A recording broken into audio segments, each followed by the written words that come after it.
All right. Happy Saturday, wherever you are in the world. This is episode 199 of the Filthy Casual MMA Watch Party here on the Talking Shit Podcast. I am Dr. Evil Genius, and we've got a fight night to cover from the UFC Apex. So, hope you guys are enjoying your Saturday.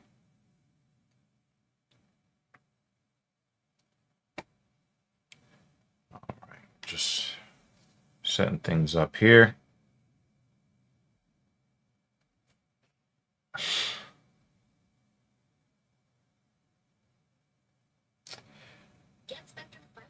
Ooh, don't want those problems. We don't want those copyright problems. Okay.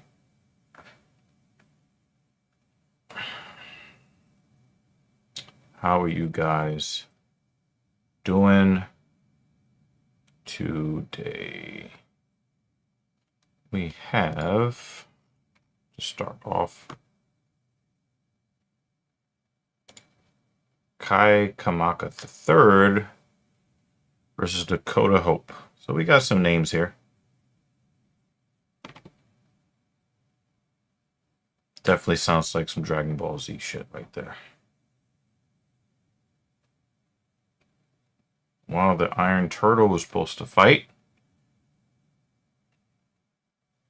And that didn't work out.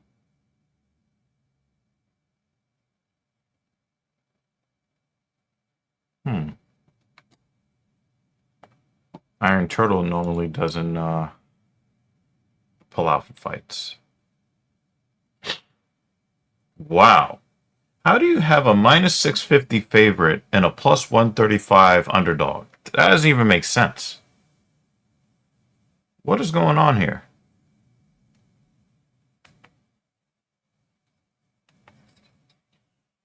We have JL's favorite announcer in the cage.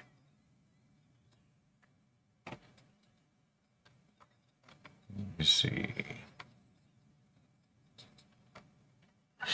Let's see.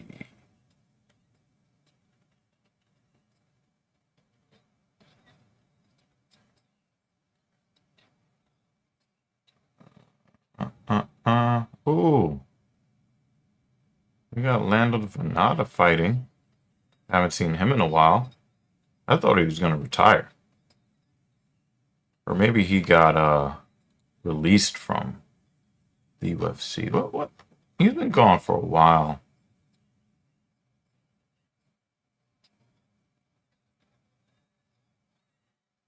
I thought he was released.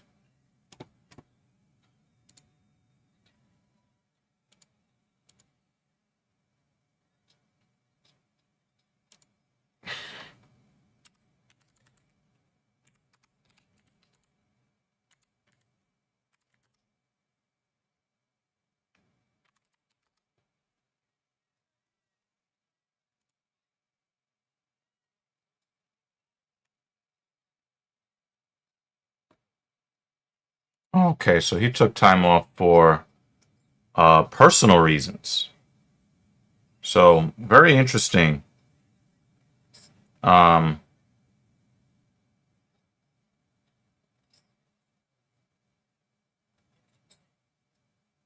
so we're gonna see what kind of Lando Venata we get 3 years away from the cage. Wow, Hope is giving Kamaka the third some crazy knees to the body right now.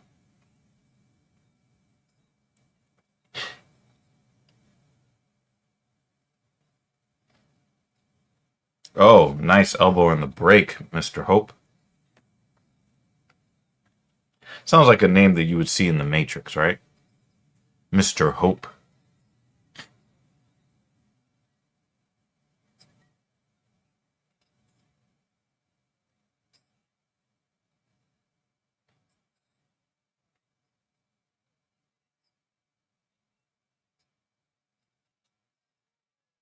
Wow, Hope has got a crazy right hook.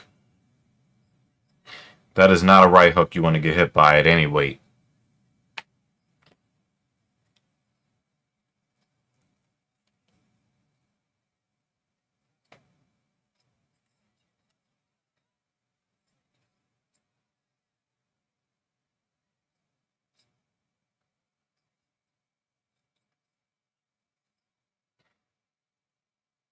But I wonder with a lot of that, hey, I wish you would come over to the regular chat, Mr. Rossman. Come over to the regular chat, the main live stream. Come over to the regular chat, sir. This is the vertical chat where no comments, where all the comments go to die. But it's good to see you, Mr. Rossman of Rossman Group, Rossman Repair Group.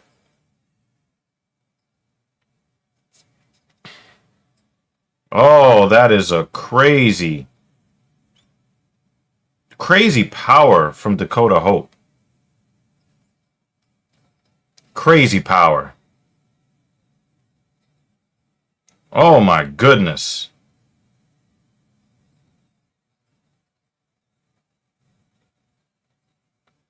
Wow. He is given. Oh, Kamaka is really hanging in there. Cheese Louise.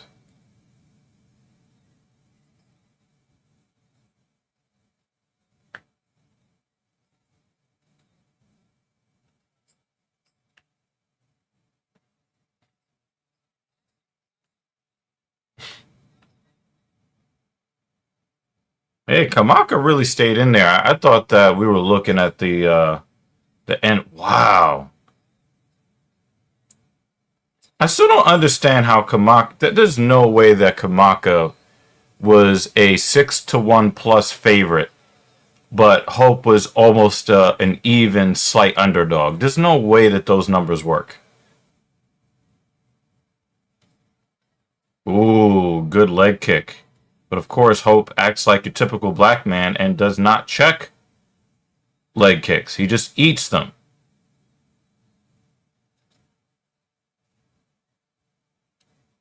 Yep, just ate another one.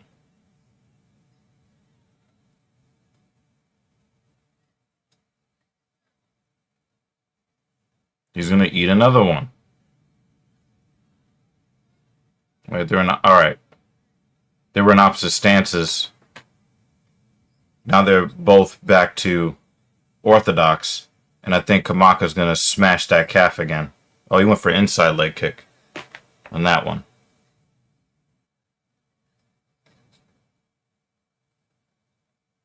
Hope has to watch that knee to the body because it's a little bit low.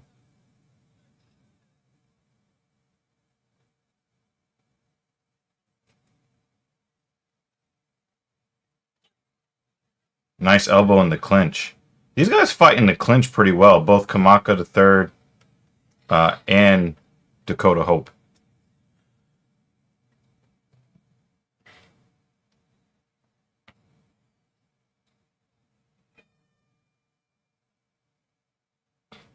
All nonsense. Keith Peterson is our referee for this bout.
Damn, Hope is a violent, violent young man. Oh my God. But I wonder if that gas tank is running out a little bit.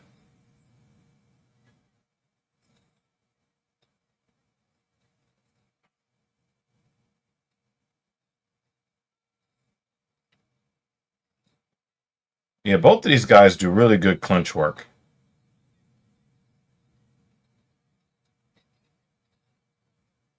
Hope is expending a lot of energy.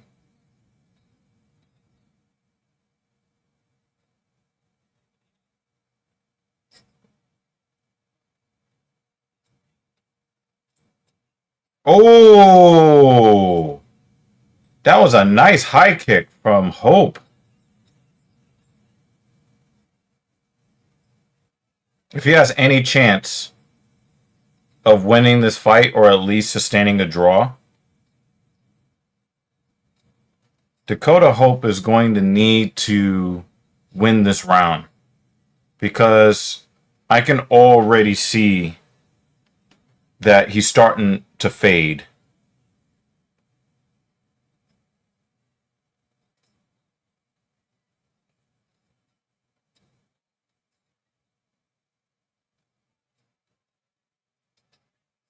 And now Kamaka's working the body.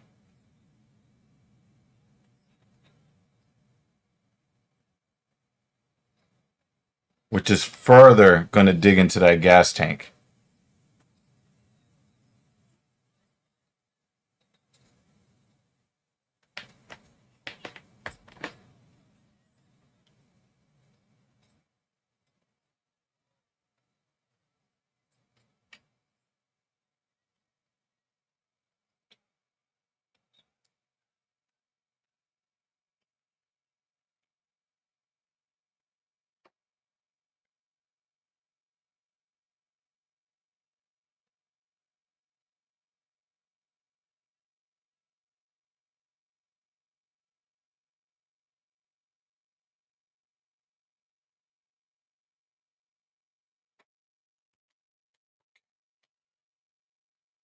He's still got some output.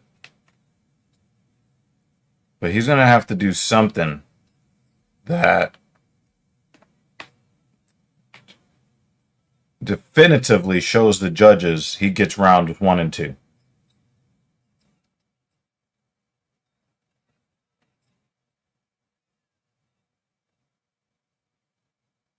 He's got a good poker face, but his body language is betraying him.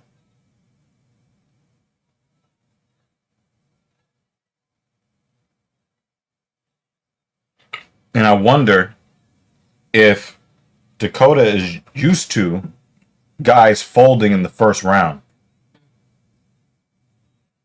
Oh, thanks. Can you give me the open one? The one that's in the fridge? Yeah, not the one that needs to be poured out, but the open one.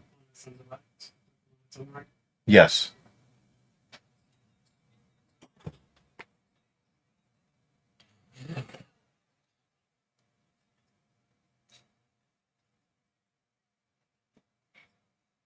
Yeah, this is not going to be an easy round to score. And I think that Hope needs to use pretty much all the energy that he has left. He's going to need to do that just to try to pull out this round because I just don't think that he's going to have a lot left in the tank in round 3. Appreciate it. Be back later. Oh, Lewis is here. Well, he was. Lewis was here. Yeah. Get you good.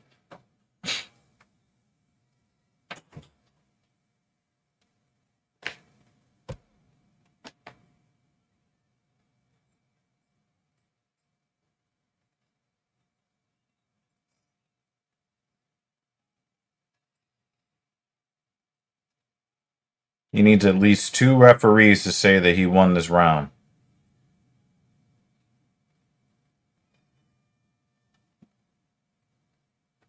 I don't know if he's going to get that. It's a very, very close round in round 2. And the dude is already beat.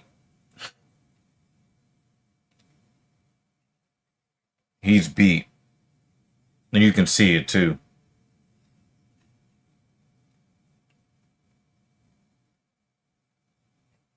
And by beat, I don't mean beaten by his opponent. Beat as in dead dog tired.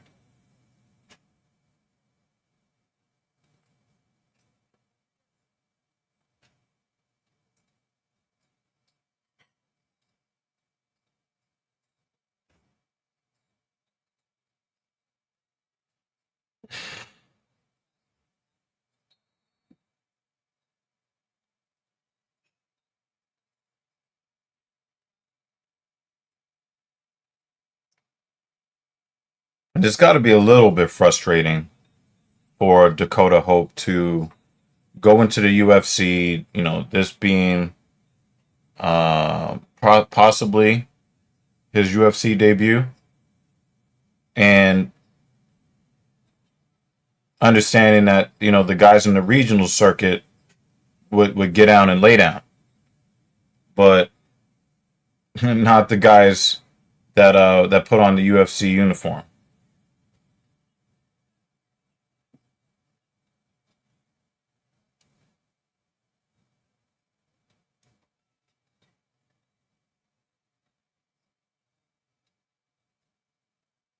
Oh, so Hope switched to stance.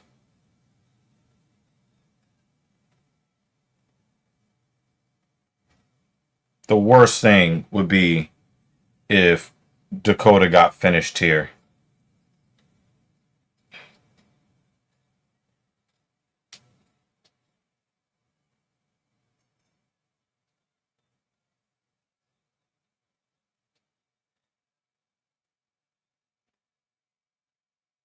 Yeah. I don't have a lot of hope for Dakota at this point. He is dead beat tired. Oh, and he's bleeding. Hey, lunch.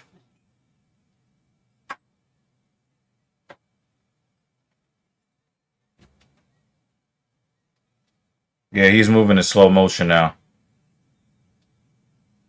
Damn, man. It's hard for me to say, if neither guy gets finished, it's going to be difficult for me to say because you're going to need two judges to see the fight going the same way. And I would not be surprised if this ends up being a split decision.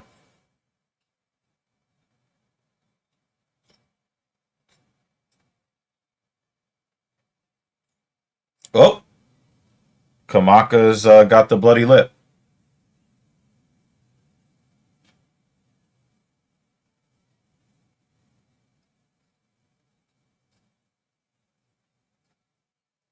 Oh, wow. Hope looks like a zombie in there.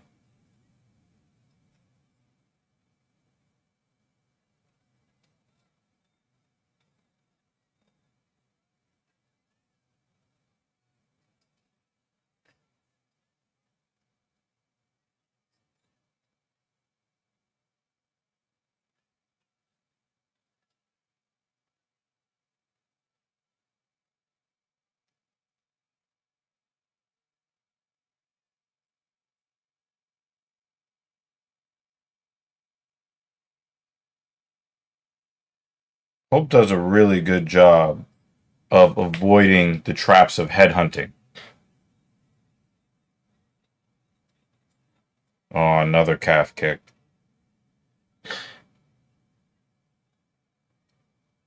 You switch stances again.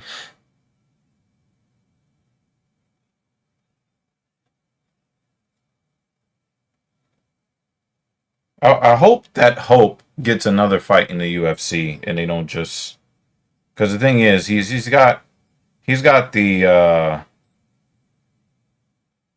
a lot of what a lot of fight fans want to see as far as explosive power, but he also has some good technical fight IQ as well as far as the tools that he uses at different ranges. I really like what he does. Um,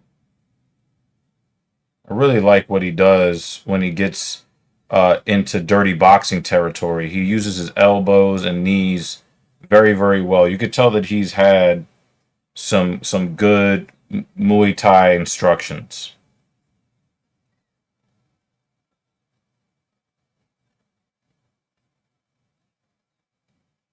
He's really given everything he has here in this final round. He's struggling. I'm not sure he's ever been this tired in his life.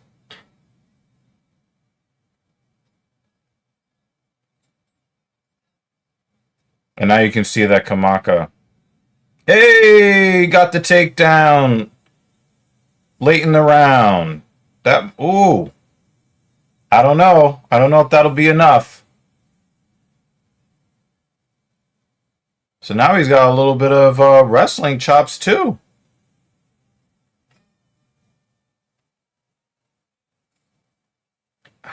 Wow. Oh man.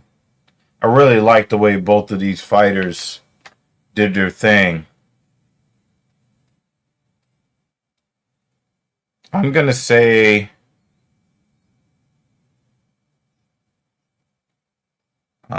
I'm not gonna be mad if it goes either way, but I'm gonna say 29-28 Dakota Hope, and I think that he kind of like just by the skin of his teeth with the flurry at the end of round 3 and the takedown. Just like I believe that Kamaka took the round 2 and differentiated himself by how he finished the second round.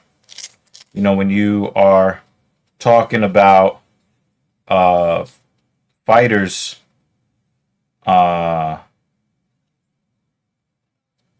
in rounds where everything is very close, I think a lot of times the judges are looking at what the last minute, 30 seconds, 20 seconds of the round looks like. And I thought that Kamaka or Kamaka, um, I thought that he did what he needed to do at the end of round 2. Oh, it looks like a split decision.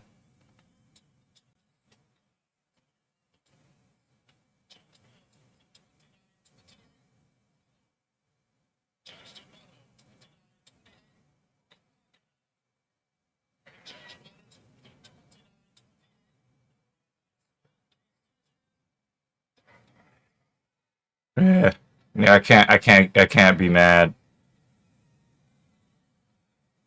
I can't be mad. I think they gave him rounds 2 and 3. They gave Kai Kamaka rounds 2 and 3, and I think the real question was round 2.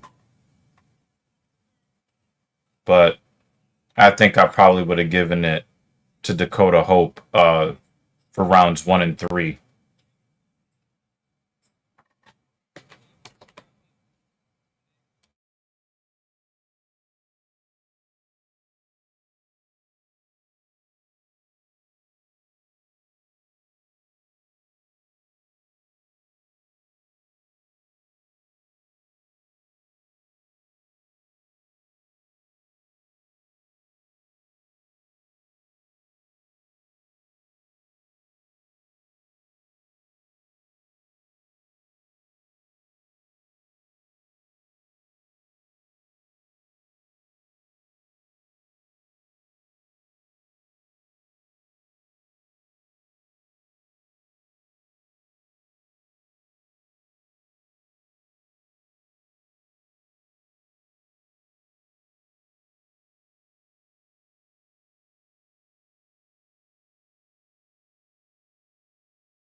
Yeah, so I wanted to listen to what Kai Kamaka had to say.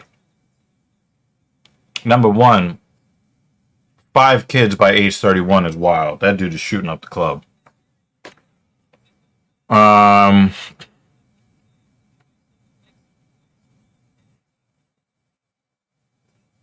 he actually signed the Global Fight League, that big May event that was supposed to happen last year that fell through. They signed all of those big MMA names. He was actually one of the people that signed with Global Fight League, and then nothing happened. So now he is, he did Bellator, PFL the Bellator, PFL secondary MMA promotion tour.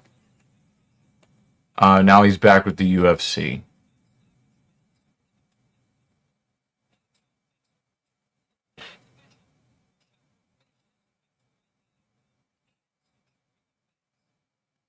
Now,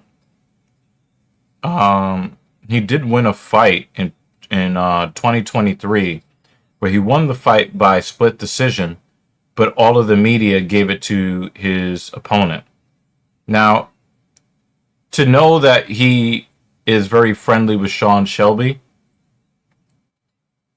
that kind of makes me feel a little bit weird about this because um, I really did think that while it was a difficult fight to score, I thought that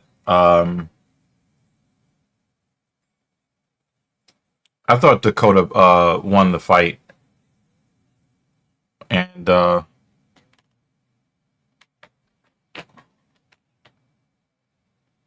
me see if I can get something from Mrs. Evil.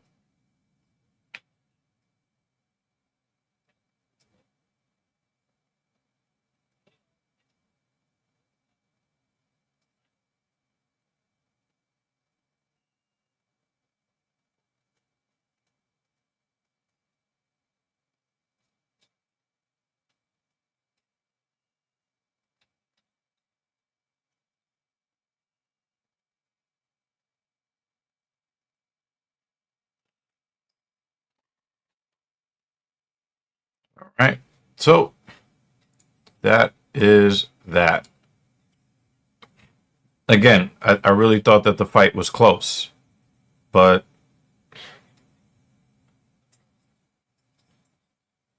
maybe I need to go back and watch it. But I had it 29-28 for Dakota Hope.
So it appears that Melissa Gatto has the age and the reach advantage.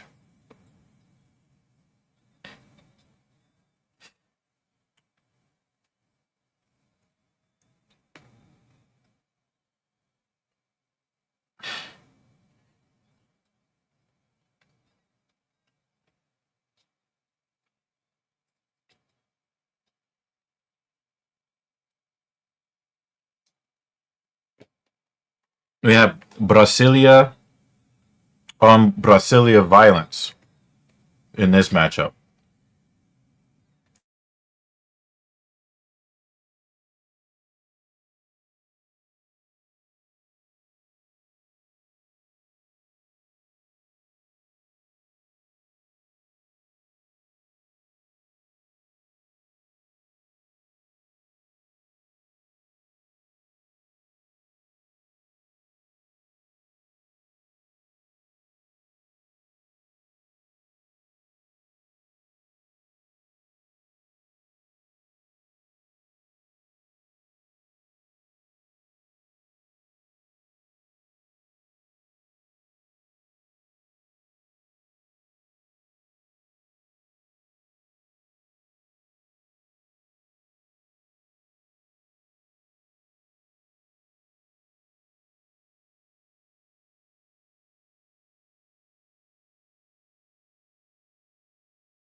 So Mrs. Evil doing some research work. Thank you, Mrs. Evil. Um, it seems like people a little bit more demonstrative in their opinion of the outcome of that fight. And it seems that the people that I'm seeing agree with me a little bit more. That Dakota Hope won the fight 29-28. You know, just a couple of reactions, but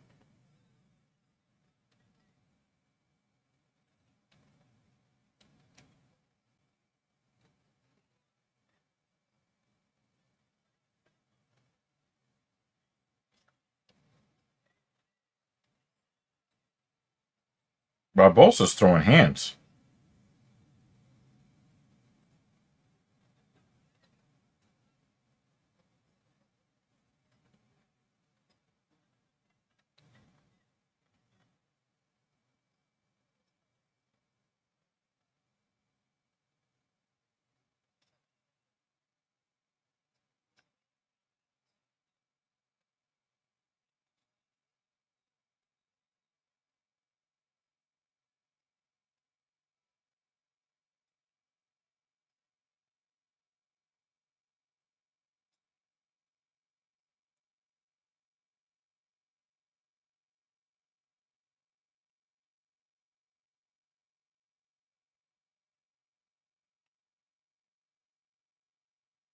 Really not a lot to say about this fight at this point. 3 minutes in.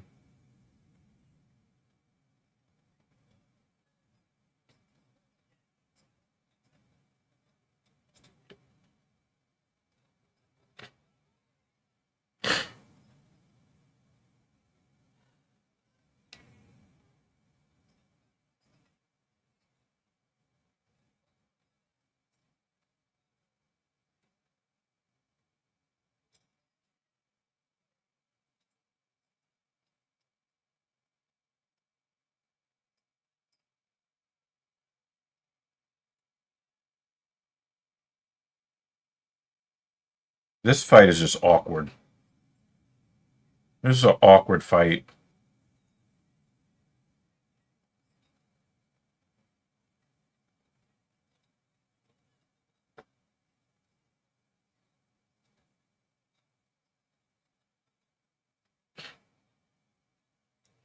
Gato is losing the scramble right here. Very strange scramble situation here on the ground. Gato is on top and getting dominated. That don't make no sense.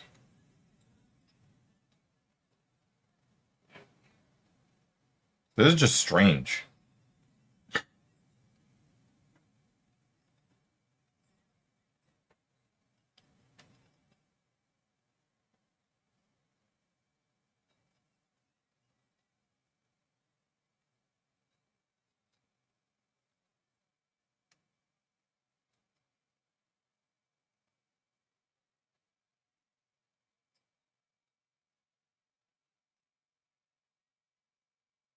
Gotta say, Barbosa has very good hip mobility.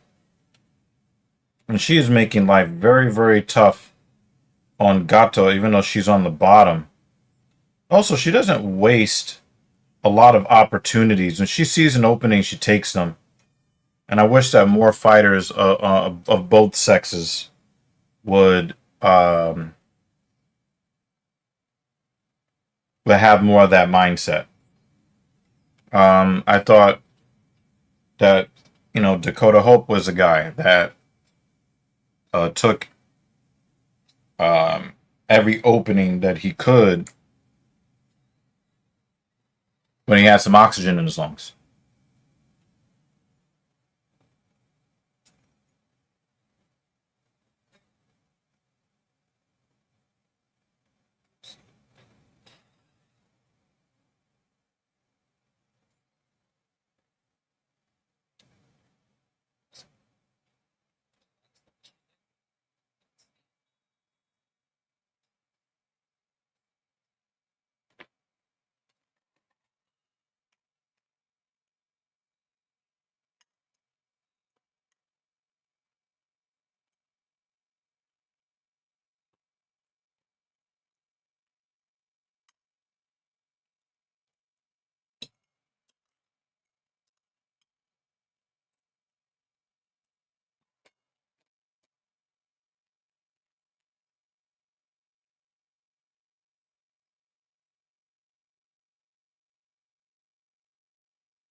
Now we got Barbosa. She's in top position.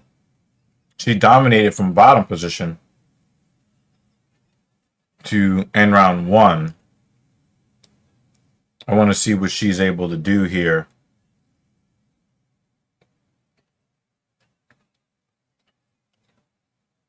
Wow, not nearly as good. Both of them seem to do better on the bottom.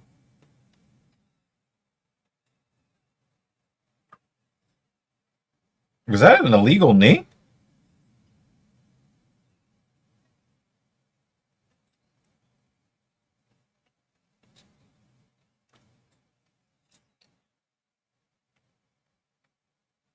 Oh, Barbosa thinks that Gato is oh, it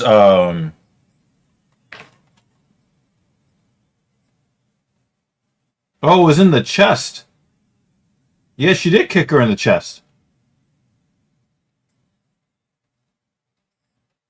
Oh, she's acting. What an acting job from Gato. You get no respect from me.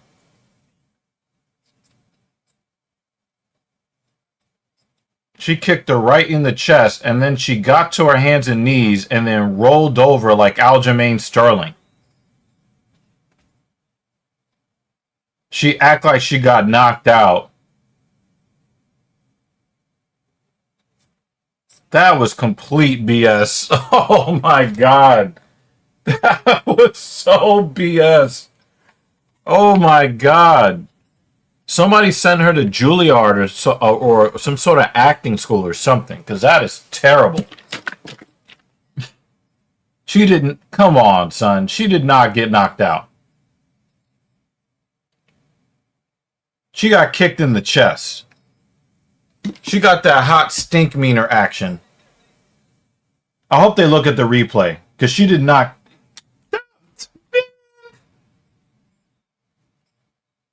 Nah. No. No. No. No. Right in the chest. Look, in the chest. Soccer kick right to the chest. It did not go to the head at all. Then she act like she got kicked in the fucking temple. Get out of here with that.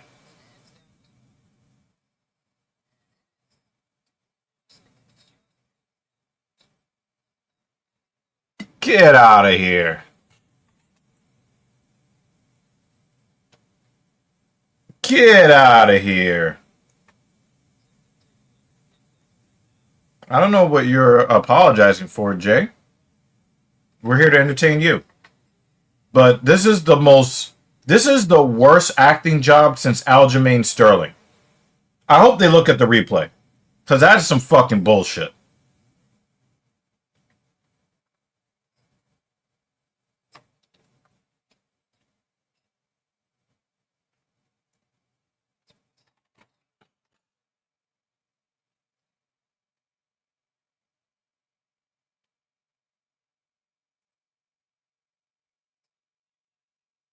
And she very intelligently postured up on her elbow, and then like really gingerly laid across her back. Oh. Get her out of here. Get her out of here. Get her out of here. That was some fucking bullshit. Even the referee outside the cage is pointing to his chest, not the face. Get out of here with that.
I gotta hear. I gotta hear what's being said. I'm gonna mute myself.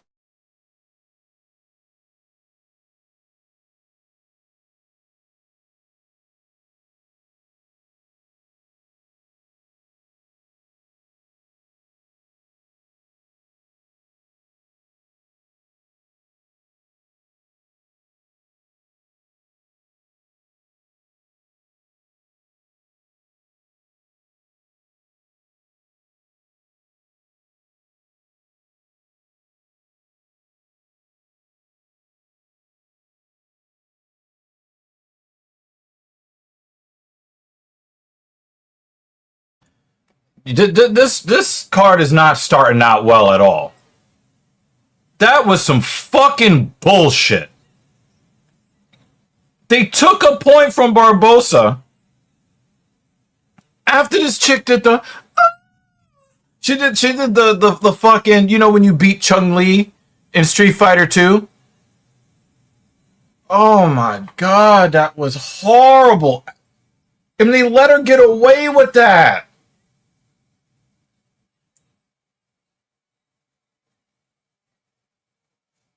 She act like she got completely knocked out. Oh my god. Hold on a second. We got some spam.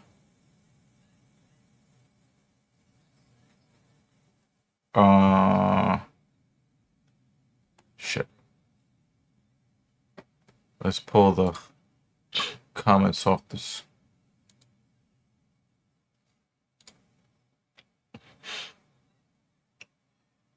Hold on, we gotta get rid of the spam.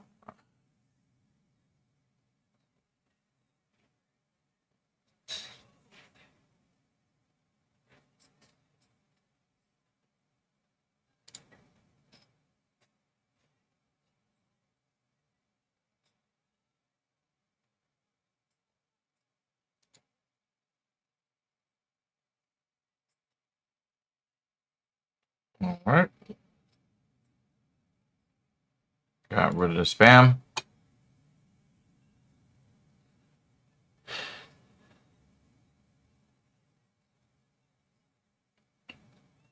I think that this is very, very shameful on the part of Gato. Very, very shameful. This is a fighter that I would prefer not to see in the cage again. That acting job was absolutely insane. And the fact that she was able to get a point taken away for it, that is just, nah, I'm just not good with that.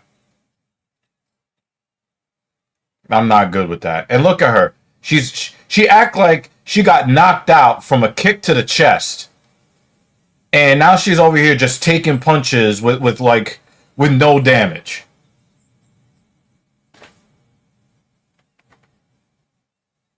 Nah.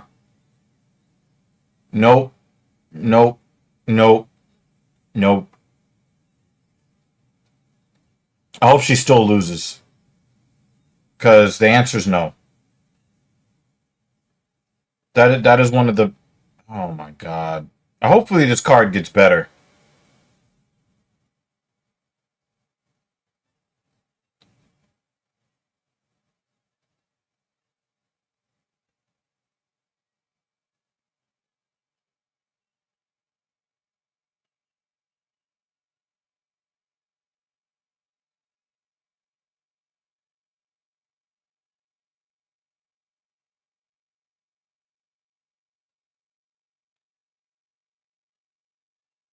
Neither one of these women know what to do when they're on top.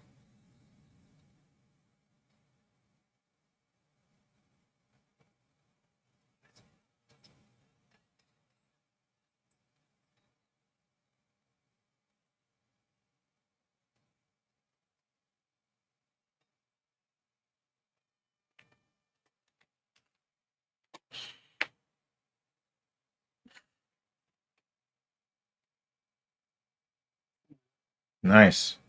You missed one of the most ridiculous acting jobs that resulted in a point being taken away from Dion Barbosa. Mm-hmm. Melissa Gatto needs to get out the UFC. Mm. She just needs to leave. Mm.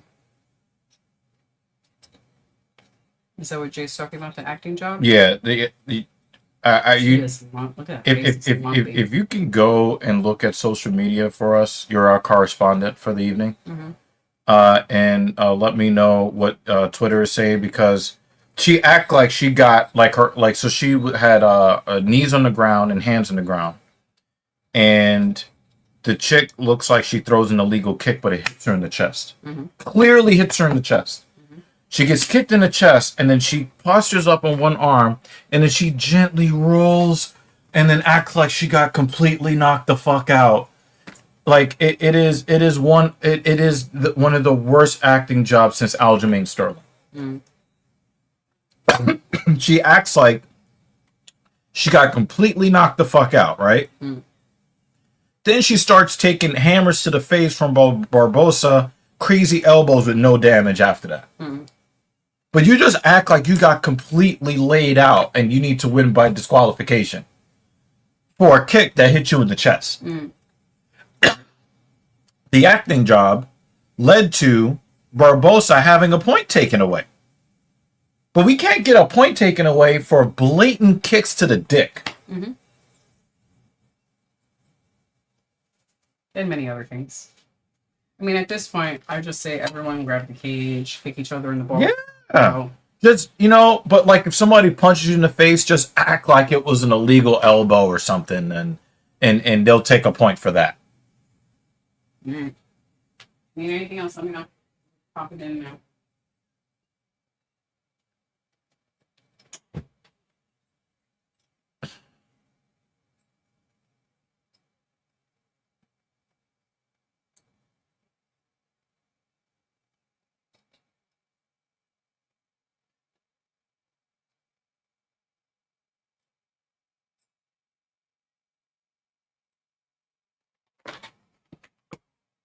I want to make sure that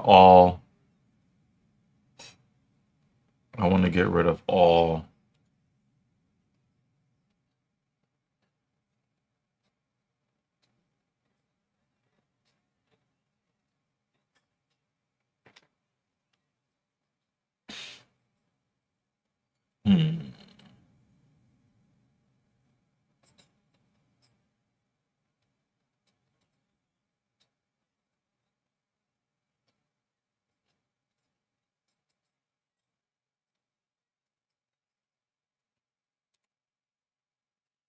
Gonna manage some moderation settings on Twitch because we've got another word that needs to. Uh-oh, she's trying to take that arm. Take that arm home with you, Barbosa.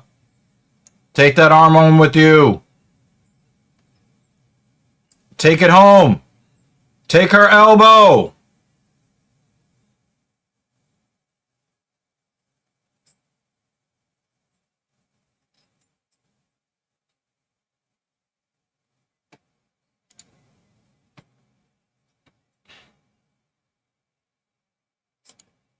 Let's see.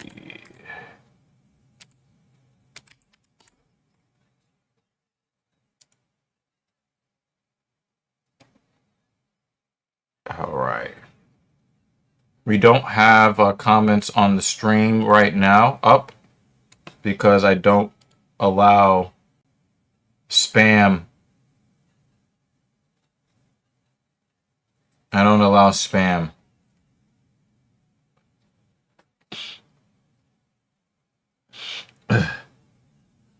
to be shown on the screen. So when more of you guys want to interact, then I will put the comments back on the screen.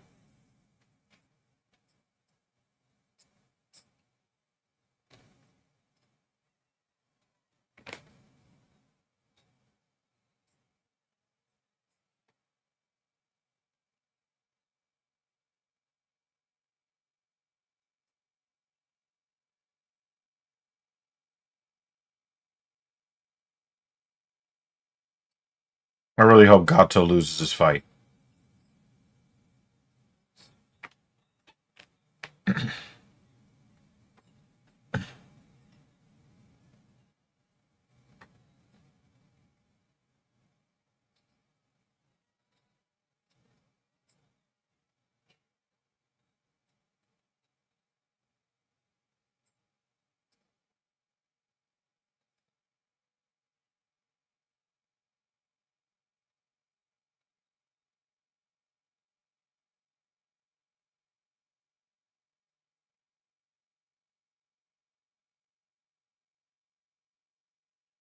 I really hope Gato loses this fight.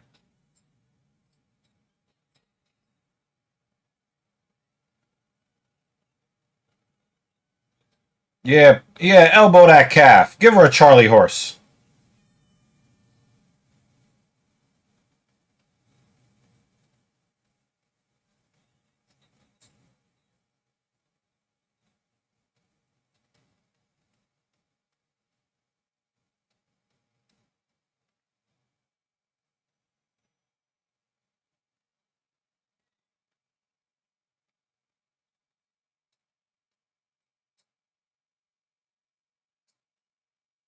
Yeah, that was disgraceful on the part of Melissa Gatto. That was terrible.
All right, let me figure out who they gave this to.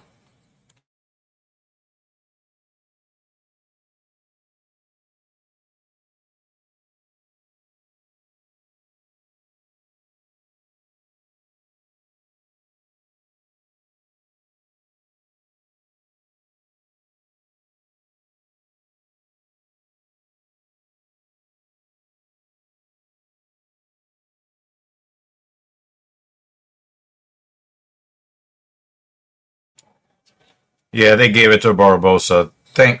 Man, it should have just been 37 to 30-27s across the board, in my opinion. Yeah, I didn't like that at all.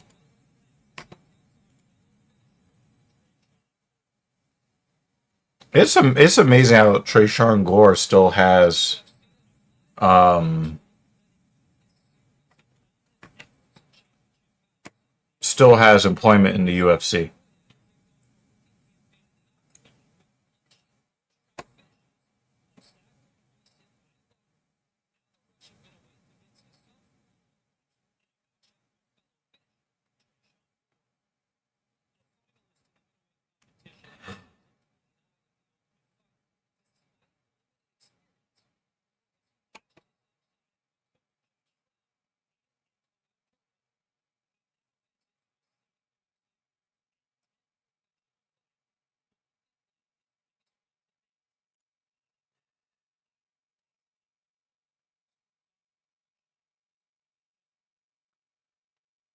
I just don't understand. Wow, Trayshawn Gore still doesn't have a Wikipedia. That's crazy.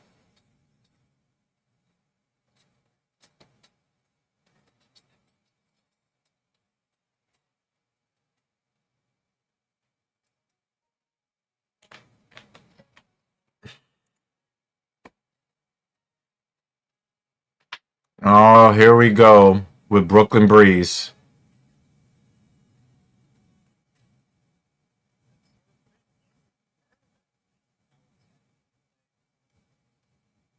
Yep, Brooklyn Breeze has arrived.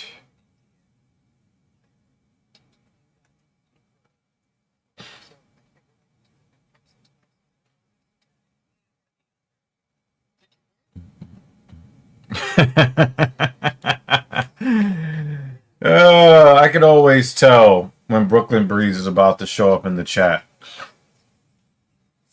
I ain't putting that on screen, though. You wildin'. Good to see you, though.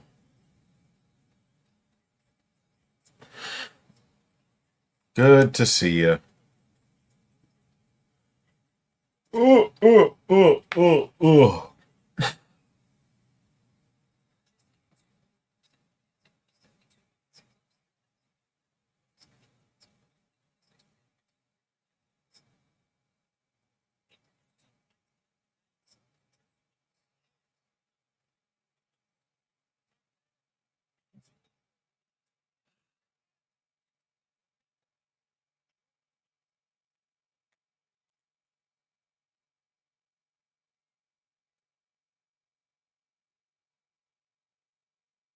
Text me about it, because I don't know what you're talking about. Text me about that.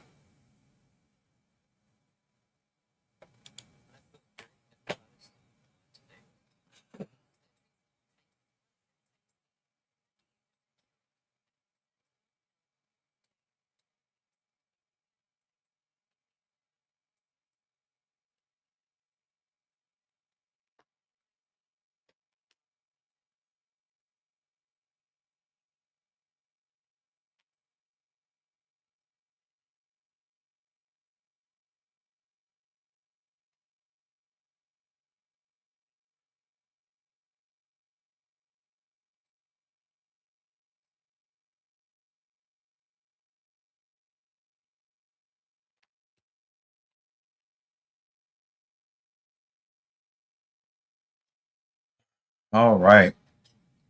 The usual suspects have yet to show up. JL was here for a second. Rossman was the first one to comment. And we got Brooklyn Breeze lurking.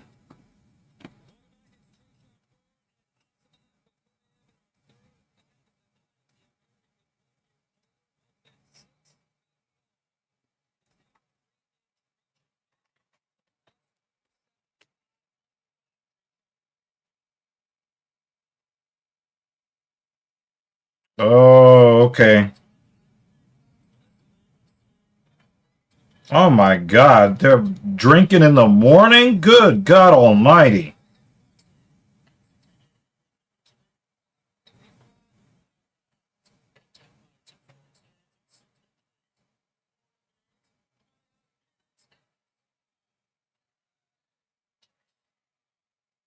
They had an open bar at 9 o'clock in the morning.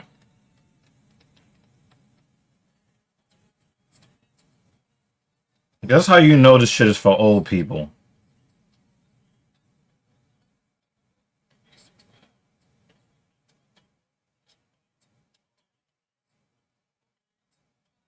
That's awful.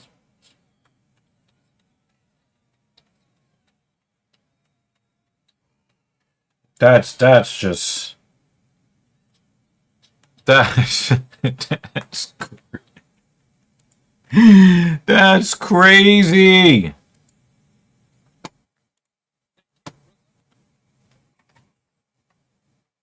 She's got some memories, yo.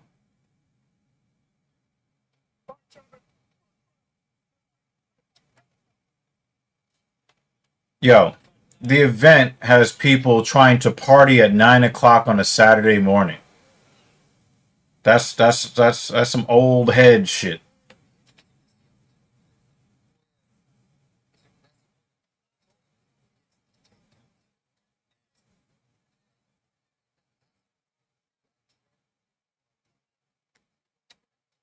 Oh wow, Trayshawn Gore just barely missed sending Bakoev to the Shadow Realm. Just barely missed.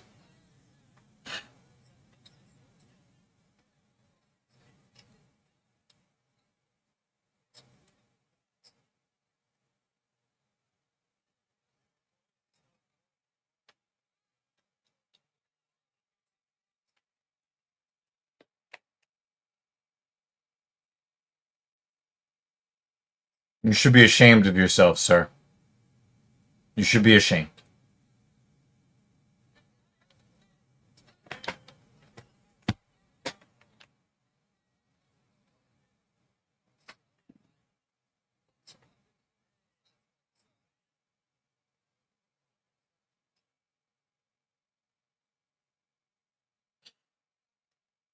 Oh, nice. Overhand right for Gore. Gore is looking sharp, but I expect him to be looking up at the lights, though, unfortunately. I don't understand how he only has 6 professional wins. Oh, nice kick to the body by Gore. How is he 6-4 for his career and still in the UFC?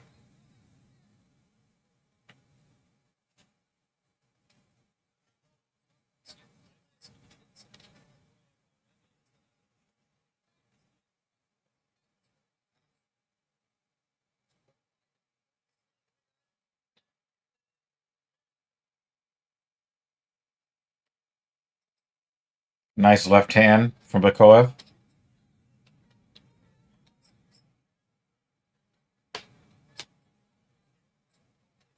Gore unleashing a little bit of a combo.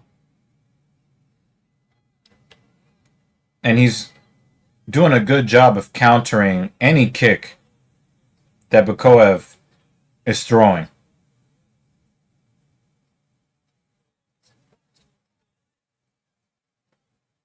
Gore is looking quite smooth here in the first round. But obviously it's the first round.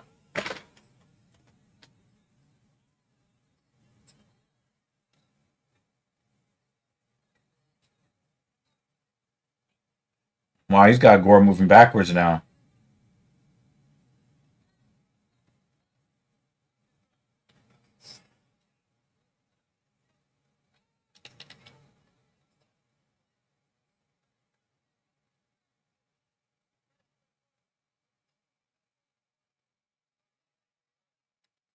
Oh, kick to the body from Bakoev. Another kick to the body by Gore.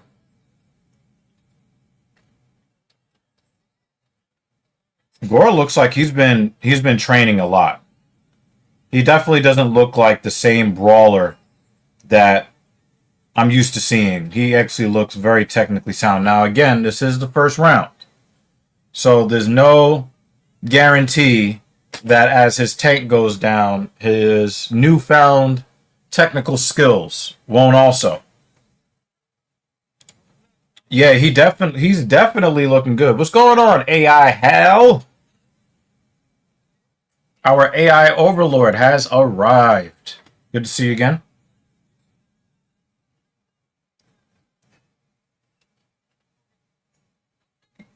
Yeah, I think that I just don't understand how he still has employment in the UFC with a 6-4 record, but he's looking a lot better than usual.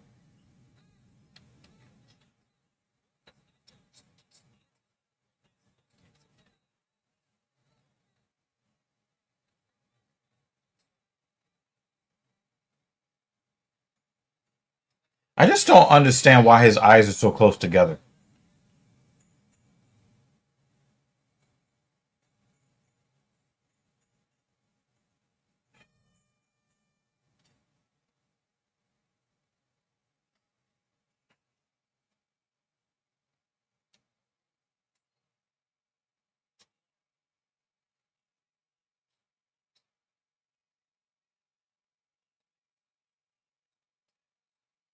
I do believe that Gore is fighting for his job.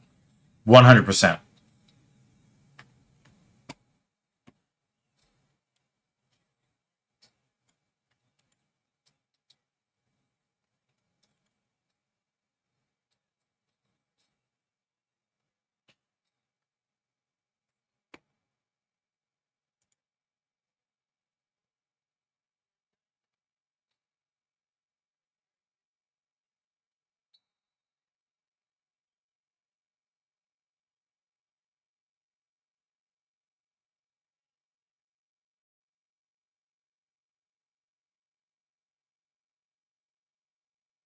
Yeah, he has 4 losses in the UFC.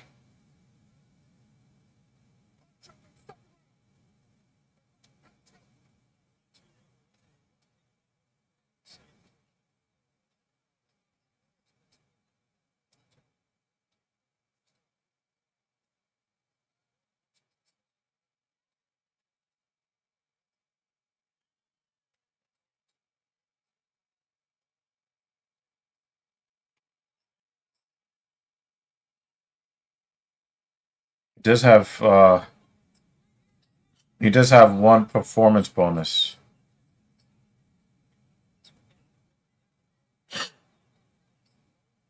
But he lost to Marco Tulio and Rodolfo Vieira, and he lost after missing weight.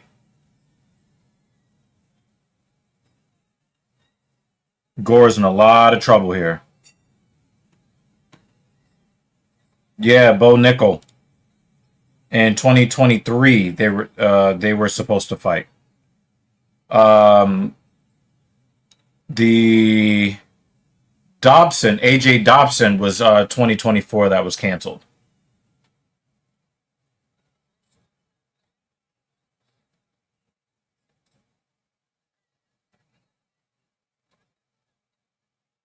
Now the UFC says Gore is 6-4, but Topology has him at 5-4.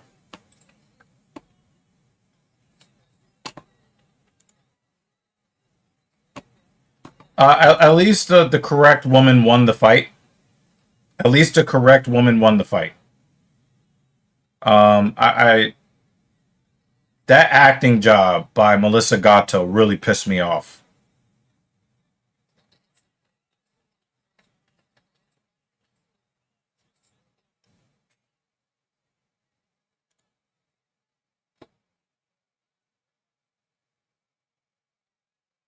So you have Bikoev as a second round TKO. Well, we're about to see because this is the second round.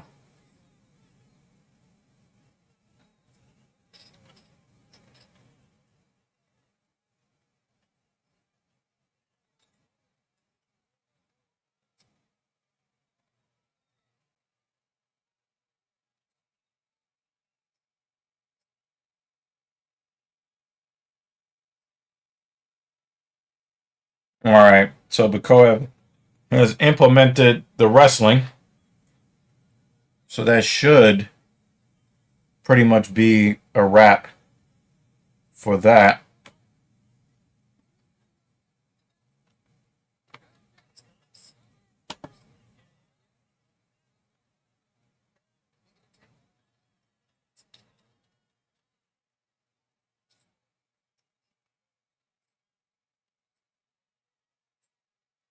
Oh, he reversed it. Uh, yeah, Gore just does not have a good gas tank.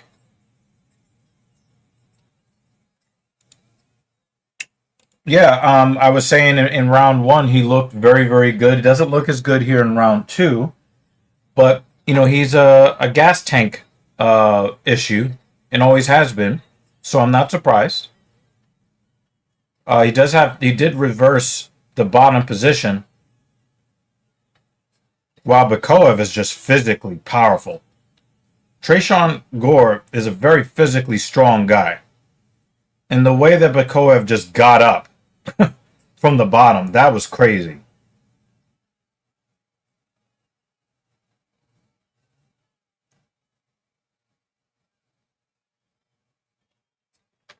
But yeah, Gore is definitely better. But I think Gore, if he loses his fight, he is going to be cut by Tuesday.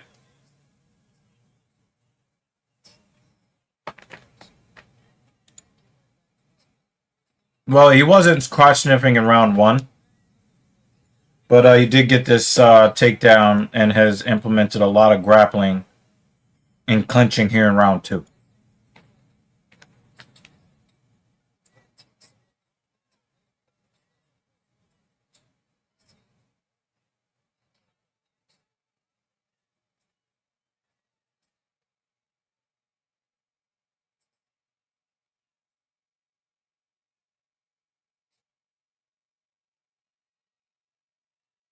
Nice little combo from Gore.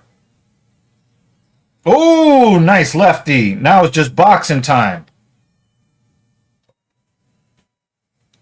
I still think I don't know. It's kind of tough to tell. They're probably gonna give round two to Bakoev. I think Gore's making a mistake not putting more calf kicks in the bank.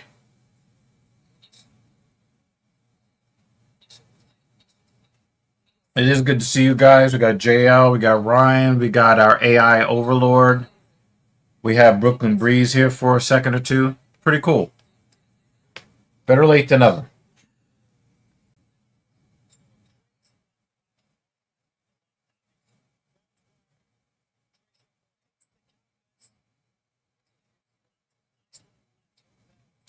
Yeah, so Bakoev gets round two. So I don't know. I think Bakoev is if he doesn't finish it, he'll probably still end up winning 29-20. I just don't trust Tresean Gore's gas tank.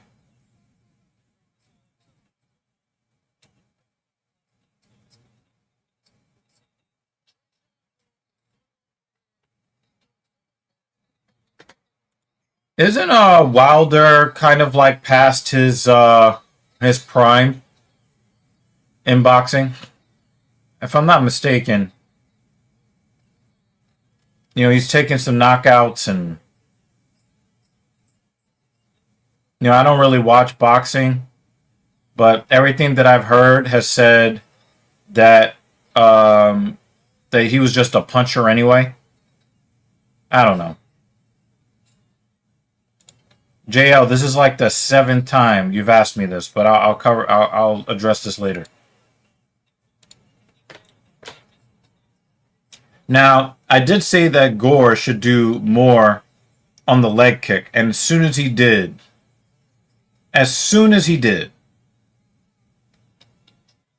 you can see that Bakoev can't even choose a stance anymore. Oh, nice kick to the body from Gore. Whoa, nice combo off the caught kick.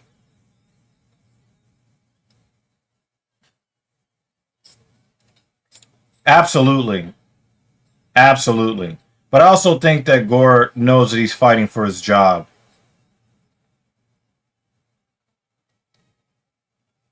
Oh, nope. Stuffed that takedown. Oh, and then he gets a takedown of his own. Hey, baby. Gore gets the 29-28.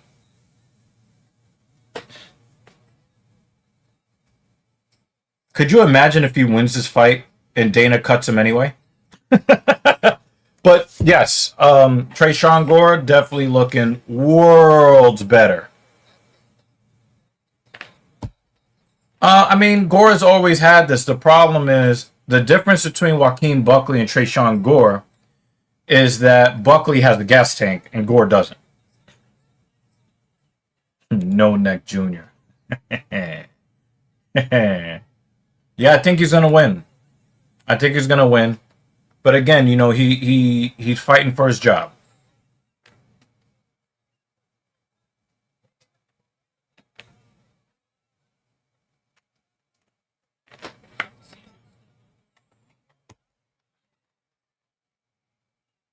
I think Azamat thought that he was just going to wrestle fuck Tresean to death, and Tresean came out with something else. Oh, he's in full mount. I think it was +6, close to 700. It was below it was below 700, but it was close. Nah, you rushed it, Gore. You rushed it. Gore, you rushed it. Why? Gore, you rushed it. You could have gotten the finish. Ooh! Guillotine! It's vagina tight. Oh, he gets the guillotine. Tresean Gore saves his job.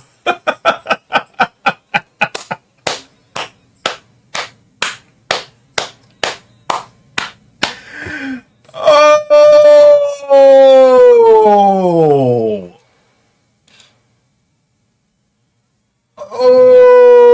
Oh my!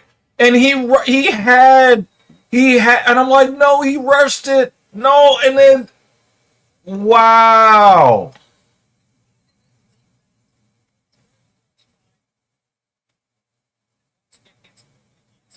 wow. That is a great comeback win after getting knocked down in the second round. Tresean Gore looking worlds better than he's ever looked before. If he would have lost this fight, guaranteed he gets cut by Tuesday. That guillotine is vagina tight.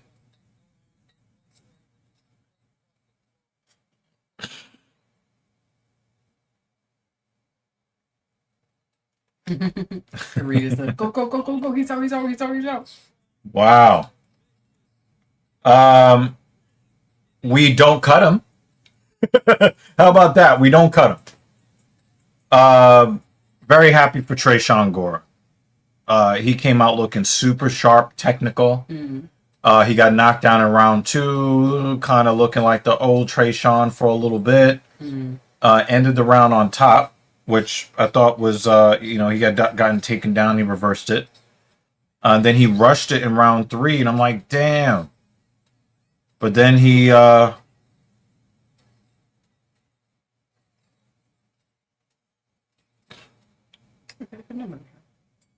Usual suspects? I mean, they all showed up like an hour. I was sitting here by myself for like an hour. Yeah, I saw that it was only like 2. Wait. Oh, he will get a bonus. JJ. James Jonah Jameson? I mean, he is going to get a bonus, but will he get the 100K bonus? Probably not. I mean, again, when you're talking about a lot of these guys that come from that region of the world where they do a lot of crotch sniffing. Oh, JBJ. If you'd have said JBJ, I would have known what you were talking about, Ryan.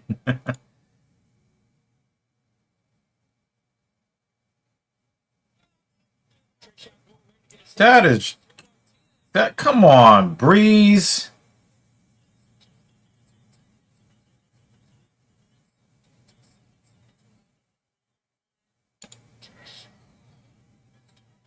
I wonder how many of the people that bet on Trayshawn Gore, how they're feeling today. I just don't understand why his eyes are so close together.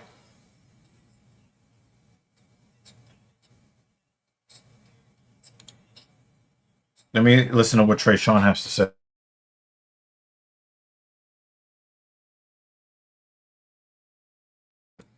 Forget it. He's doing the religion thing.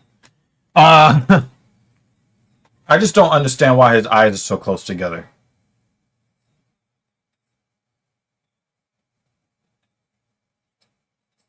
He talking about Jesus Christ, but God let his eyes be like this.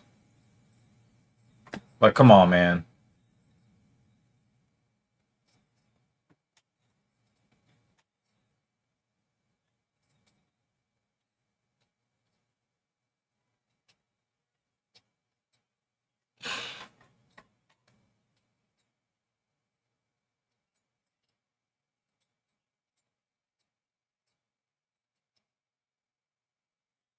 I don't know what you're talking about, Jay, but you know, at least you're not working in that restaurant anymore. That's all I'm going to say about that. No, no, no, no. Stay his ass right where he's at.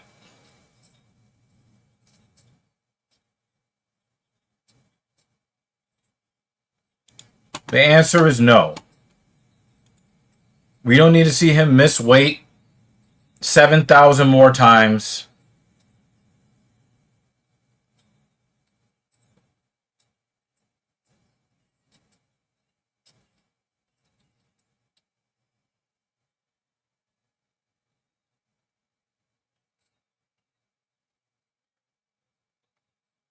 But I'm happy for him. I'm happy for him.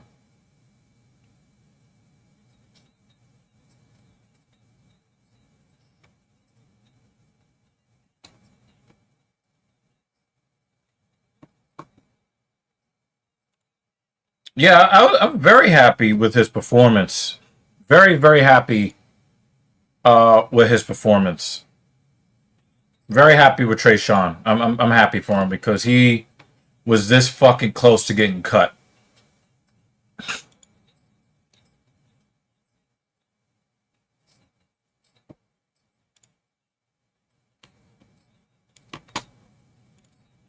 Yeah, it's annoying, man. It's annoying. Like I don't want to hear about religion when you do violence for a living. Stop. Are you serious? Brian Battle won a bloody bare knuckle fight right after missing weight for like the 84th time. But for him, come on, Brian Battle is a UFC level talent. Well, we got two decent looking ladies coming. Oh wow. The UFC correspondents, they just Mackenzie. Just so classy looking.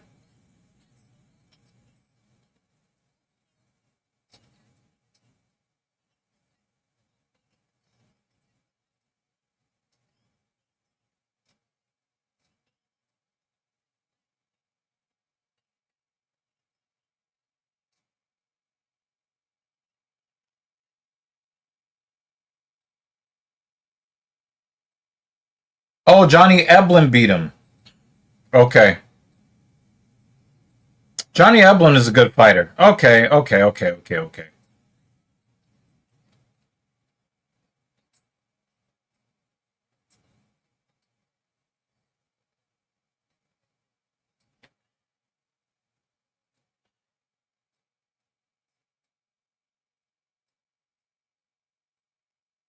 Johnny Eblin, he's no slouch.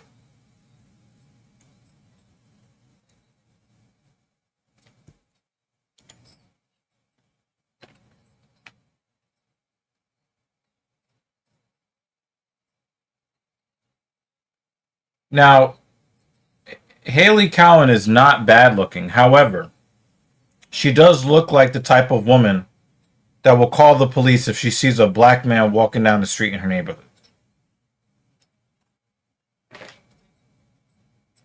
I mean, any loss outside the UFC for Bryan Battle kills any chance he gets of returning to the UFC.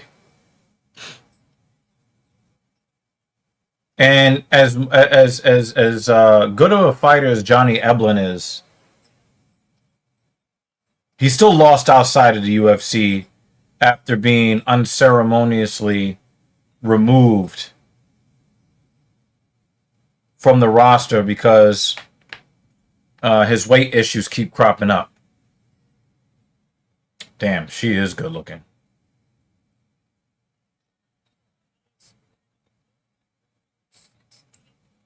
I think part of the reason why Alice Pereira looks as good as she does is because her skin tone is really nice and smooth.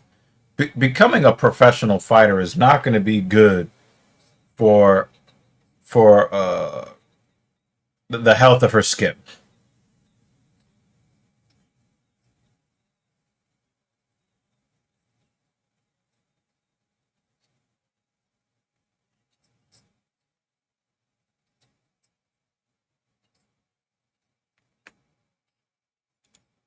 Well, not everybody in the top 15 can defend takedowns, though. That's the issue.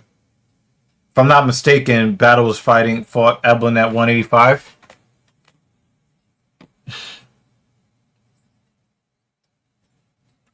Hey, I don't know. I just know that she's cute. Tapology.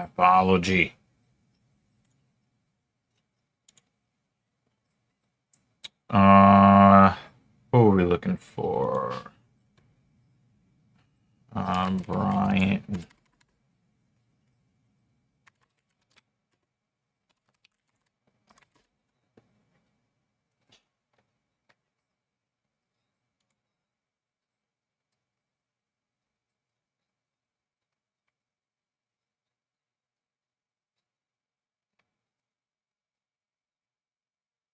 Yep, he got subbed. And PFLator. 4 minutes of the 10th round. But again, Johnny Eblen is like, you know?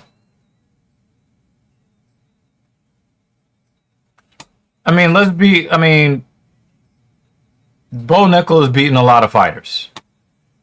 You know, whether we like it or not, he's gonna defeat most fighters. Yeah, Bryan Battle was like beating people up in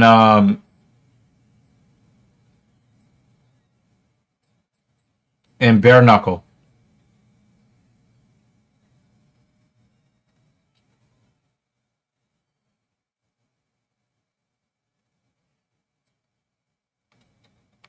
Damn. He missed weight more times than he got a bonus in the UFC. Missed weight against Gabe Green, missed weight against Randy Brown, missed weight, and then the cancellation with Nursultan Aruzabov.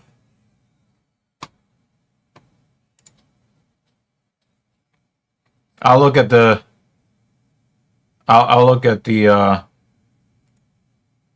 accidental eye poke against Losa.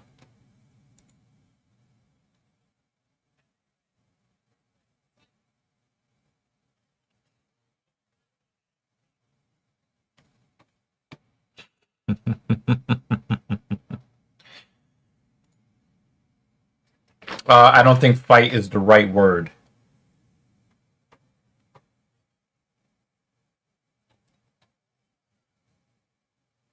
Now, Paeta, she just did like a whole bunch of like fainting, and she fainted directly into getting punched in the face. That was kind of funny.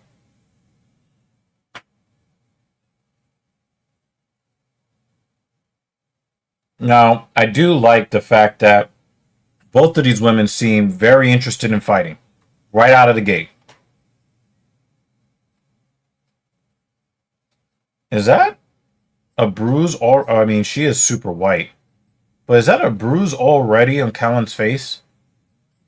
Right side of her face. Or is she bleeding already? That looks like blood.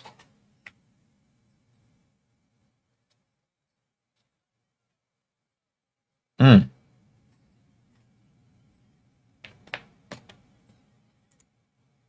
Nah, I don't know about this. But if this happened, that'd be really funny. This is definitely not a shadow boxing fight at all. They are throwing.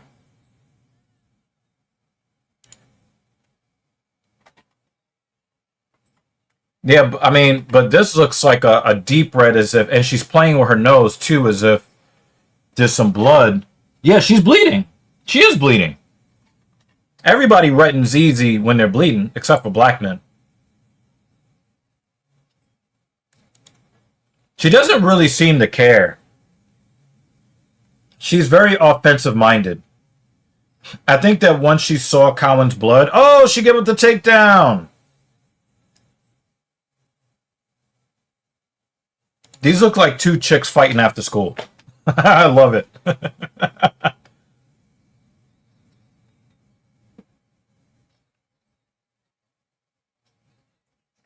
Let's be real.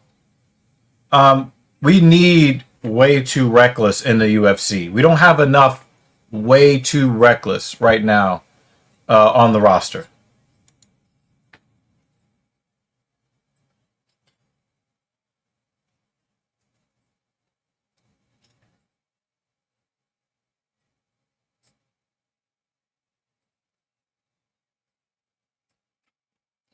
Cowan reminds me a little bit, and correct me if I'm wrong. She reminds me of a young Holly Holm with the way that she looks.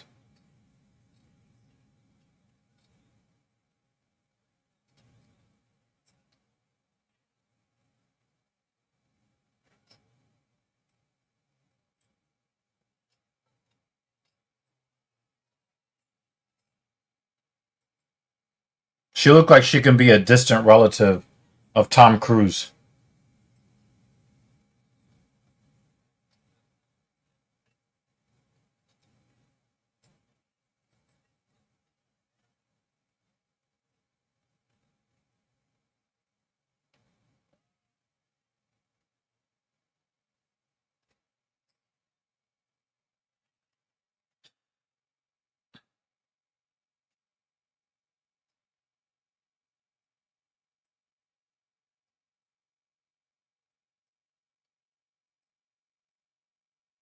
It's not a bad fight. She lifted up her chin with her hand. I don't think I've ever seen anybody do that. She just reached under Cowan's chin just like this and lifted her head up to keep her from being able to dump her on the ground with that double leg.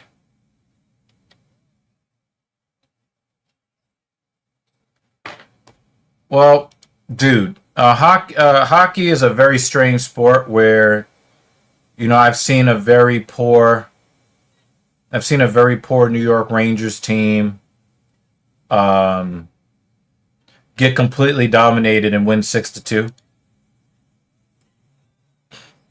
I've seen the Rangers actually play decently and lose big. Um, I've seen the Rangers give up 45 shots on goal, only get 14 of their own, and win by a margin of 3 goals or more. Hockey very rarely can be explained.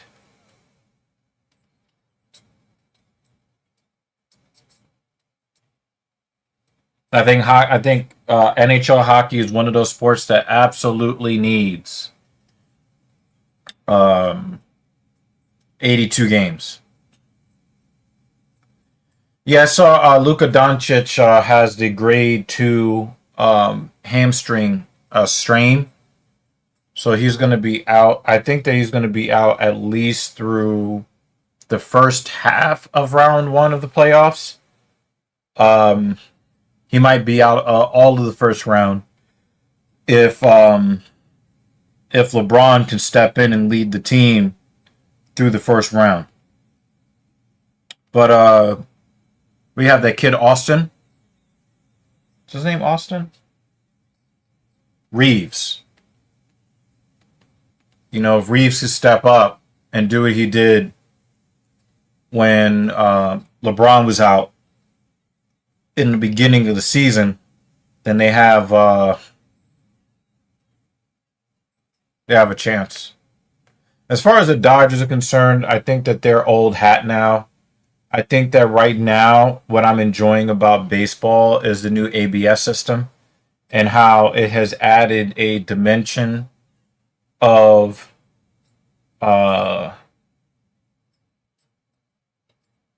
nuance to the game.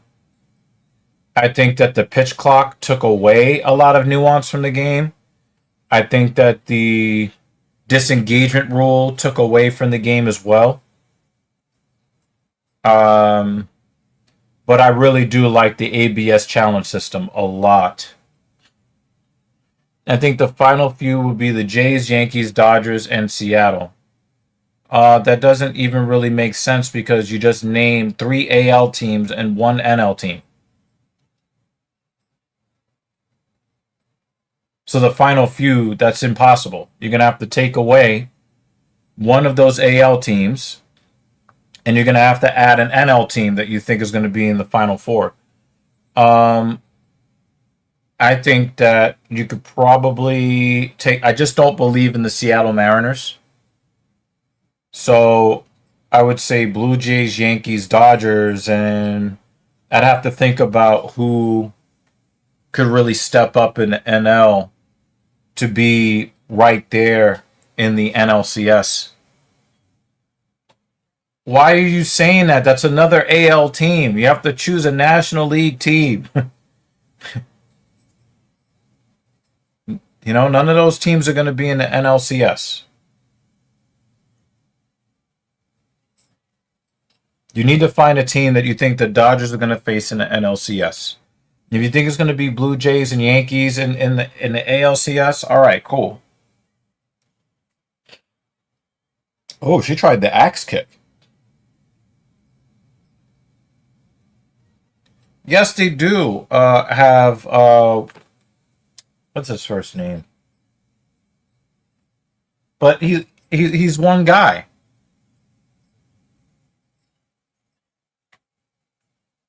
I don't think that Cal Raleigh is going to hit 60 home runs this year like you did last year. I don't think that's going to happen again. And the Seattle Mariners still play in the worst offensive ballpark in all of Major League Baseball.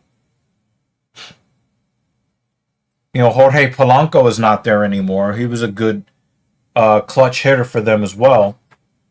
I'm just not seeing it. Thank you, because it's starting to crash. I understand.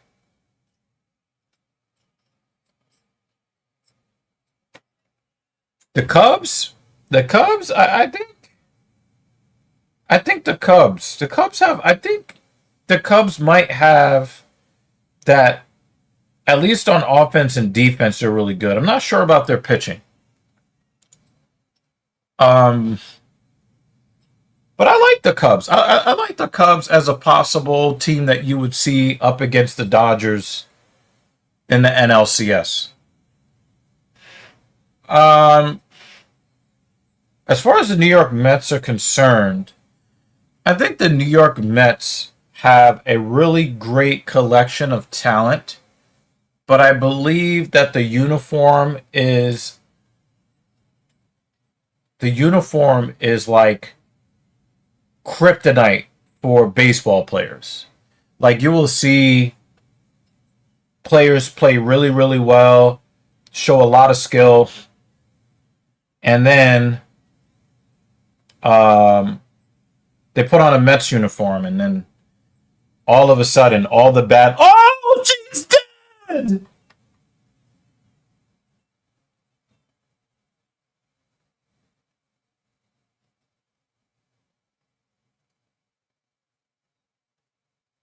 Yo! Wow, that is nice. they had to take the camera away from that back shot. Oh, look at that knee! Go to sleep! Go to sleep!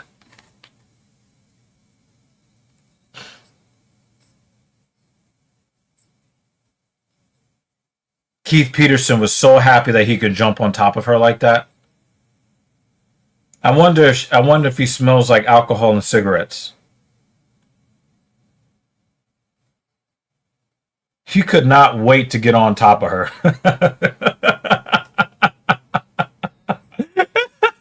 The way he dove on top of her like that.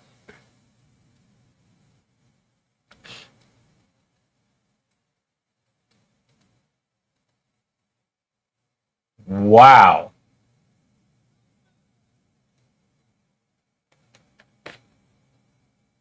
Oh, Joshua Van is out?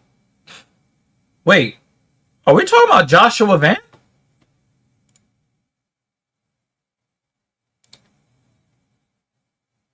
Oh, wow.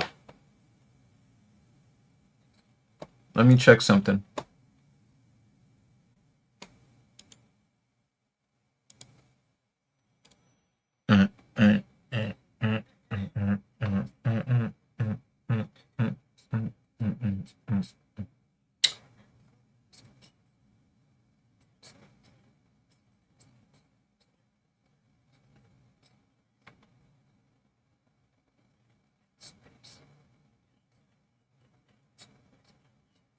So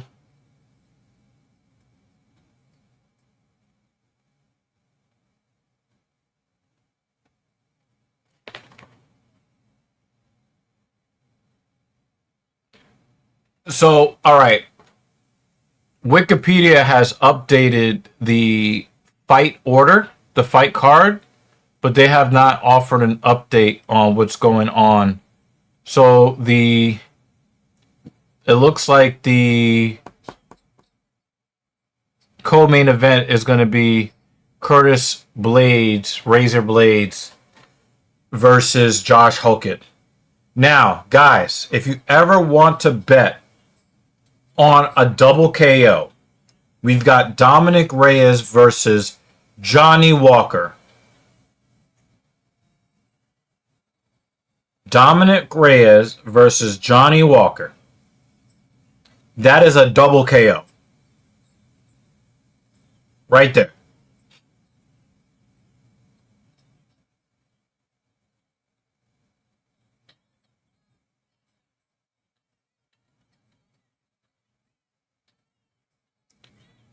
Hokett was moved into the co-main because the fight between Joshua Van and Tatsuro Taira is no longer on the card. I think it's going to be a double KO. They both have glass chins.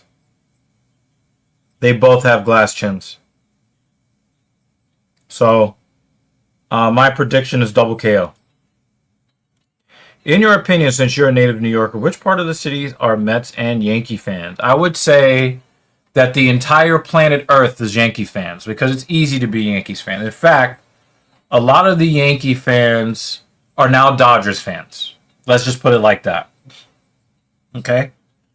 I will tell you that geographically, if there is going to be a little bit of a shift, you will see Queens and Long Island. And yes, Queens, Long Island, a little bit of Staten Island, you'll see representing with the Mets. I would say mostly Manhattan, the Bronx, and Brooklyn are pretty firmly on the Yankee side. There is a fair bit of Mets fans in Brooklyn, but I believe that Yankee fans outnumber Mets fans in Brooklyn. The Bronx is almost all Yankees fans. And in Manhattan, it's a bunch of fake Yankee fans that are probably now Dodgers fans.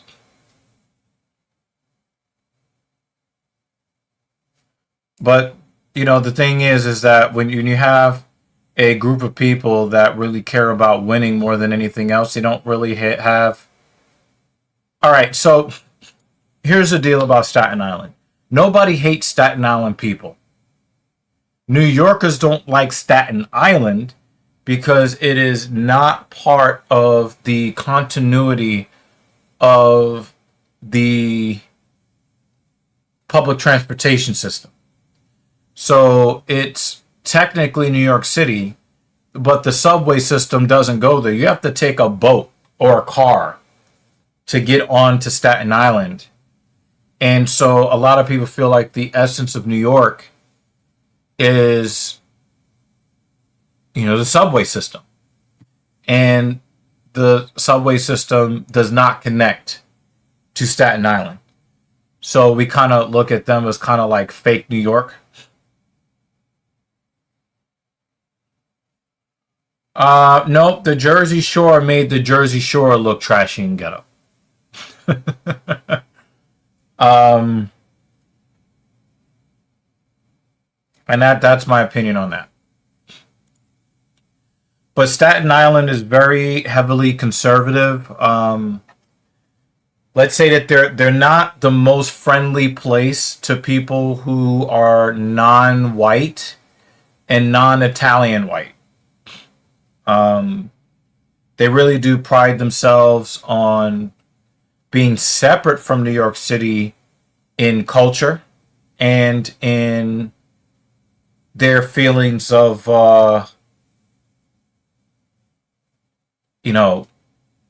their feelings about, they really like to be racially segregated and they're very proud of it.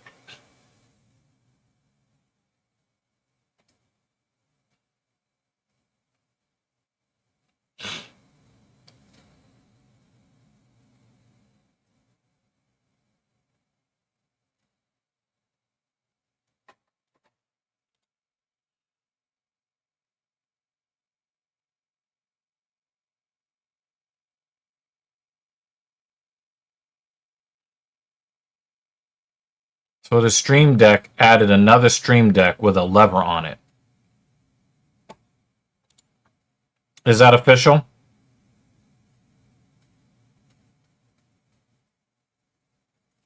Is that official?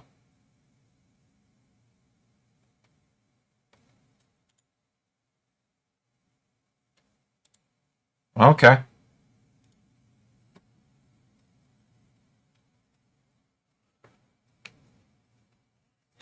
So Darius Flowers, he missed weight by 0.6 pounds. So I'm not gonna kill him. I'm not gonna kill Darius Flowers. He missed by 0.6 pounds and lost 20% of his purse. I think that the 20% is fair, and I don't think that 0.6 pounds is enough to confer a ridiculous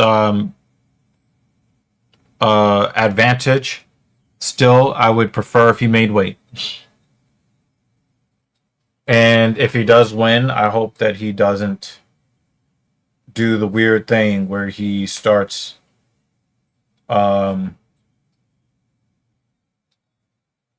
doing a lot of celebrating. Lando Venata, I gotta see. I could have sworn he was a 45er. Am I wrong about that?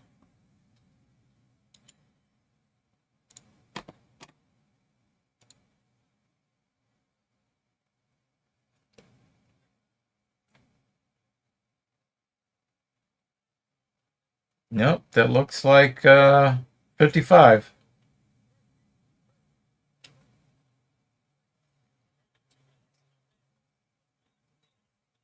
My bad, I thought Charles Jourdain, Andre, I think these guys are all. Am I wrong?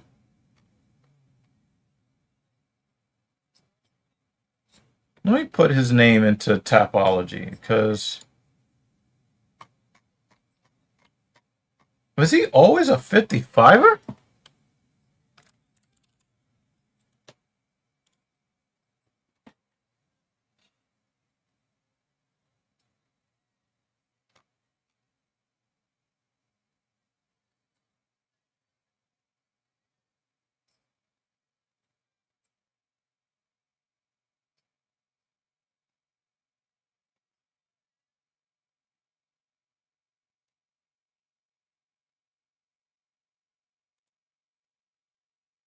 That was at 45. I know I'm not fucking losing my mind.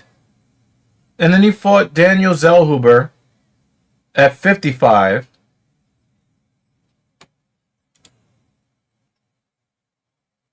He canceled a bout in 2024, 55, and he canceled Breeden, 55. I remember him at 45. Venata got injured when he was supposed to fight Andre Feely. That was supposed to be at 45. So maybe he's a 155er now.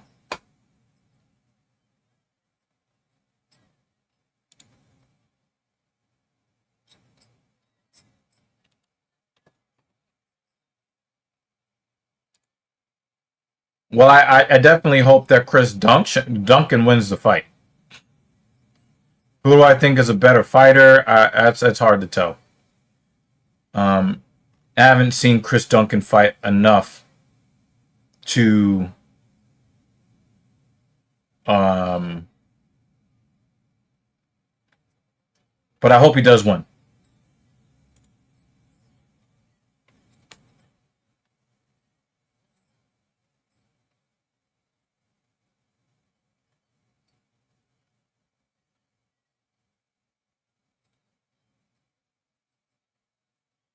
Flowers had a triangle right there for him, and he let it go.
Does Venata have any performance bonuses? He almost got his elbow ripped off his body by Flowers just now. Yeah, he got a fight in the night bonus against Bobby Green in 2020. Got a bonus against Bobby Green. Again, fight in the night. That was in 2017. In 2016, he got a performance of the night bonus and a fight of the night bonus with David Tamer.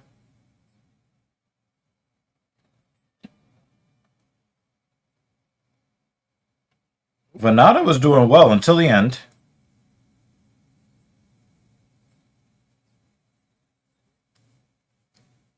Looks like he caught a body shot that he didn't like too much. So that's one of the reasons why he is still employed. He has 1, 2, 3, 4, 5. He has 5 bonuses in his career, which is he has more bonuses than wins in the UFC, and I think that that's why he's still on the roster.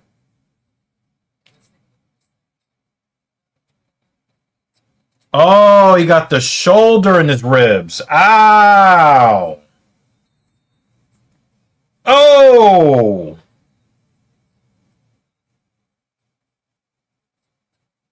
He's hurt. He's hurt. But he's staying in there. But I think that Flowers might go to the body and end the fight very early on in the second round. Let's see what he does. Is he going to go for the body? Right now, Venata's... Oh, man. You can see it poking out. That rib. Ooh! I'm just sipping my tea, y'all. I wouldn't be surprised if Venata's got a cracked rib. That bald spot on the top of Flowers' head. Kind of feel bad for him. I think he's too young for that.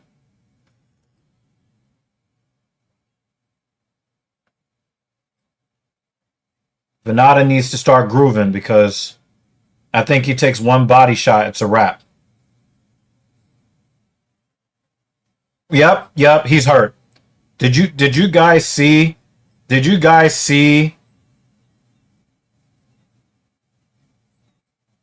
Oh man, that rib, man.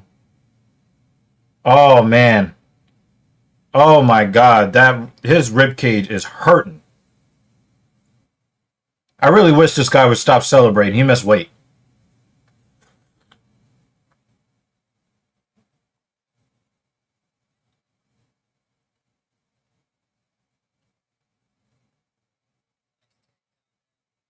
Yeah, something. Yo, Venata is legitimately hurt. I wouldn't be surprised if he gets cut. He hasn't fought in 3 years.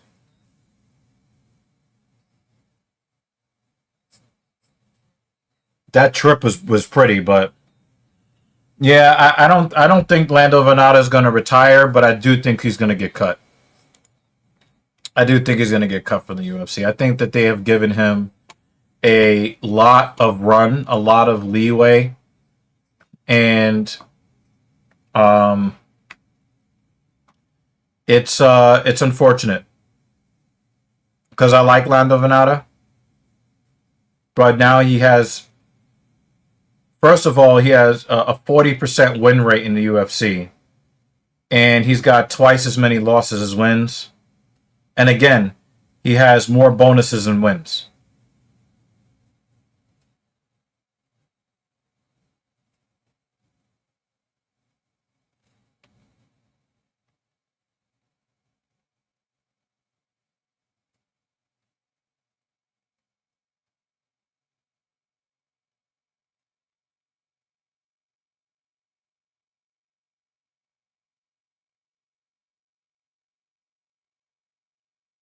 Now, Mrs. Evo,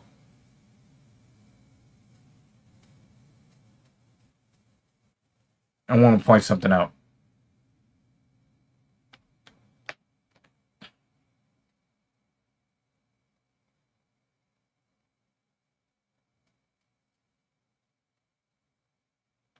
I don't hear anything going on in the other room.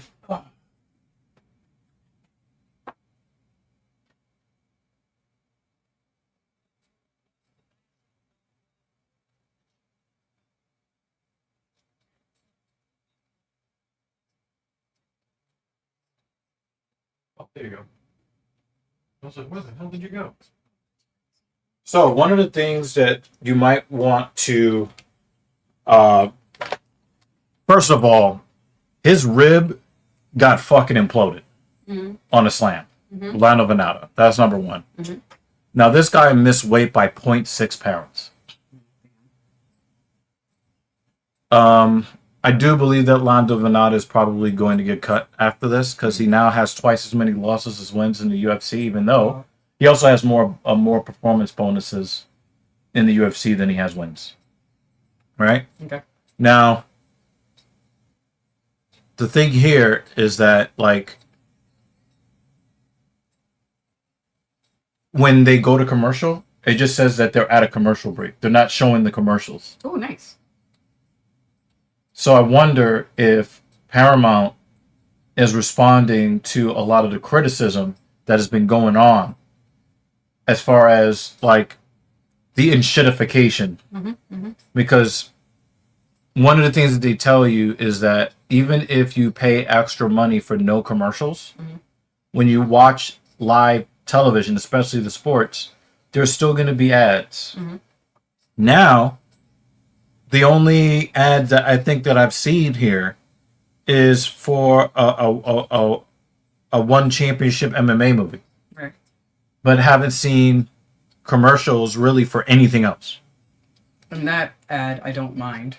The film. Right. If they have, their dudes are participating in the film. Why not promote that? Cool. I like it. I hope it's working, because I was seriously considering getting rid of Disney Plus for a while. T-Mobile saved that.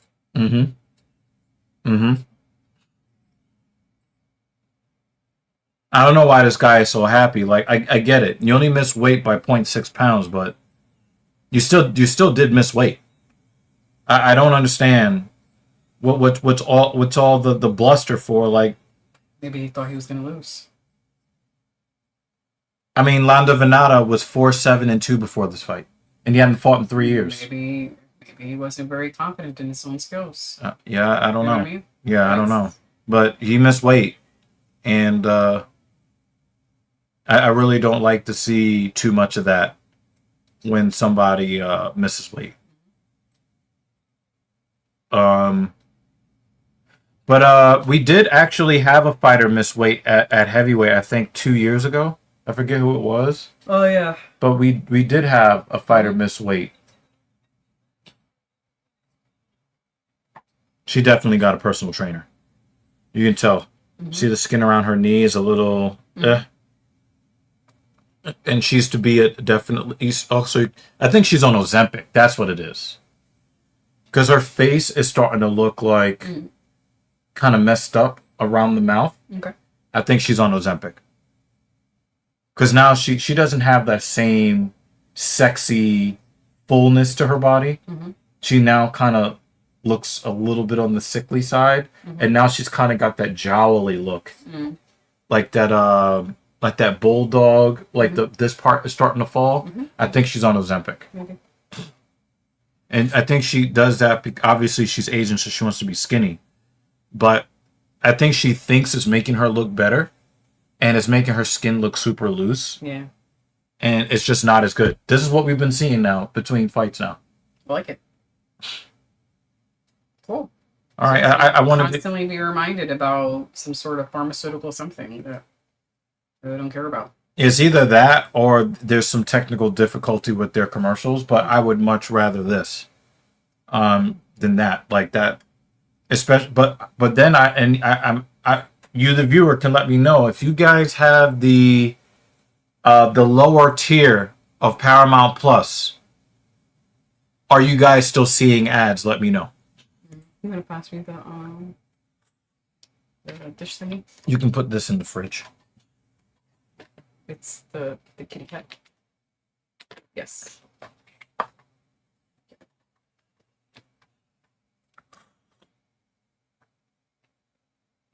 I mean, a lot of the guys at heavyweight have stories of, getting into training and combat sports to overcome morbid obesity. So to me, it's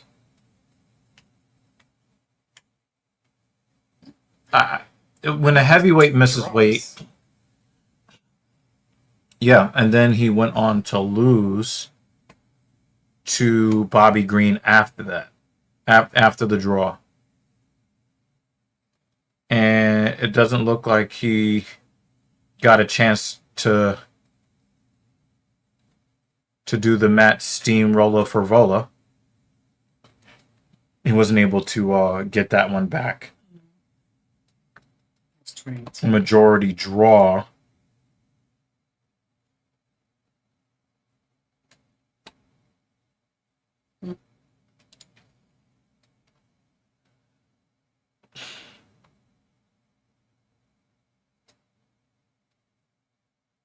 So these are all fight of the nights. So this one was a performance, was a fight of the night. Mhm. This one was a performance bonus. Mhm. This one was a fight of the night.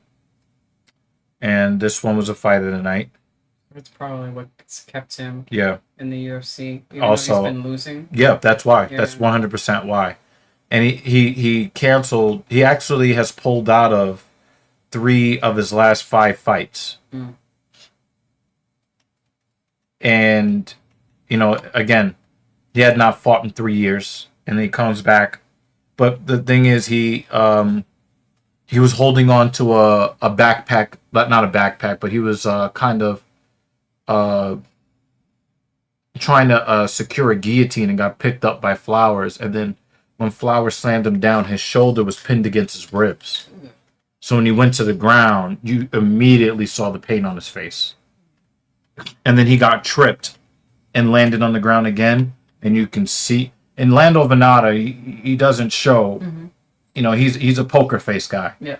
When you see that on his face, ref probably should have stopped the fight pretty much immediately. But obviously, oh, by the way, Jay, his suit is not that cool. It's a regular ass suit. Yeah.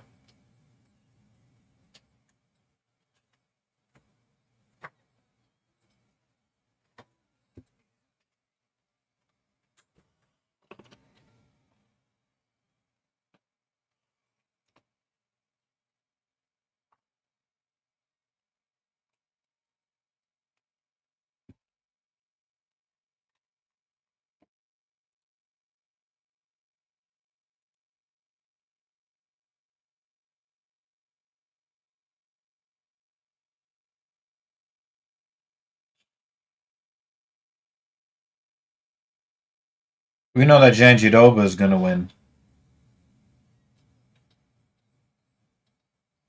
Because Ricci, she's too hot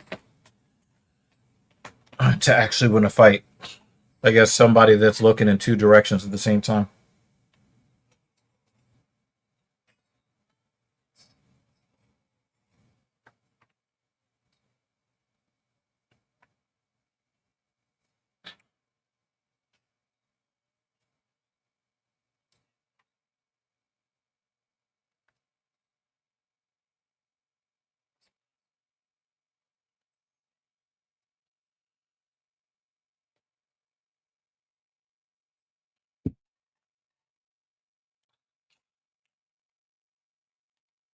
Let's check out Stuart Nickel.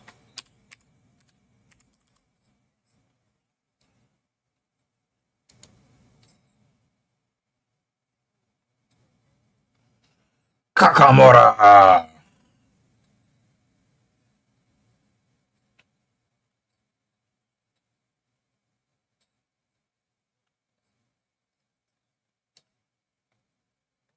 So he's 8-2 on a 2-fight losing streak. That sucks. He's got a decision loss, a submission loss.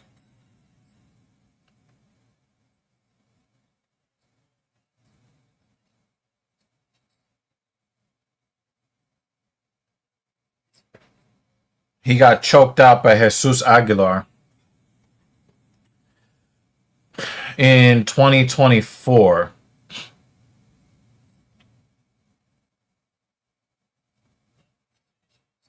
So he lost his UFC debut after going 8-0 on the regional circuits.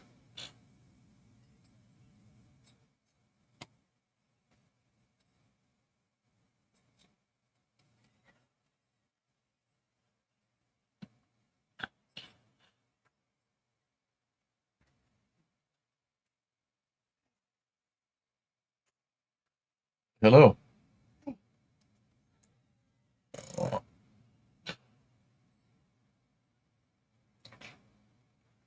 All right.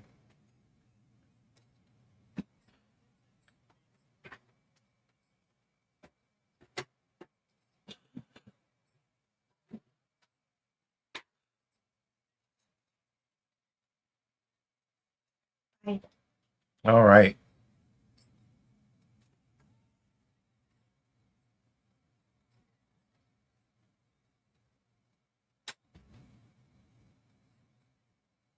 So he won 2 titles at XFC,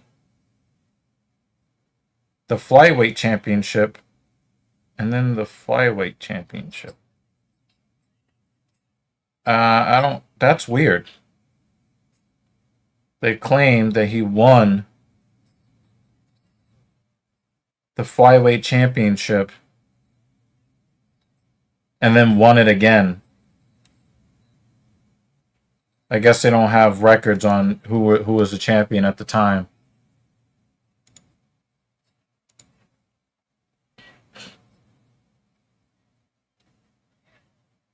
Yeah, there are no names of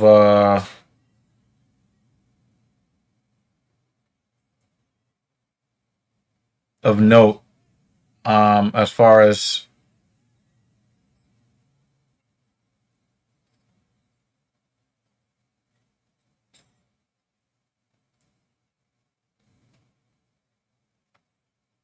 as his record outside the UFC, but he is 0-2, and it looks like he's having some problems against Alessandro Costa.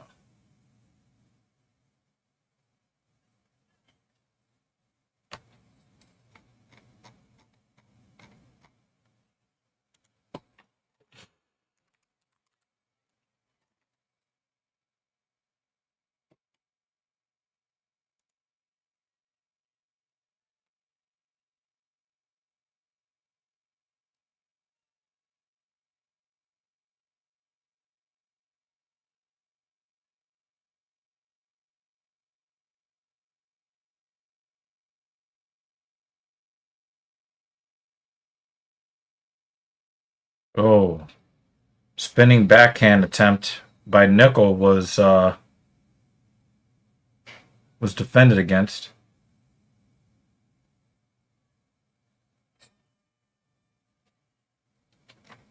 Alessandro Costa lost his last fight.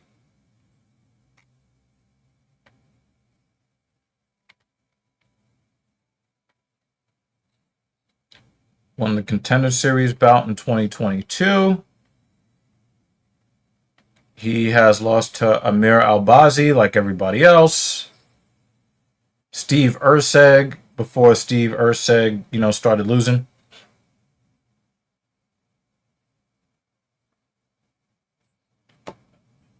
He won a title fight in Lux Fight League in 2022.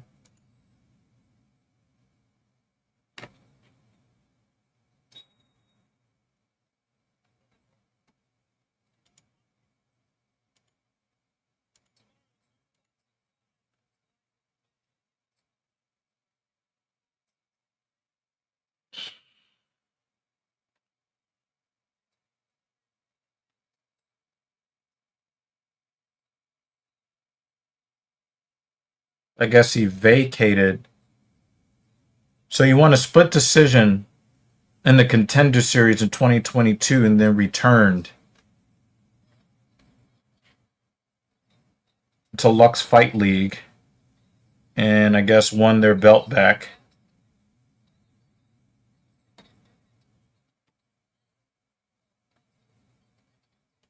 He lost to Emil Albazi, but then got a Performance of the Night bonus against Jimmy Flick in 2023. Another Performance of the Night bonus against Kevin Borjas in 2024. So he's got a couple of performance bonuses under his belt But if he doesn't get a bonus, he seems to just lose.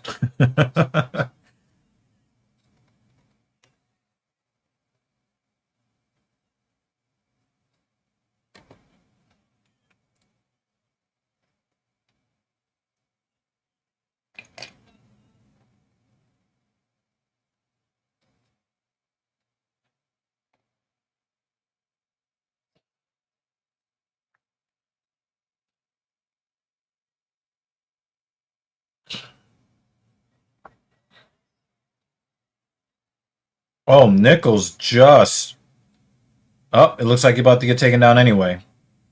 It looked like he just saved himself from getting taken down. Yep, and there it is. Costa's backpacking, but he's a little too high. Yep, he's too high.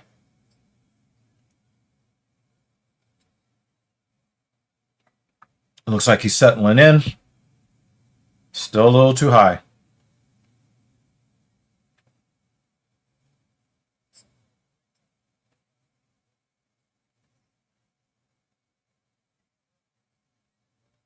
All right, Nickel got out.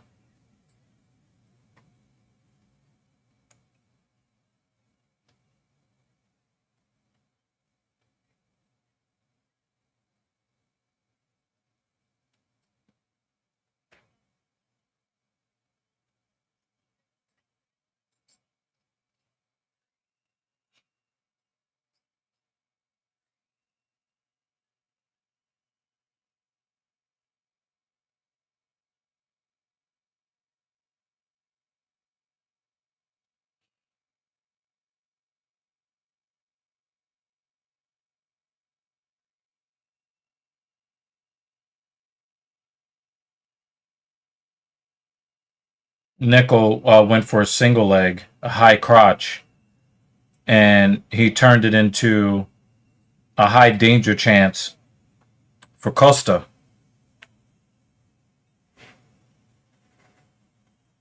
Oh, nice step and elbow for Nickel.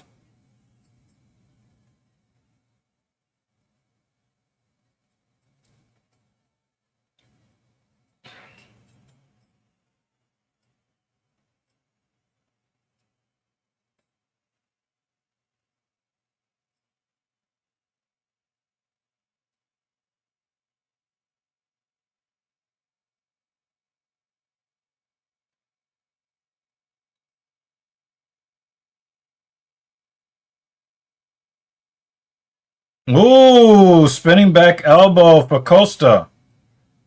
Nickel's in trouble. Nickel is in a lot of trouble. Nickel is in a lot of trouble. He's got good balance on his feet, though. He's taken a lot of damage in the last 20, 25 seconds. He's tough, though. Give him that.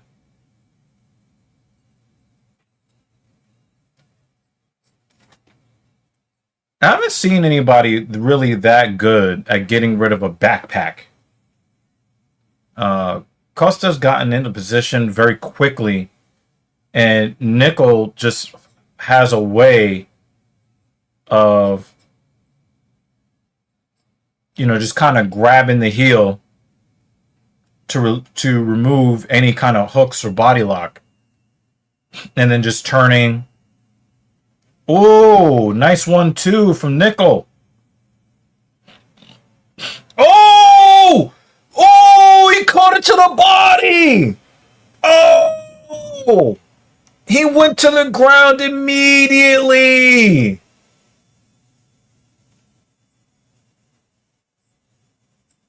Woo!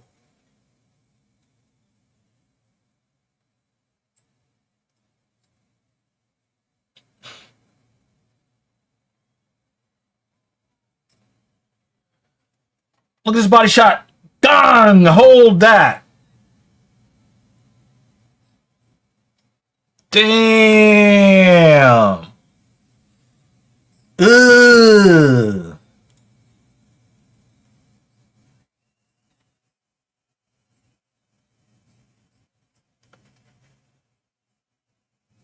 Damn. Unfortunately, it looks like Stuart Nickel is I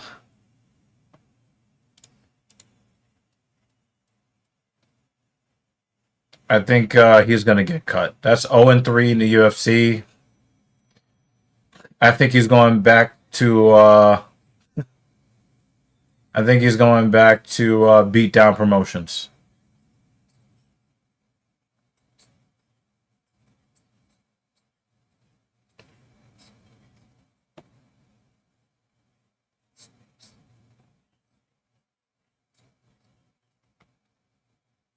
Nasty body shot.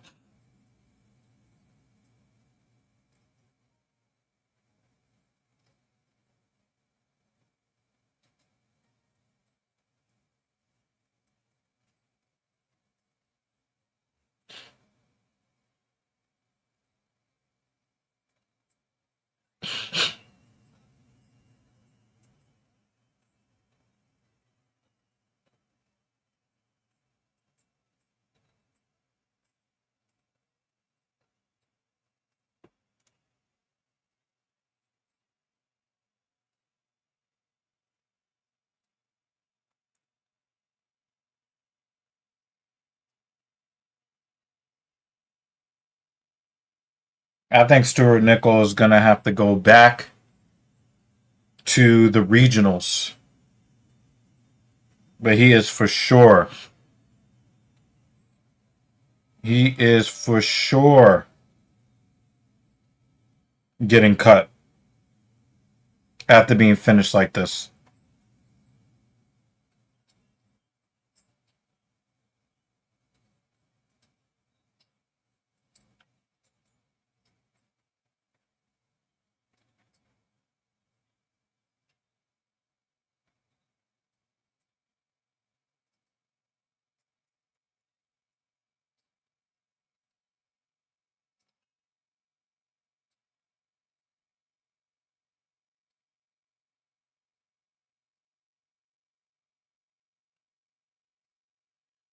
But one guy we know is not getting cut is Alessandro Costa.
Yep.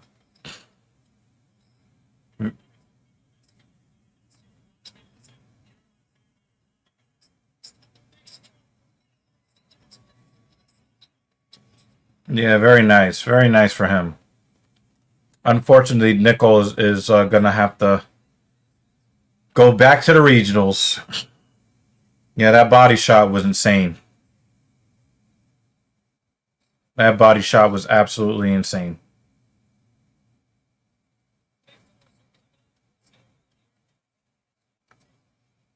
Yeah, that was dope. That was dope.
All right, let's check out our next setup, which is a feature prelim between Guilherme Pat and Thomas Peterson. Guilherme is undefeated. Tapology has him as 6-0, but says that he's on a 7-fight winning streak. How does that work?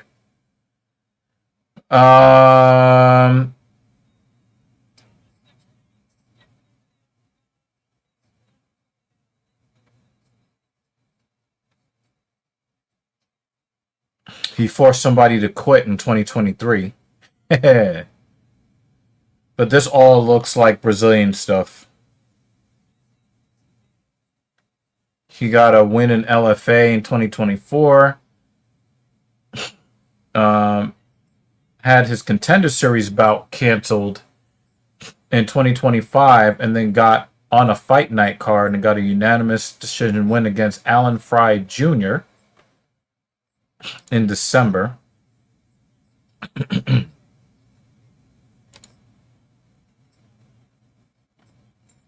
So it's really not anything to like really write home about necessarily for Guilherme. Hey, we got Midmo and we have Kratos. Good to see you guys. Good to see you guys again. Looking at Thomas Peterson, who was 10-4. Lost his last fight. So he got into the UFC on a Contender Series. You got a keylock finish in the second round against Chandler Cole. Then lost to Jamal Pogues. Then beat Muhammad Usman. That's Kamaru's brother. He got hooked to death by Shamil Gaziev. February 2025, he beat Dontel Mays by unanimous decision. Then lost to Vitor Petrino, which I believe was Vitor's first fight at heavyweight. I think he was a 205er before. And so now he's going to fight Guilherme Pat.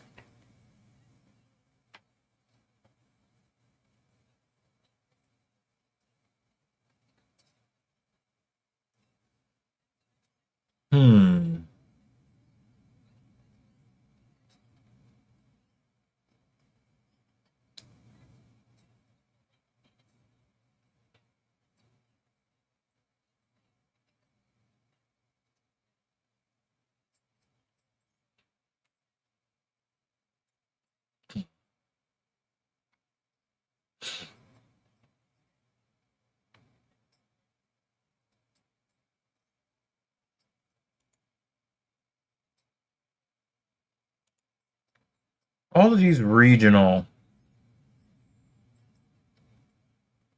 Oh, he lost to WCA.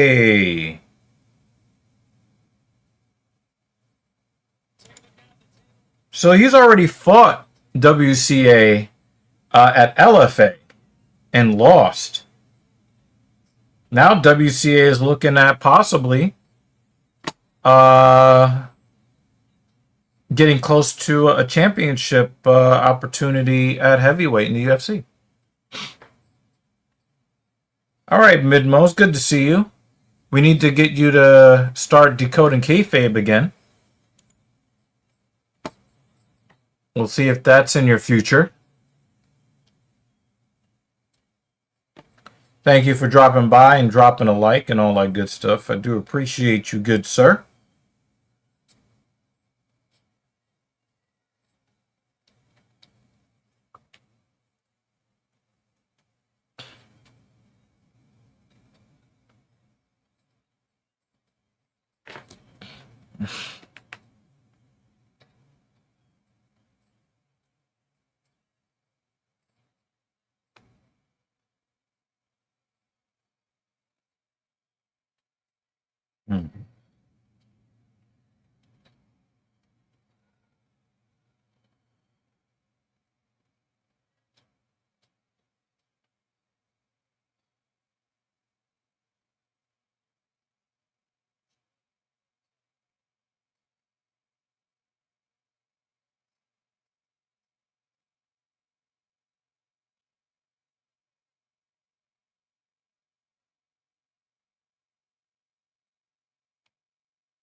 So remember, Pot is the one who is undefeated here. Peterson is the one that has uh, the UFC experience between the two of them.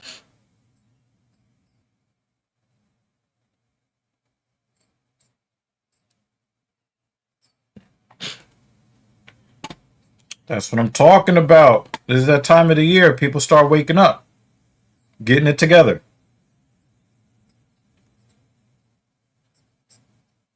Damn. 251 pounds for Peterson. And about 251 pounds for Pot. So, all right.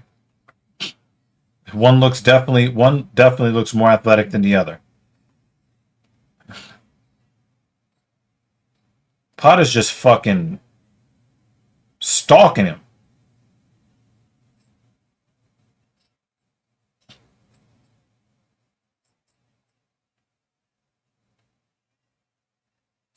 Inside calf kick from Pot.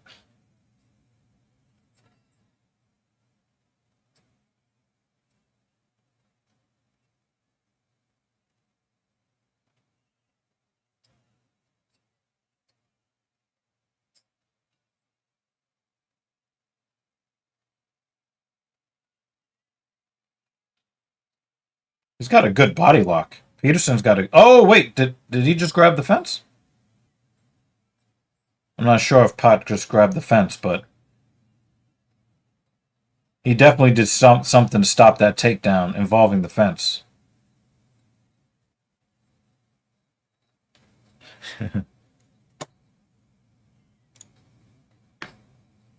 Yep, absolutely. He had that weird stalking motion.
Nice calf kick from Pot.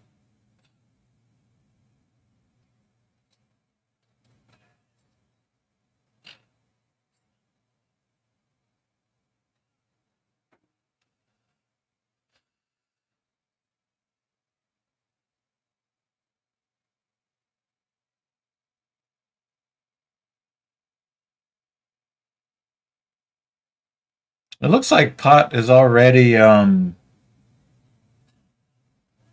It looks like he's already like gassing out.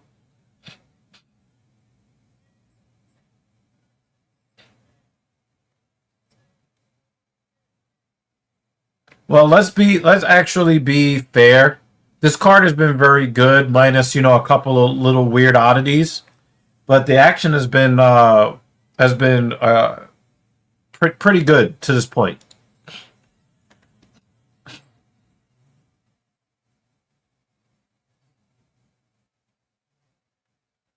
Peterson did a little wrestling, but not a whole lot. They've been circling around each other a lot.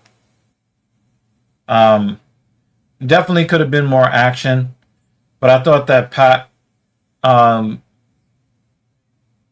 was it seemed like he was looking for a highlight finish that he didn't have to really work for. You know, he's an undefeated fighter, but he doesn't have a lot of UFC. In fact, yeah, this is just his second fight in the UFC, and he just fought in December to a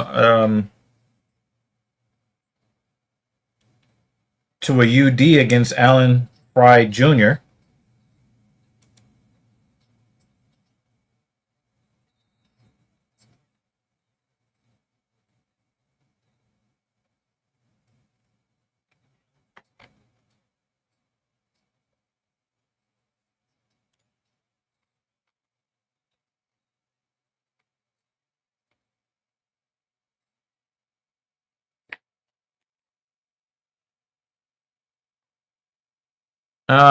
Yeah, I'm not going to argue with you too much on that AI. I didn't love the way that Pat fought in the first round.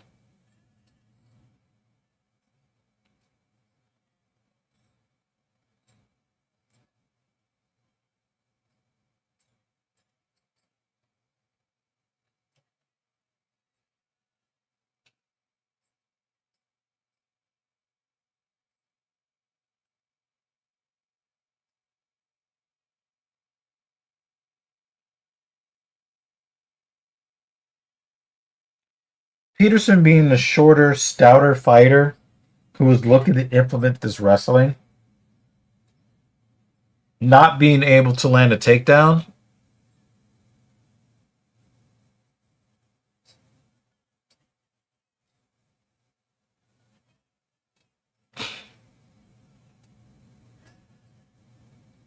Pot got some separation there.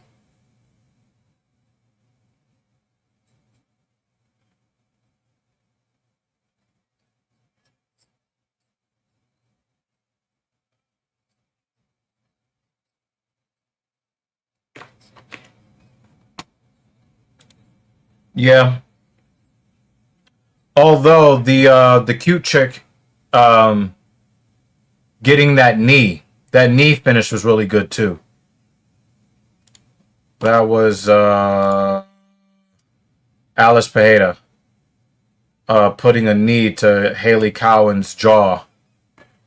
That was you know, if they both get performance bonuses, I will not be mad.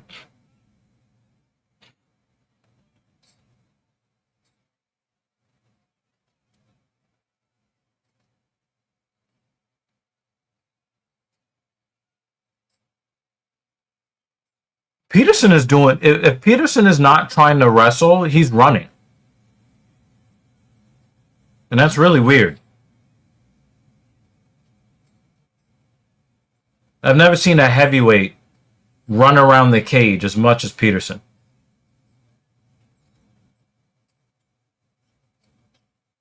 Looks like he's got a broken nose. Don't know if he came into the fight with it or if he received it here in this fight. No, not that bad. Not that bad. But this is really it right here. This is the real issue.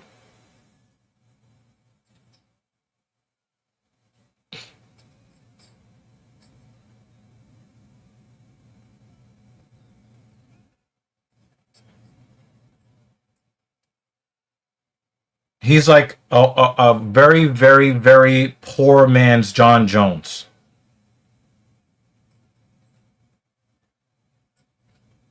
Like very, very poor man's version of John Jones.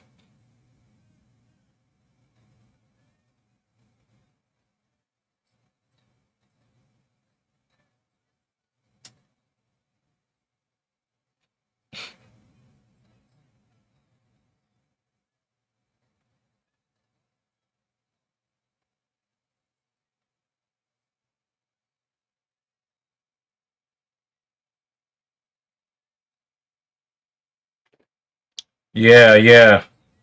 Yeah, Leroy Duncan, right? Yeah, yeah. I can, yeah, definitely. I could definitely see what you mean there.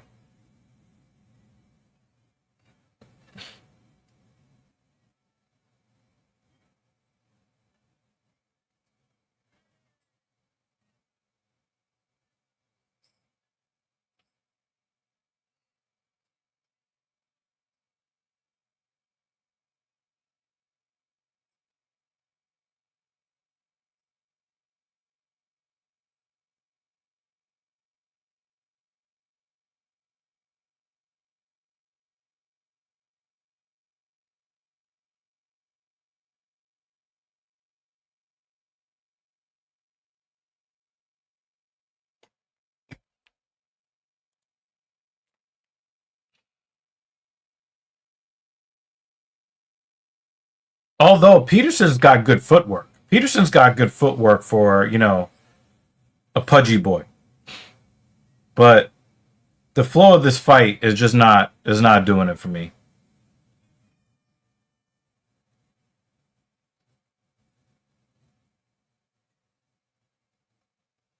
Yeah, I think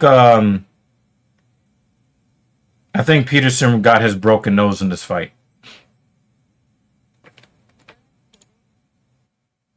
Yeah. I mean, I can't even really tell you who got the win, really.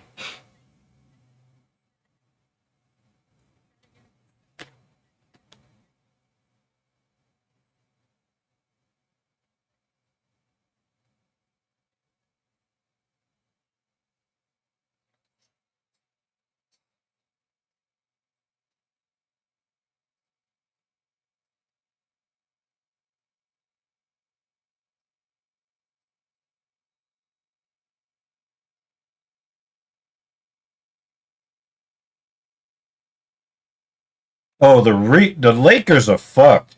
I just talked about how Austin Reeves needs to step up in the absence of Luka Doncic, and now he's out with an oblique injury for a month and a half.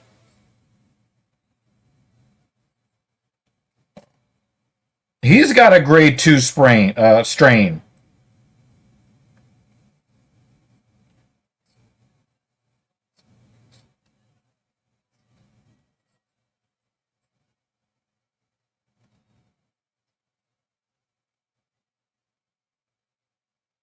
and Pat's undefeated record is about to go away.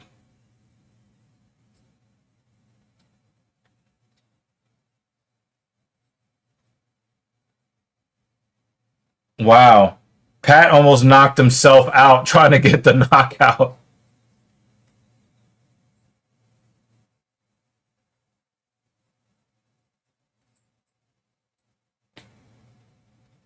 Now, Pat, he is defending intelligently for the most part, but he's in a lot of trouble. Referee wants to step in here.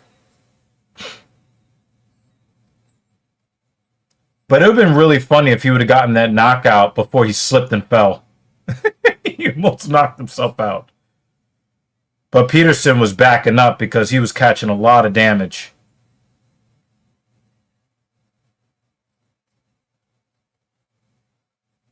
Yeah, it looks like Pat is going to be taking his first L of his career. He's taking a lot of GMP to the dome, too. And he's still trying to survive. So, but this might end up being a pretty decent win for Thomas Peterson.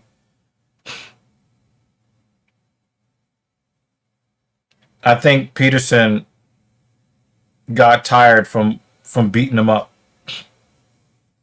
he tired. He tired from leveling the GMP.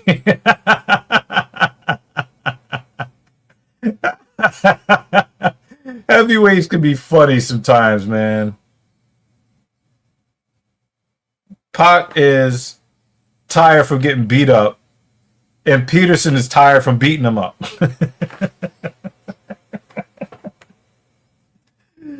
Oh my god.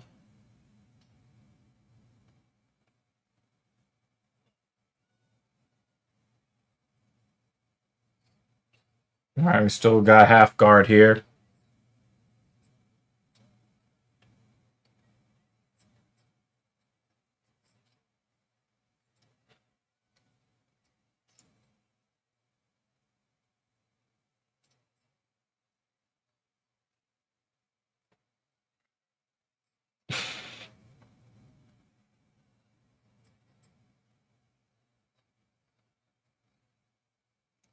I think it's probably gonna. I think we're gonna see 129-28 and 230-27 in favor of Peterson. I think it'll be an unanimous.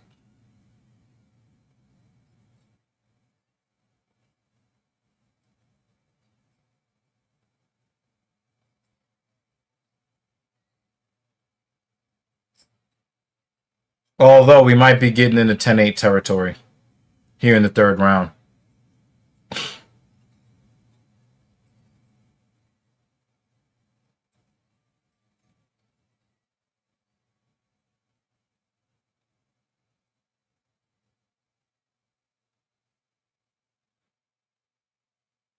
Every time Pot tries to get up, Peterson is like, nope, shoulders back on the mat.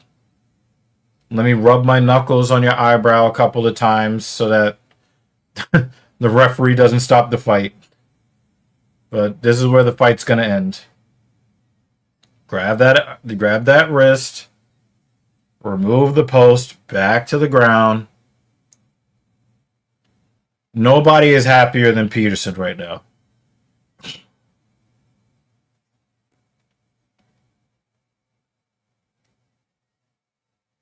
Oh, that PWHL game. I wanted to watch that. I might put that on a screen somewhere.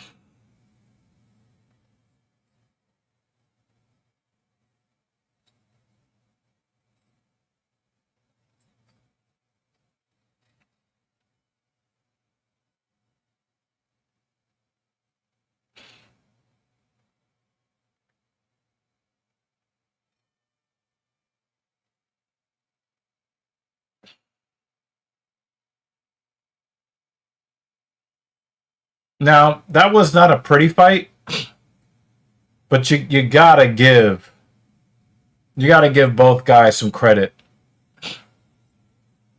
That was very, very hard fought. That was very, very hard fought.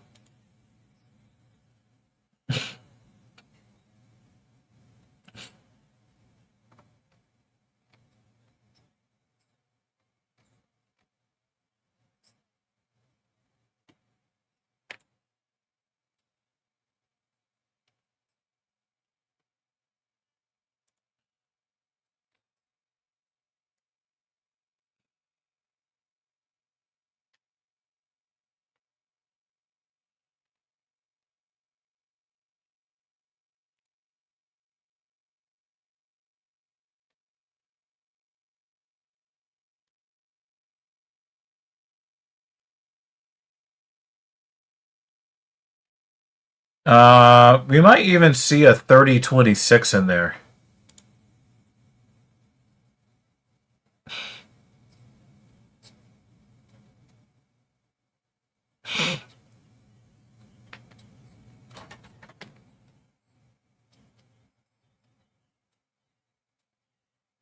$28-28. Oh wow. Majority decision. 29-27. Mean that there were. So one judge gave 2 rounds to Pot. 2 judges gave 2 rounds to Peterson and a 10-8. So which round did they give Pot? I think they gave Pot number 1. That's what I think they did. They gave Pot round 1. One of the judges also gave him round 2, but then gave the 10-8.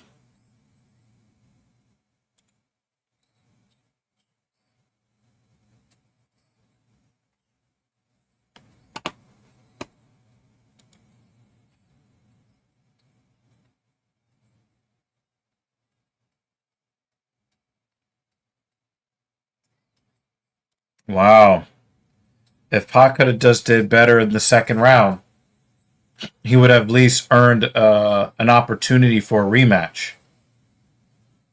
But it was not to be. It was not to be.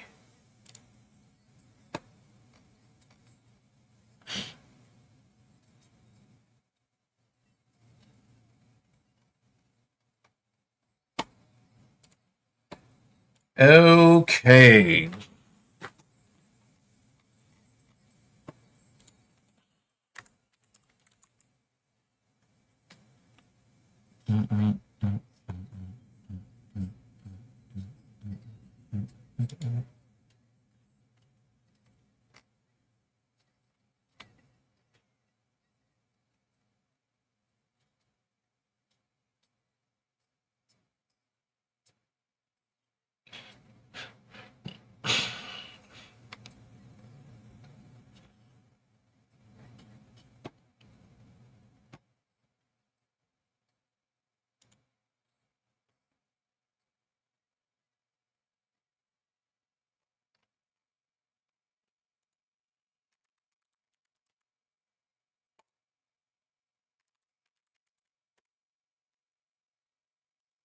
His nickname is Faker?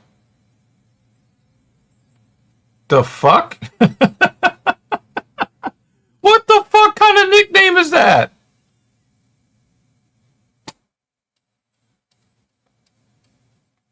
Maybe that means something different in Polish.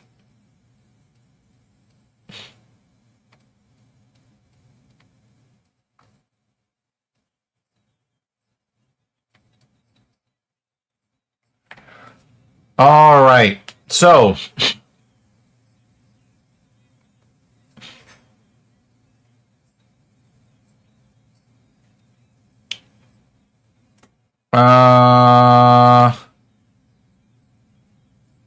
in KSW,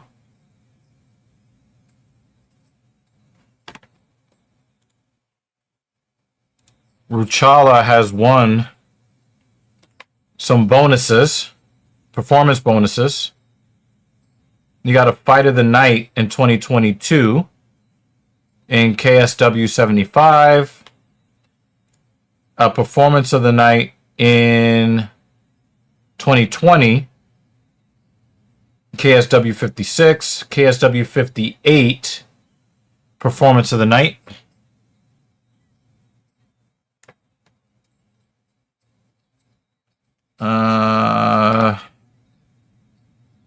He seems to prefer the armbar submission when he can get it, but a lot of decisions. KSW, he won an interim belt, then lost that belt about 4 months later. He lost by soccer body kick. Oh my God.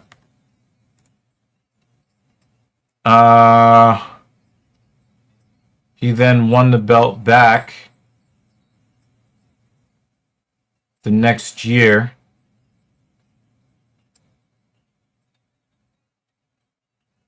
Got a title defense 6 months later. And then had his UFC debut basically a year later and beat William Gomez. I'm pretty sure he was an underdog, was he? Yep, he was a plus 220 underdog, and he won by unanimous decision. So now he fights Jose Mauro Denalo. What's his story? Okay. So in August of last year, he won a contract from the Contender Series against Manuel Exposito. The unanimous decision, but still got the contract. He last fought in LFA.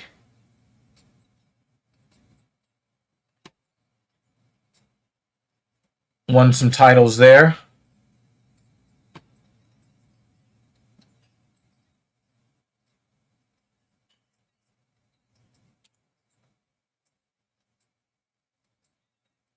Okay, this is a different Jean Silva. I was about to say. That dude is fought for his career. Aye, aye.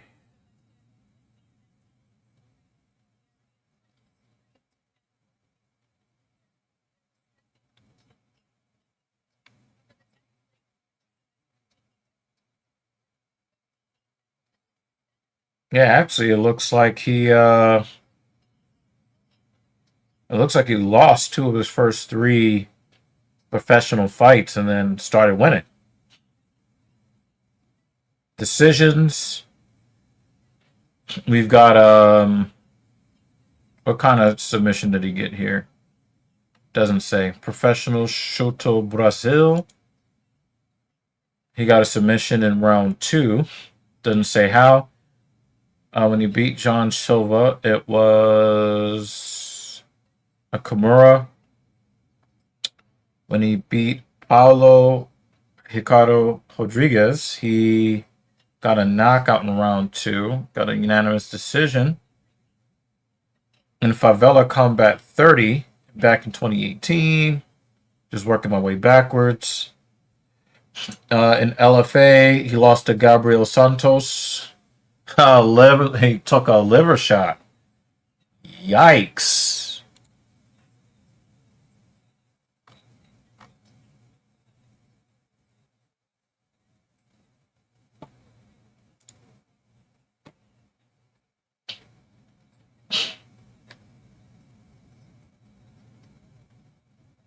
He knocked out Abu Muslim Ali Khanov in the first round last year. Then did his thing at the Contender Series. And now he gets his official UFC debut versus the Pole. And his nickname is Faker.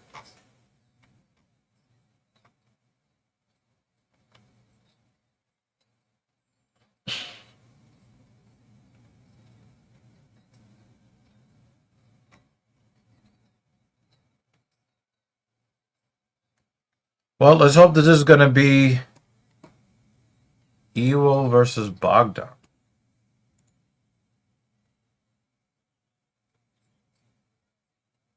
I don't know what you're referring to there.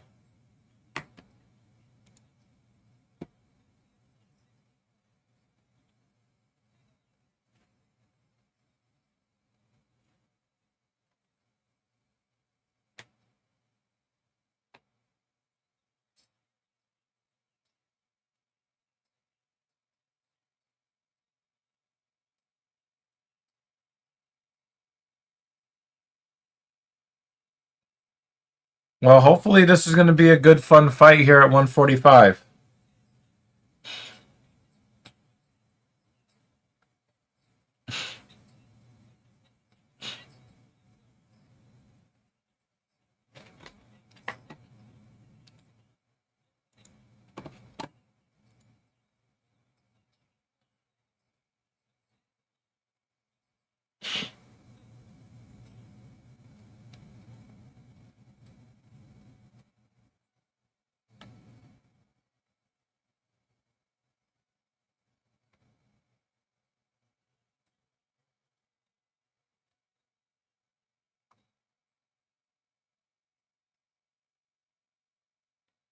Trevor Peak.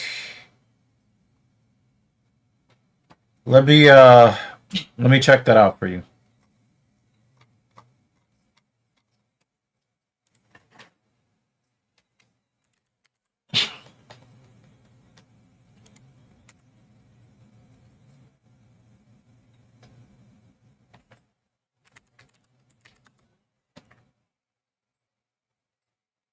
Well, I don't even see him in Tapology.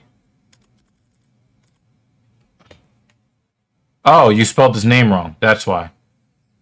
Didn't he get involved in some super racist ridiculousness?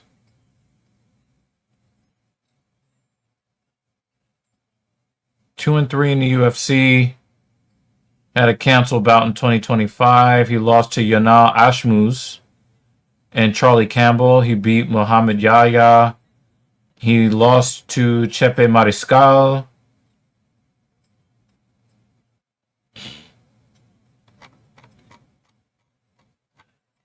Yeah, what's the deal with this guy? If I'm not mistaken, he got into some I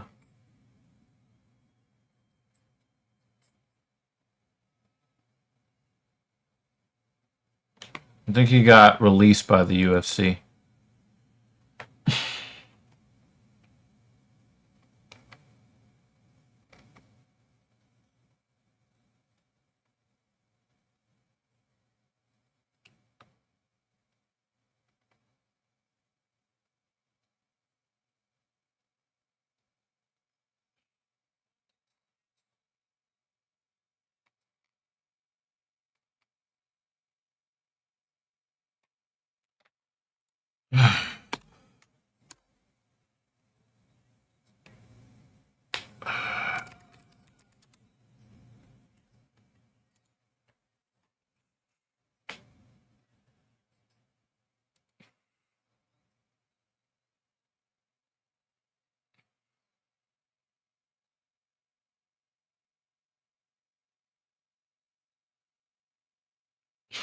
Looks like he had a bad leg injury of some sort.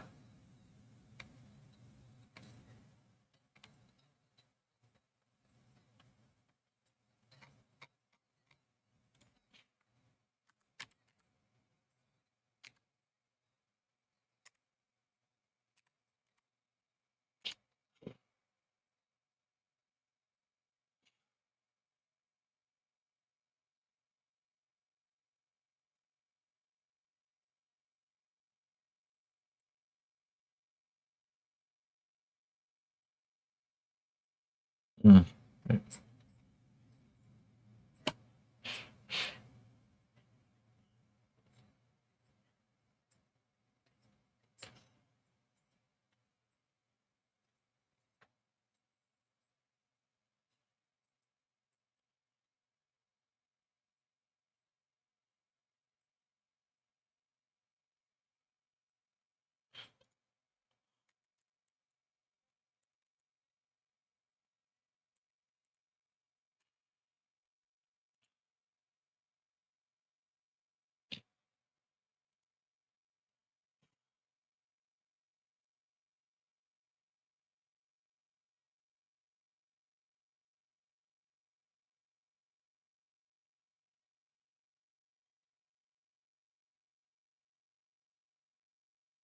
Oh, he broke his leg jumping rope. Yeah, Trevor Peak. Yeah. Hey, we're reading the same thing.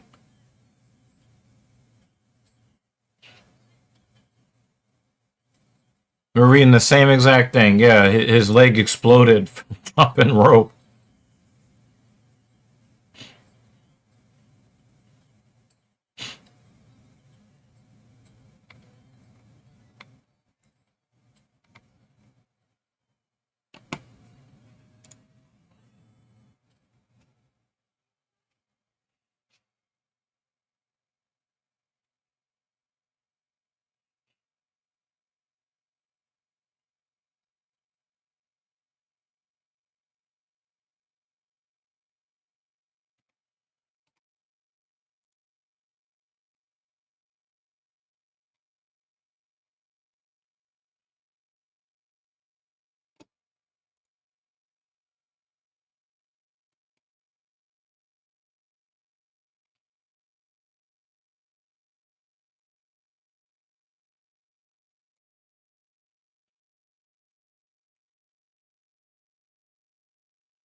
All right, let's see what we got here.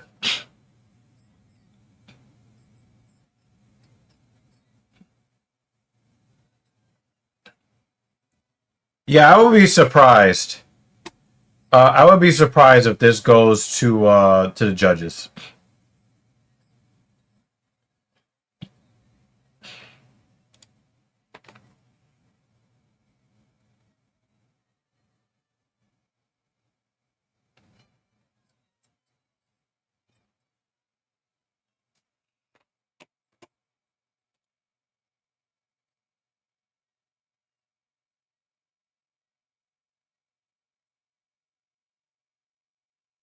Well, it is orthodox versus southpaw, and I know that a lot of fighters don't really feel that great in that situation.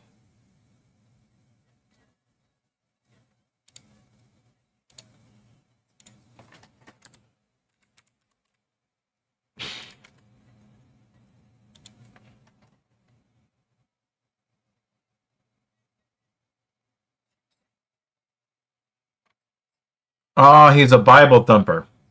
That's the thing with Trevor Peak.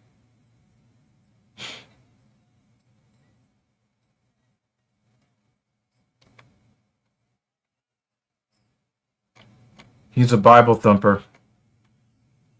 They used to do a lot of drugs, apparently.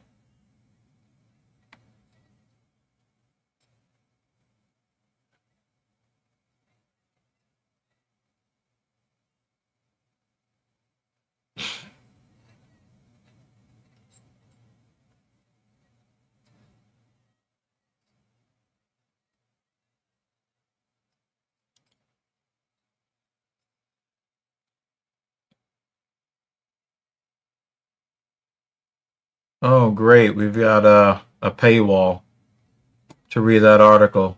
No thanks.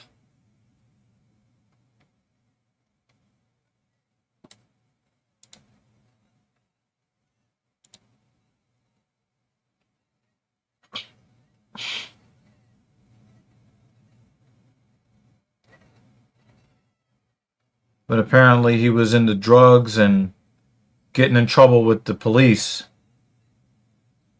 And now he's a Bible thumper.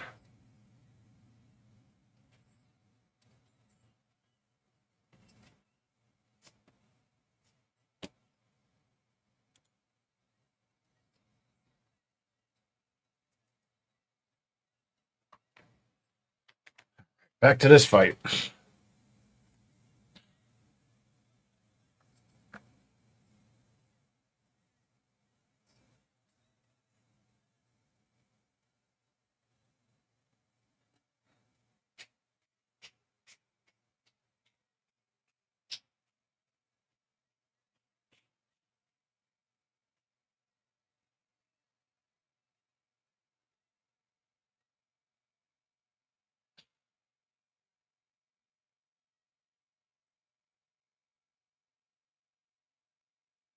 Well, whatever keeps you from being a criminal, I guess I have to respect it on that level.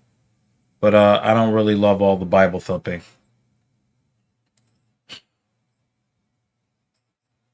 I know you guys hear me say that often, but when you do violence for pay, I don't want to hear about God. I don't want to hear about God from you. Leave the religion out of it. Wow, that was a nice, that almost looked like a question mark kick from Ushala. That was a nice kick.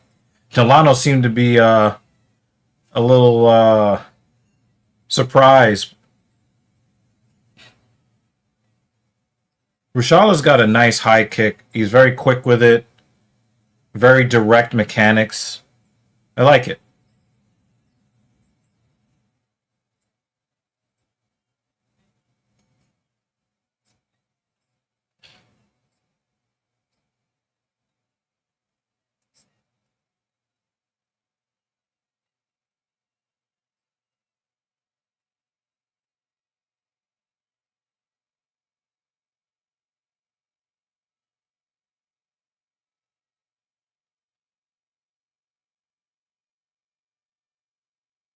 Not a bad round one. Not a bad round one. Give me a second in between rounds. Be right back.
Delano looks like he's not in a good flow or in a good rhythm. And I wonder if it is Rushala.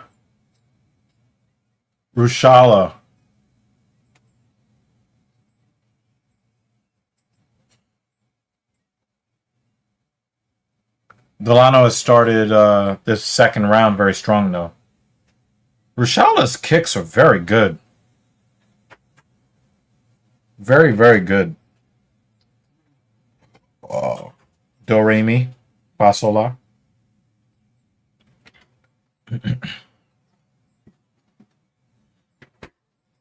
Yeah, I've been using those topology pages when I'm solo Yeah, for talking points because I'm like, I don't know what to say. yeah, I think So that it this is helps. a good way.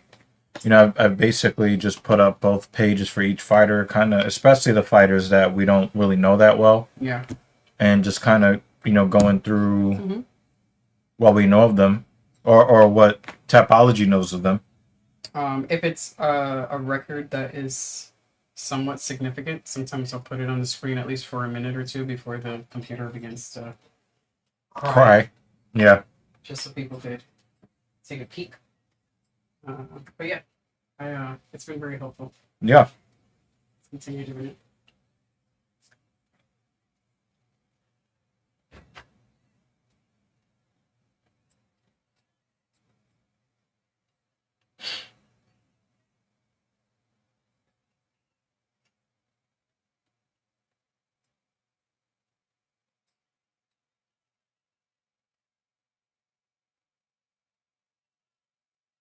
Nice combo from Delano.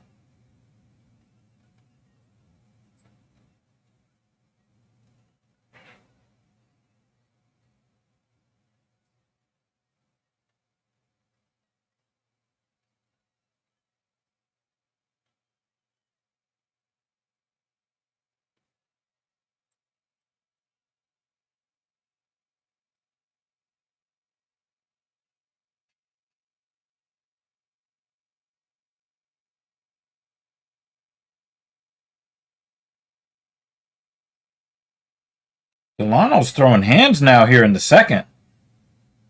Rushala's better get his striking defense on point. Otherwise, he's going to be looking up at the lights. Rushala's got really, really nice skills, but when he starts getting hit, he just stops moving.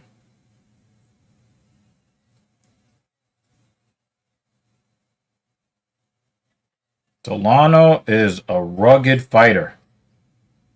And he's catching Rushala. Rushala does not move his head off the center line.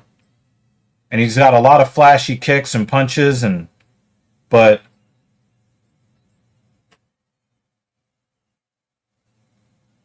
when they get in clinch range, Delano's giving him the business. And I think that one of the things that's going to make the difference in this fight is striking defense discipline. Delano's got a lot of it. Rushala not so much. And every time he catches one of the snot box, he becomes less and less of a threat. I got Delano winning this round pretty easily.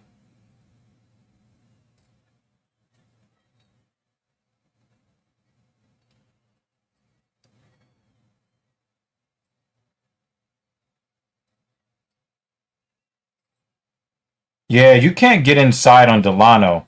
It was one of the things I like about the fighters on this card. Everybody that seems to get in close, they're not wasting a lot of time, space, and opportunity. They're throwing the elbows in the clinch. They're throwing uppercuts in the clinch. I like what Delano is doing here. This is really good stuff from Delano.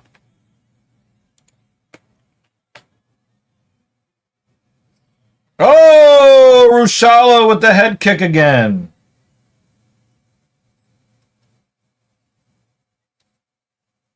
You know, I really do like Rushala's striking prowess. It's just that he's always looking for an opening. And when he doesn't find the opening, he doesn't do as much. I don't know.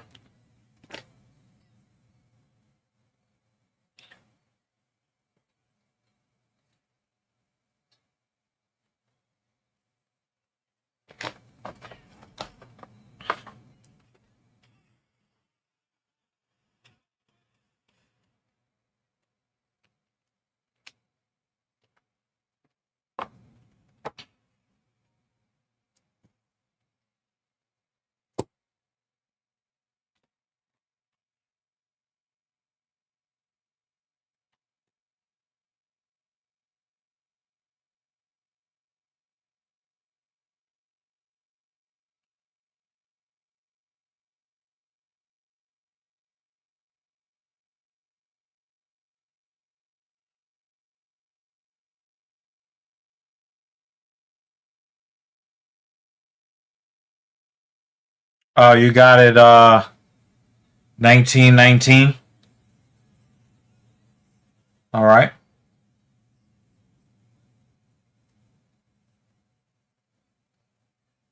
I got some PWHL on the screen on my little iPhone in front of me.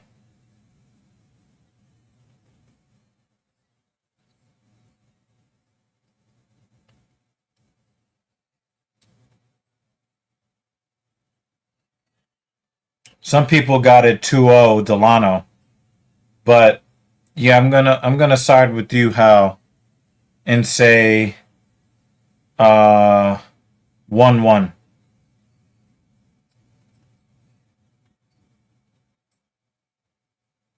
I thought Rushala's strikes were more consequential in round one, and that's why I'm giving Rushala round one.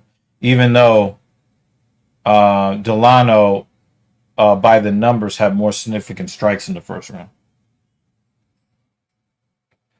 It just didn't look like Delano had a good rhythm in the first round.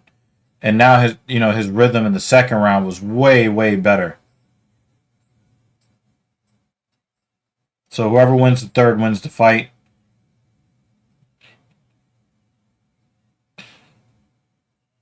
I'm surprised that this fight might actually go to decision. I didn't think that it would. But it's still a good fight regardless.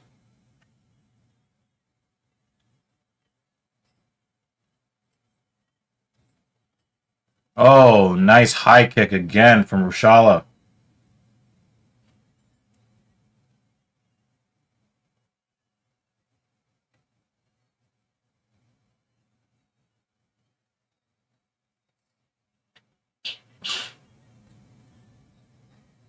When Rushala lands, it's nice.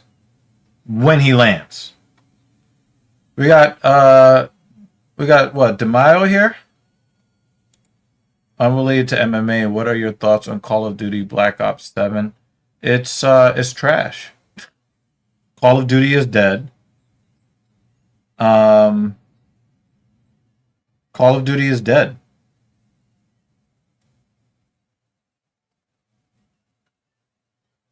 I actually wanted to get tickets to this women's hockey game at the Garden, and I just could not get the funds together before the tickets sold out.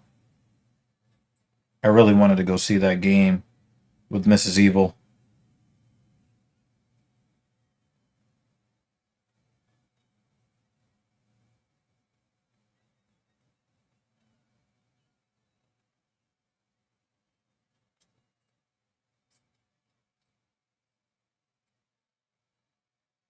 Oh, he's grabbed two hands on the fence.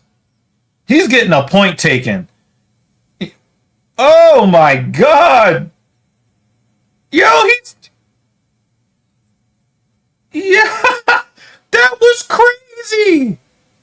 He grabbed the fence with two hands and was just like, no, no.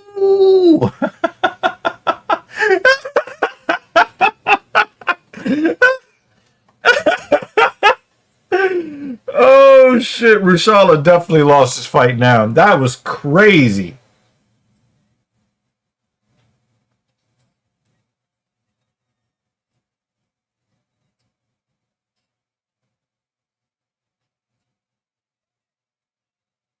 That was crazy. Oh my God, that was hilarious.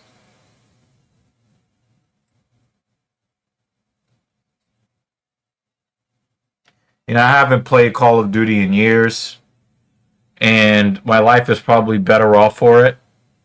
But I think that I think that there is a world where I could be happy being a less productive loser if Call of Duty was fun and stayed fun like it used to be. But just not what it is. Call of Duty is trash. Nobody cares about Call of Duty anymore. A lot of the gamers from 15 years ago, they really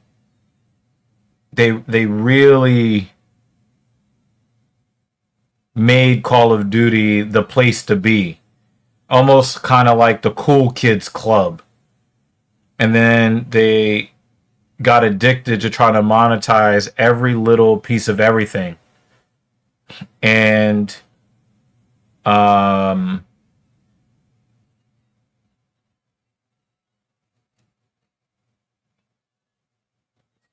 and they basically killed the IP. Nice, Delano. But Delano's pushing his strikes. They're really not snapping like it was before. Wow, Rushala tried to do the mini Max Holloway and almost got knocked the fuck out.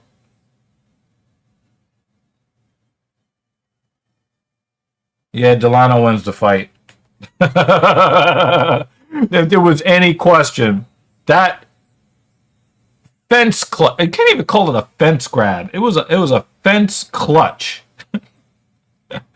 That was crazy. All nonsense Keith Peterson turned into some nonsense Keith Peterson. Oh my god, that was hilarious.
The Sirens are not very good this year.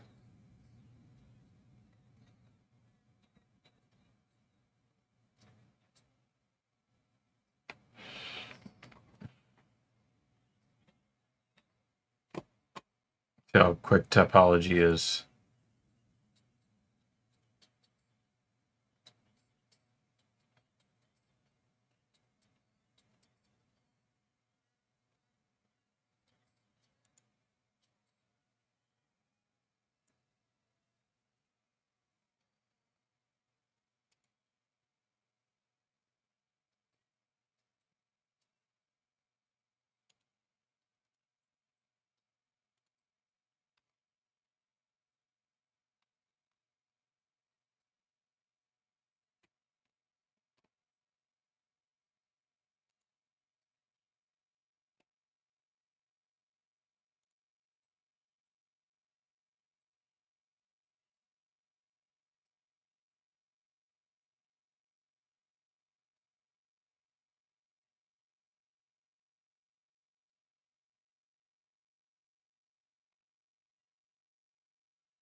Jose Delano, he did a good job.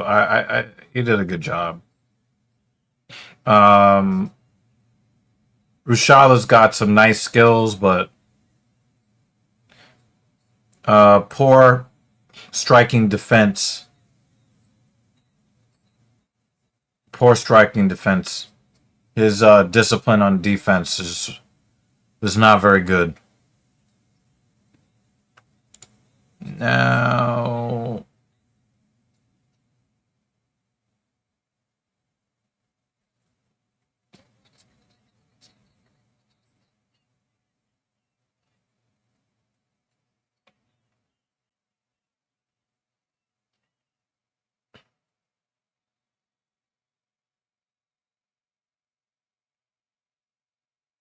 All right. Up next, we have Tommy McMillan versus Manolo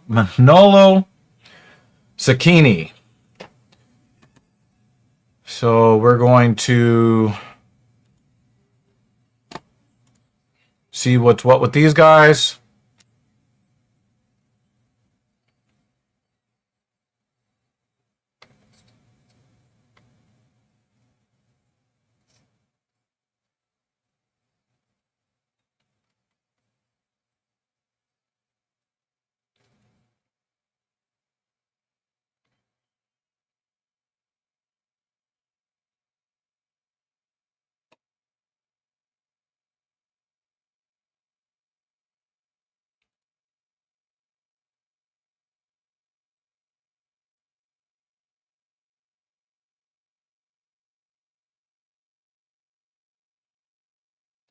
So you got a win but lost the belt?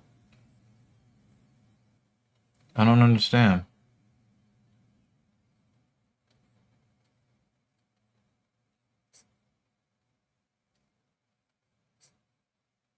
Okay, okay. So apparently it was at a catch weight of 150 pounds.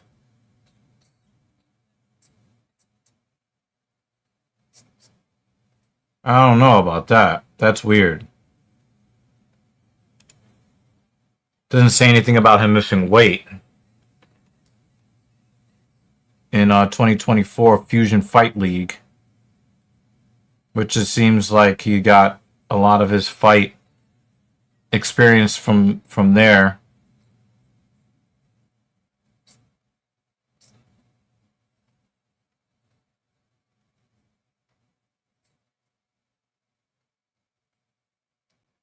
You got a majority decision against David Ngoyen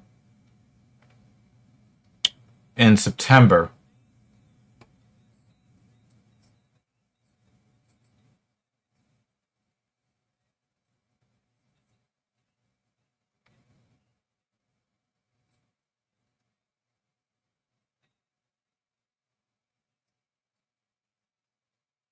He's considered to be the 40th ranked North American featherweight out of 1,000. Well, that's how you get to the UFC. If we look at Zacchini,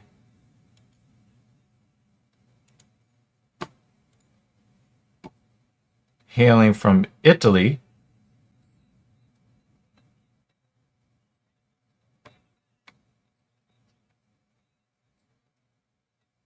this is his second fight in the UFC. He lost his first one against Morgan Charrier. I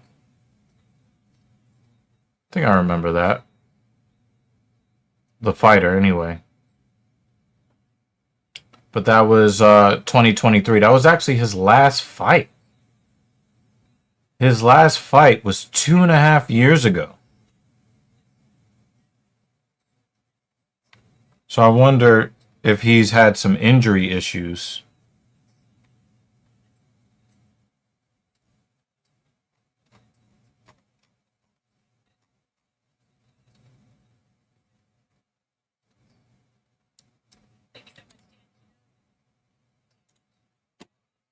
Let's see.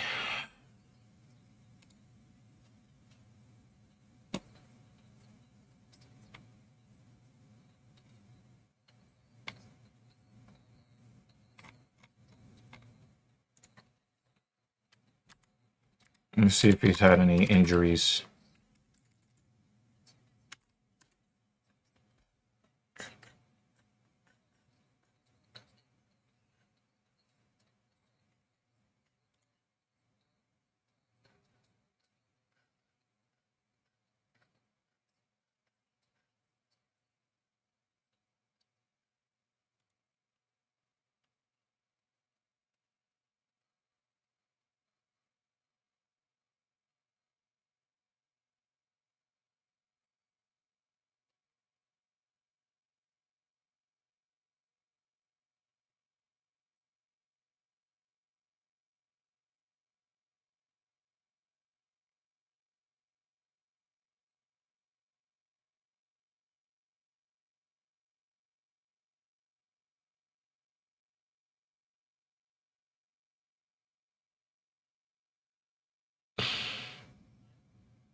It doesn't really say what kept him out of the cage for the last 2.5 years.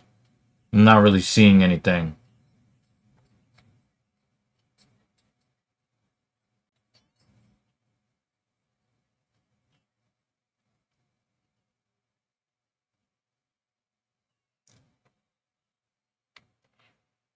So yeah.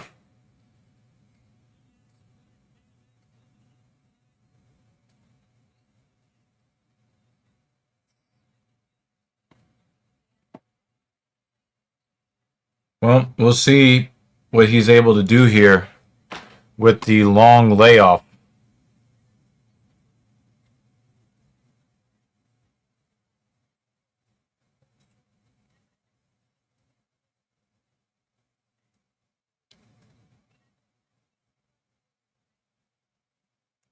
It's really crazy how a lot of these guys feel like they have to try to act like the camera is not like right there in their face when they do the walk-ins.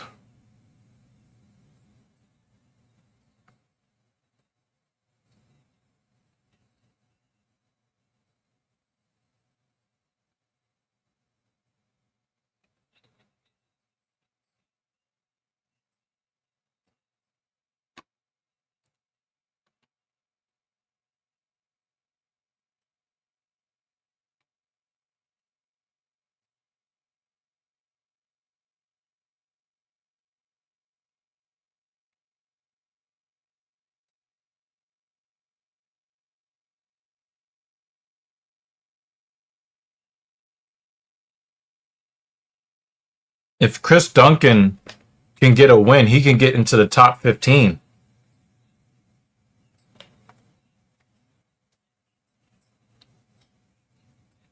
Tapology has Chris Duncan the 34th ranked UFC lightweight, with Renato Moicano at number 9. So maybe Duncan can get inside the top 15 if he can get this win. It would be nice if he got it.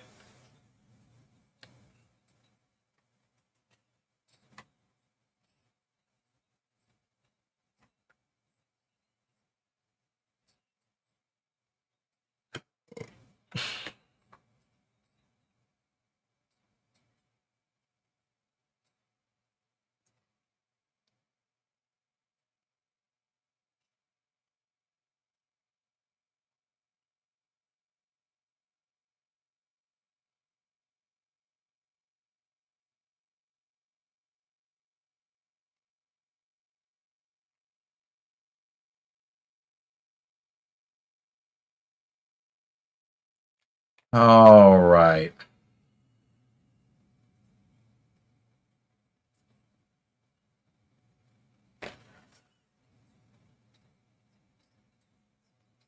Not a fan of Moicano. Nope. Definitely not. JO. Definitely not. So if he could take this L, that would be nice.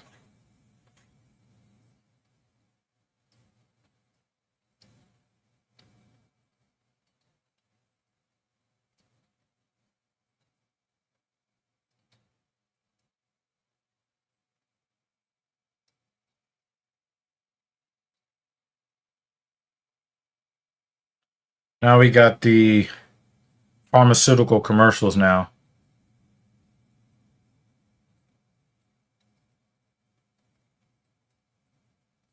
They got they're showing this overweight woman making a cake. She's got HIV. And you're like, yeah, I got my hands. And like, I don't know, like, if you say, oh, yeah, but, there's no risk or anything like that.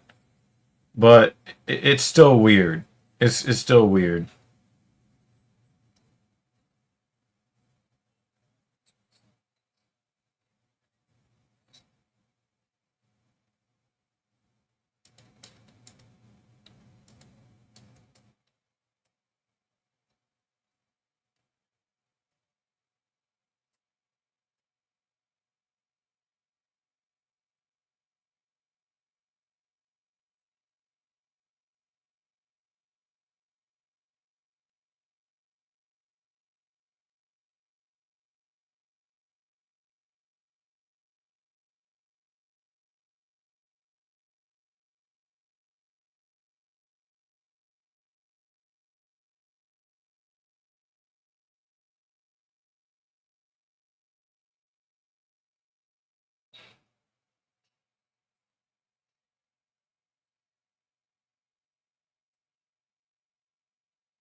Well, I was pretty hopeful that we were going to be able to get rid of the commercials. And I guess they figured out exactly how they wanted to do their commercials. And they got their commercial game back going. Oh, well.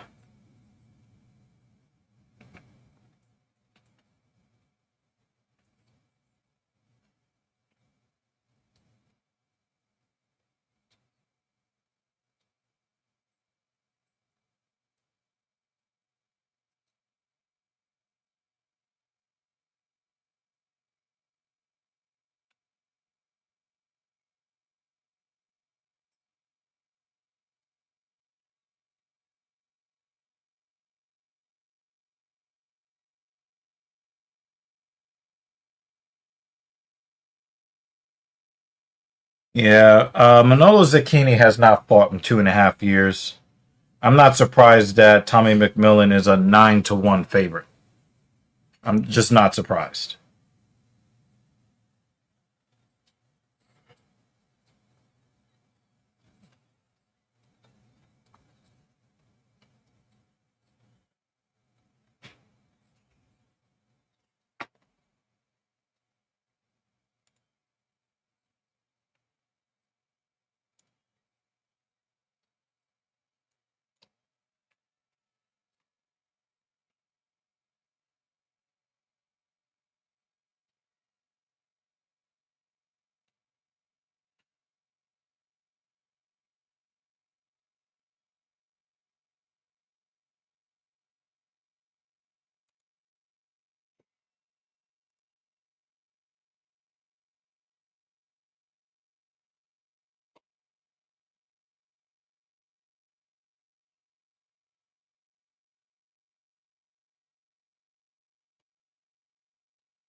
Why is McMillan so pale?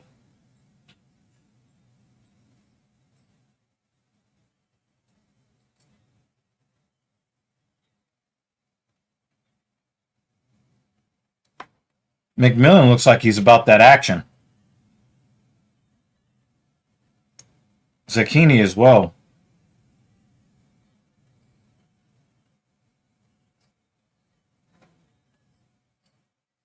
Spinning back elbow for Zucchini. Looks like it just barely landed. McMillan looks like an exciting fighter. But he also looks like he died 3 weeks ago.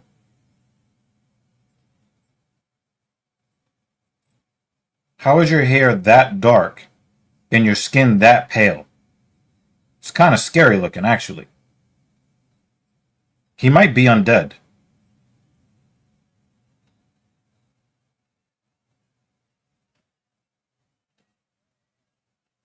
What if he's a vampire?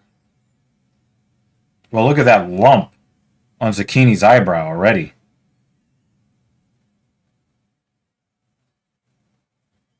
These guys are not wasting any time. They're like, we don't get paid by the hour. McMillan with the spinning back kick.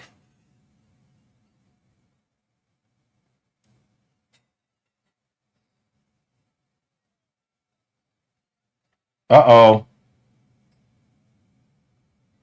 And we've got a Victor Henry.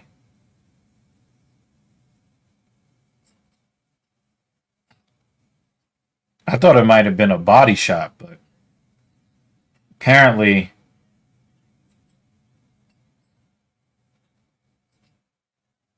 he rang his bells.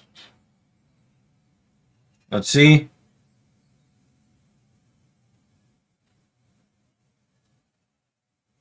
I don't know. I don't know. That looked like a knee to the body to me.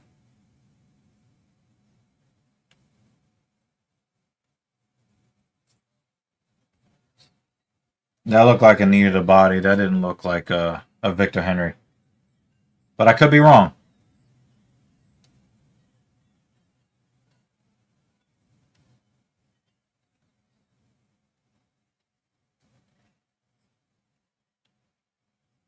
McMillan has a stars like a star fighter's makeup as far as like how action driven he is.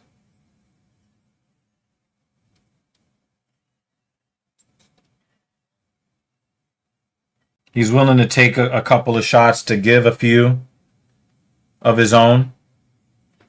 He's got a lot of crazy angles. He is not afraid to throw.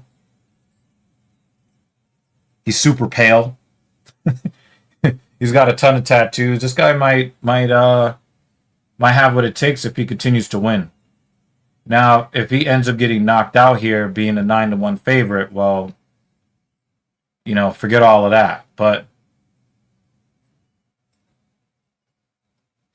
he's got some flair to him. Wow, he is very, very willing to throw that knee in any striking situation.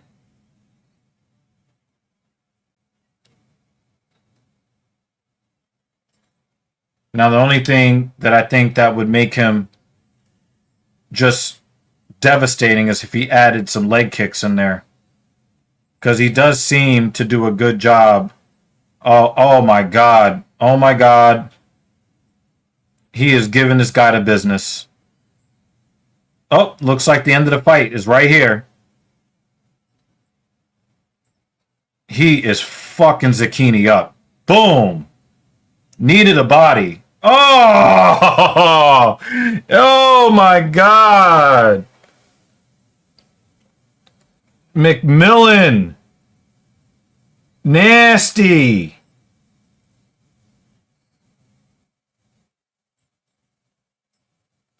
Nasty. Nasty. Nasty. You could tell he don't give no fucks. And then hit him with that body shot. Look at him. He does not mind taking some punishment to dish out more of his own. And the knees are on point. He's mixing it up. Head, body. Oh. Where was that knee coming? That knee right? Boom. Boom. There it is. Right in the liver. I said, dude, where were you? Where were you? I said this. I said this already. Where were you?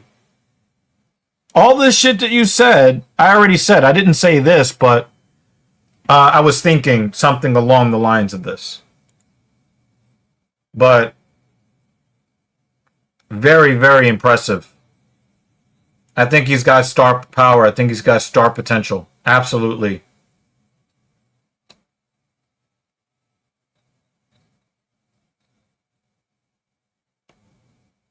Yeah. But I think that like, okay, O'Malley was more of a sniper. This guy actually reminds me of something possibly above. I would say a mix of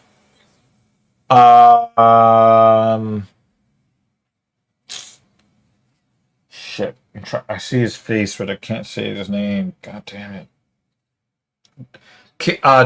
Talbot and O'Malley. He reminds me of a weird cross between Talbot and O'Malley, because O'Malley is not as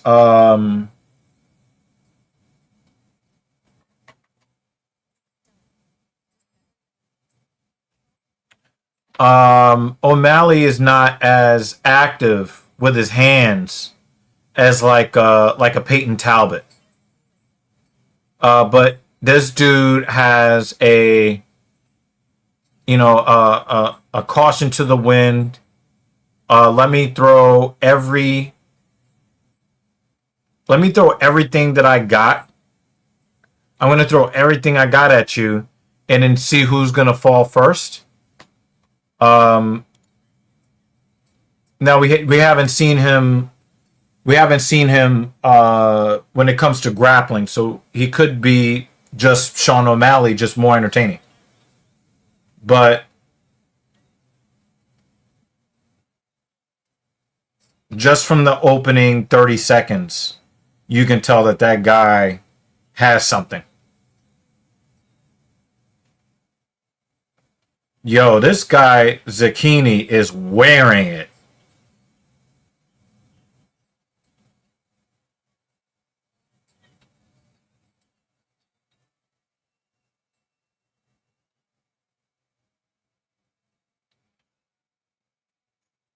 I don't know. We might be seeing a potential star. We'll see. But he just did fight a guy who's fought once in the last 6 years, or something to that effect. Zucchini hasn't really fought very much. I mean, we've been saying this for a long time, but we're going to have to. We're going to have to.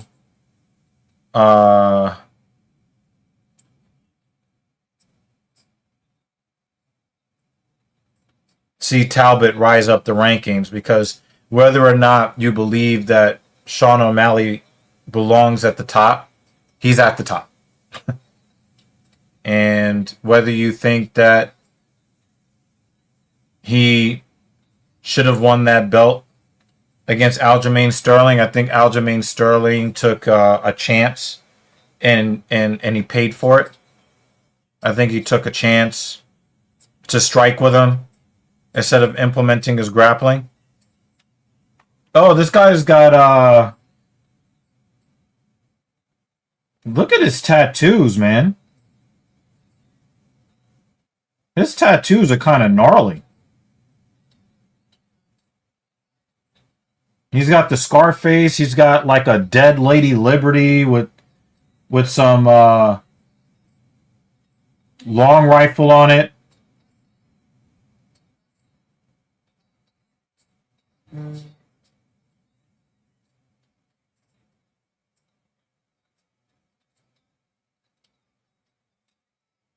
It looks like he's got like a Cars, like a Pixar Disney Cars tattoo on his chest next to Tony Montana. Oh, he's got O'Malley in his corner, of course. It all makes sense. He's part of O'Malley's camp.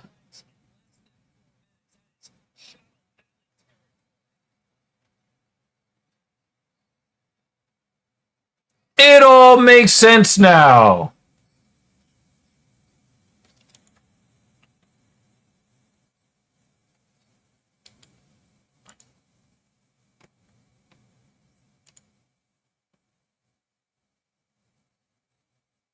That's some weird fucking tattoos, man.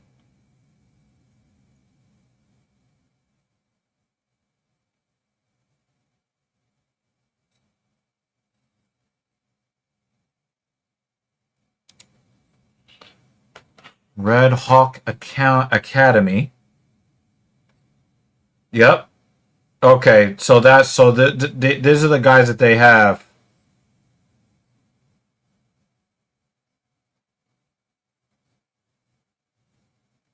Joseph Perez, Jonathan Honey Badger Davison, and of course Sugar Sean O'Malley.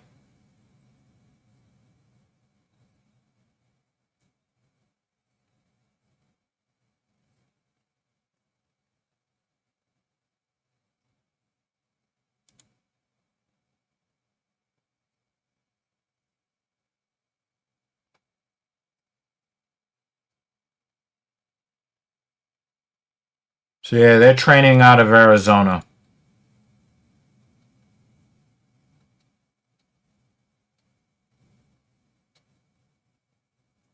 So I'm going to say yes. I'm going to say yes from what I saw. But again, remember, Sean O'Malley looked this good when he first started. We have to understand that McMillan just fought a guy who had really not fought very much at all in the past few years. And his last fight before tonight was 2.5 years. He's got like a bunch of personal issues going on. So remember, a lot of times these guys look like world beaters against guys that have never done anything. But do I like what I see? Absolutely. Absolutely. Very, very dope. Obviously, it's not fight of the night, but it might get a performance bonus. I think that they're going to have a tough time giving out performance bonuses tonight because my contenders for bonuses right now, Alice Pereira,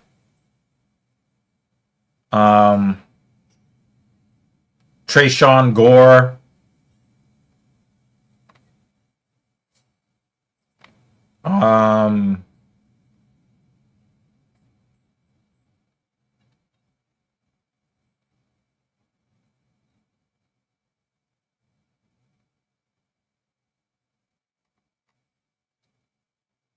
so yeah, Alice Pereira,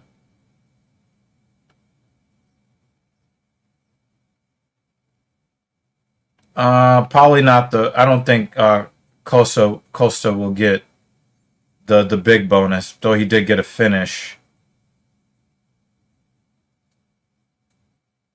But McMillan's got to get a performance bonus tonight. He's got to get it. Him,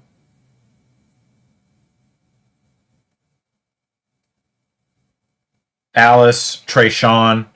I think those are the three finishes that are in the running.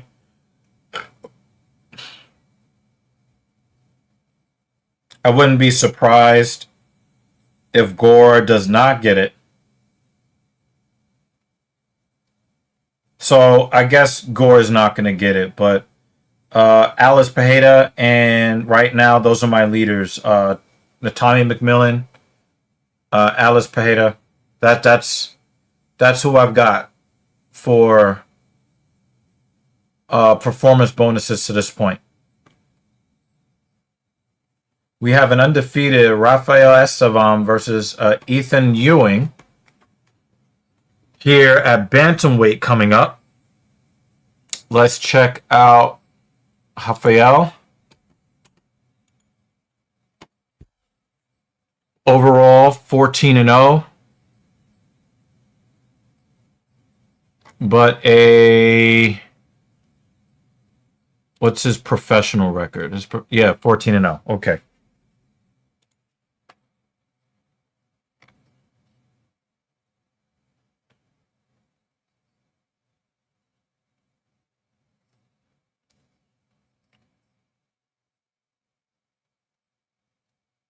Seven decisions, 3 submissions, 4 KO TKOs. He got a 1 win in LFA. He won his Contender Series bout. But this guy can't make weight to save his goddamn life. He beat Charles Johnson in 2023, but he missed weight. He got a finish against Joao Elias in 2022 to get his UFC contract. 2 canceled bouts in 2023. Carlos Candelario and then Zalga Zumagulov. Then he missed weight. He missed weight by 2 pounds over the non-title limit. And he won by unanimous decision. No bueno. He won by unanimous decision again This guy is just a fucking weight cheater. 4 pounds over the non-title limit last year in August, and then he gets a cancel bout where he withdrew against Alan Nascimento, and then he missed weight again here against Ethan Ewing. Like, yo, what the fuck, man? Do your job. I mean, this time he was half a pound over the limit, but do your goddamn job. He's undefeated, and he's missed weight at least 3 times in his career.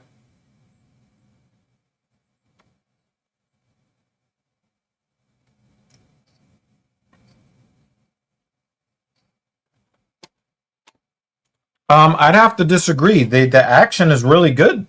Obviously, we do have, a little bit of controversy on this card. We got a little bit of controversy on this card. The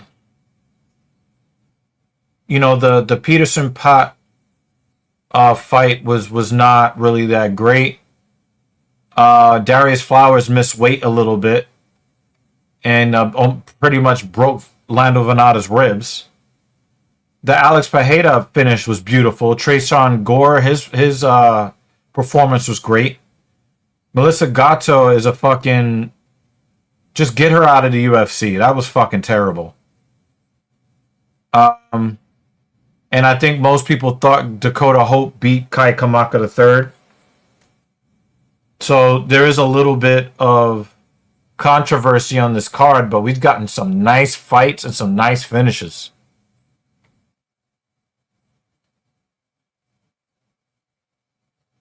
Tommy McMillan might be the next... See, here's the thing. He runs with Sean O'Malley.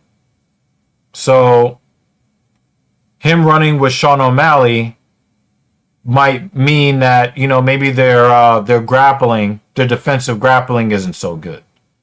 But he is really entertaining. Let's see. I want to see how many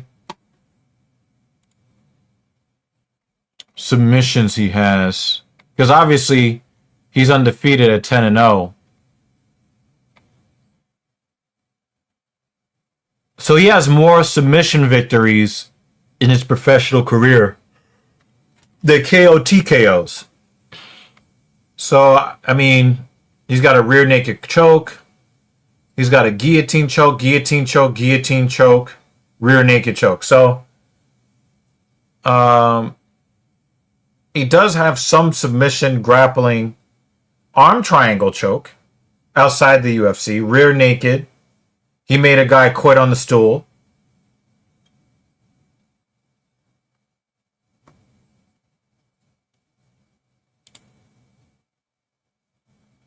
This is at welterweight. So he has fights at welterweight. His first McMillan's first fight was at lightweight in 2016. Then he fought at welterweight. Then back to lightweight. Lightweight, up to welterweight again, where he won the FFL welterweight championship. So I guess that's like he won a lightweight at Fight Force, and then he won an FFL at welterweight. He won their belt in 2017. So he's a multiple weight division champion on the regional circuit. He won a decision victory at lightweight in 2018, an arm triangle at 45. So he's got professional wins at 170, 155, and 145.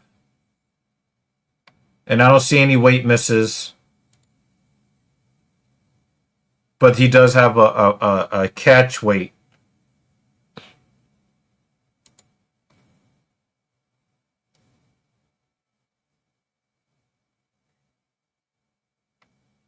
guess he gave it up. I can't tell what that whole thing was about.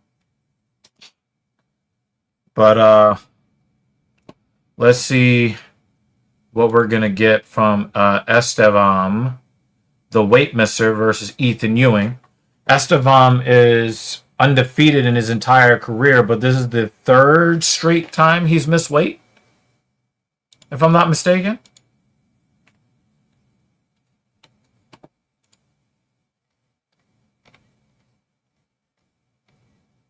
Yep. No, wait. He's missed weight in 3 out of his last 4 fights, all in the UFC.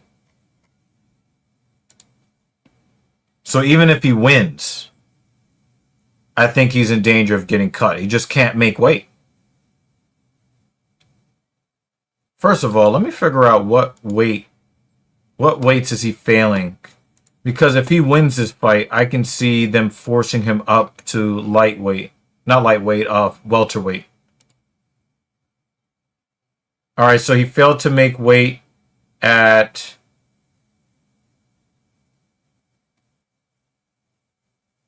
125. Failed to make weight at 125. And then they moved him up to bantamweight, and he still didn't make weight. Maybe. Because this guy just fails to do his job. If I'm not mistaken, I did like what I saw from Ethan Ewing the last time he fought.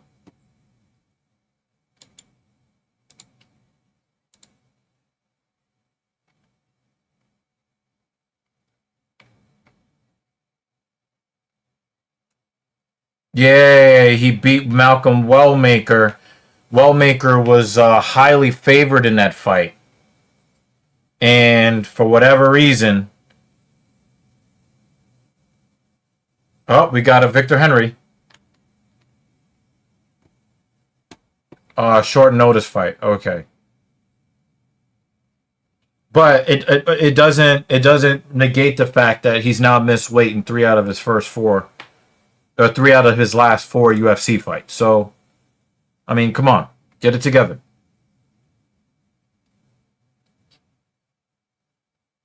And I'm not going to kill him because, you know, he missed weight by half a pound. Okay. But, like, come on, guy. Get it together. Yeah, Malcolm Wellmaker did not look like the guy that he was purported to be.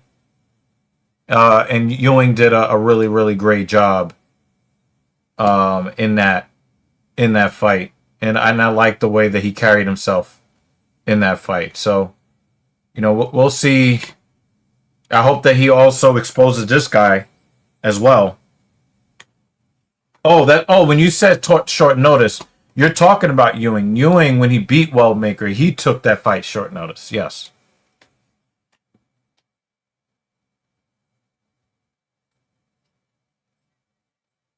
Oh, nice sprawl, Ewing!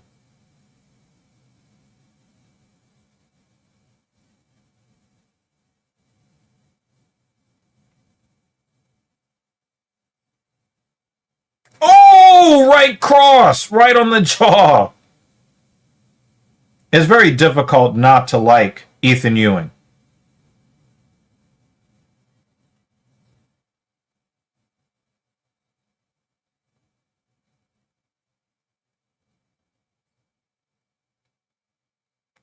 Now, it's really funny how Ethan Ewing made weight, but he looks bigger than the guy that didn't make weight. Anybody notice that?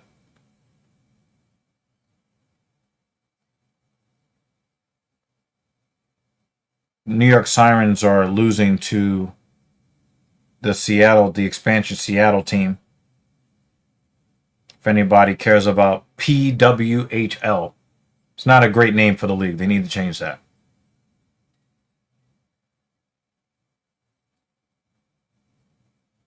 Oh, throw them hands, Ewing! Throw them hands!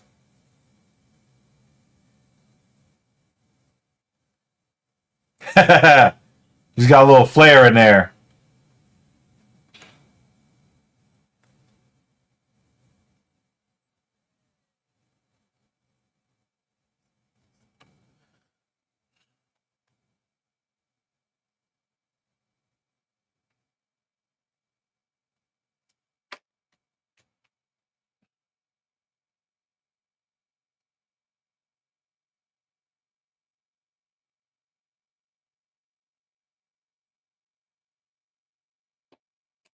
I don't think that Estevam is bad, but number one, we're gonna need you to make weight somewhere.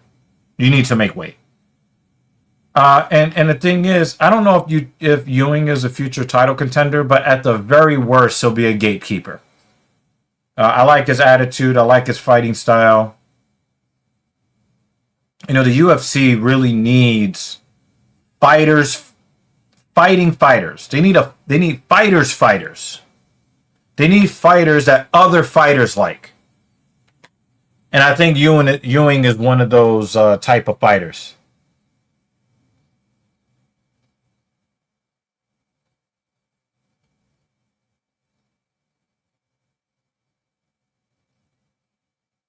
He's got really good wrestling defense. I really like his wrestling defense.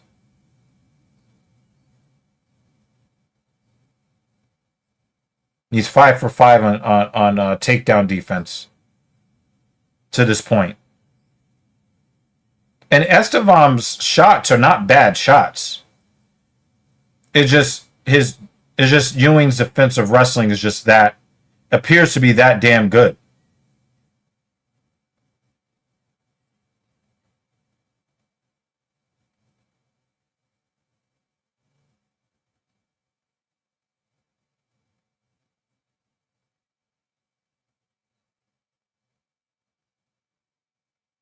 Oh, nice dig to the body by Ewing.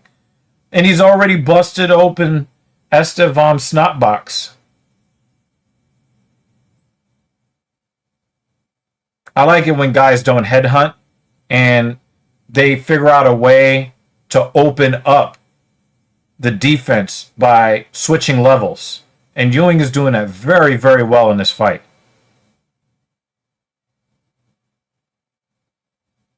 Oh, what an elbow. Estevam looks like he is completely beleaguered.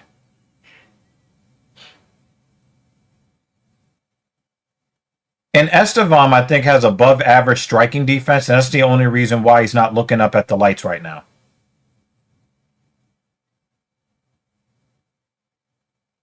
Because Estevam is making Ewing miss, but not by much. And when he's getting caught flush. Hey, Sinister is here. What's good? You know, totally agreed. In fact, I just watched a movie and noticed that Donald Cerrone was in that movie. I was like, oh shit, there's Cowboy. I think that Ewing has that gunslinger type of attitude. And the UFC needs a lot more than that in the cage. And again, I do have tons of respect for combat athletes, but I want to see more fighters. And I don't mean like, you know, jailbirds and like barroom brawlers. I mean like guys, oh my God. Ewing is a fighter.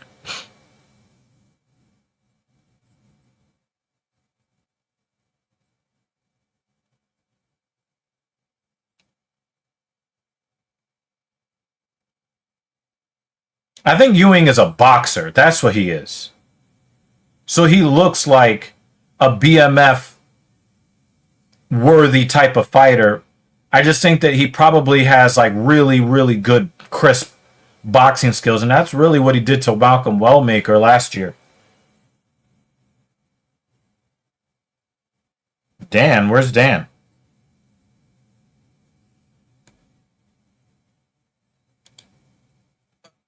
Outclassed? I don't know about outclassed, but Ewing definitely looks to be the dominant fighter. Definitely. I'm doing pretty good, Sinister. What did you make for dinner, Sinister?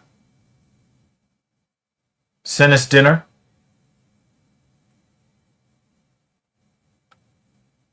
Ewing is giving him the business.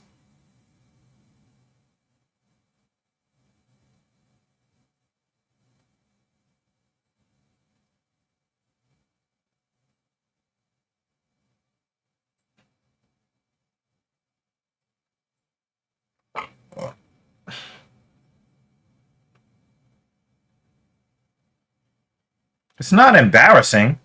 Ewing is that good. Like, and not every fighter needs to be embarrassed. Sometimes the fighter that you're fighting is just he's just that dude. And Ewing definitely seems like he's that dude. His boxing is really, really nice. Now Estevam is doing a good job not giving in. But he is getting dominated. Made some steak with little bro. All right. All right. Do you like your steak medium? Medium rare, medium well? I enjoy steak when it's medium well the most, followed by medium. That was not a 10-8 round. Stop it. Stop it, JL. Stop it. That's 10-9. It's a dominant 10-9.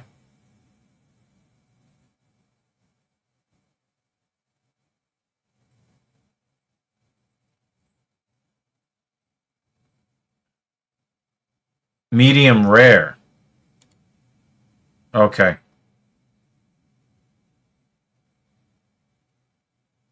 Yeah, I like medium to medium well.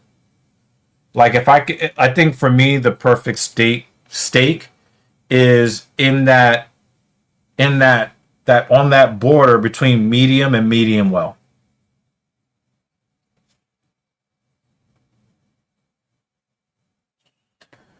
I like well done as well. I used to only eat well done for my safety,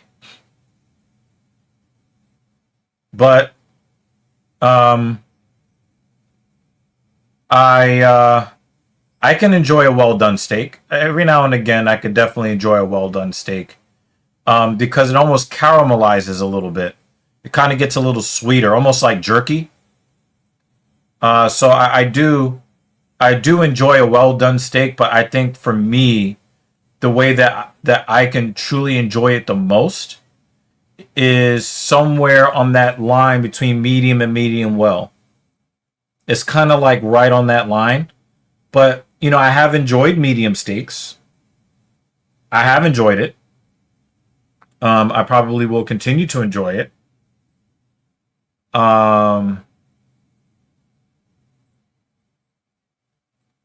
But for me, I like the medium well. And every now and again, sometimes I just love a well done steak. And I like the dryness of it. You put some A1 on it. I just enjoy it. Estevam is getting pieced up. And he is getting his shots in. But every time he opens up to try to counter, he just gets hit 2 or 3 more times.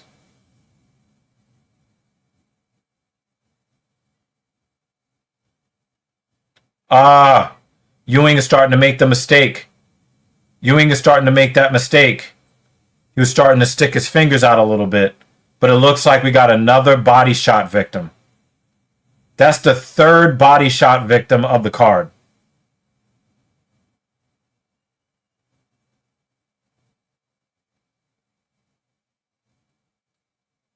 Hold on. I'll get to your question in a second, Sinister.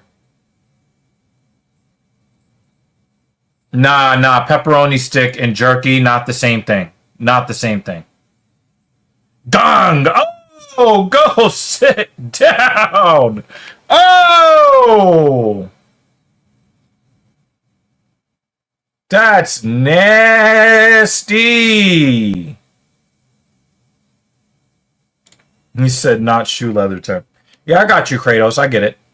But I sometimes I just like a sweet, salty, well done steak.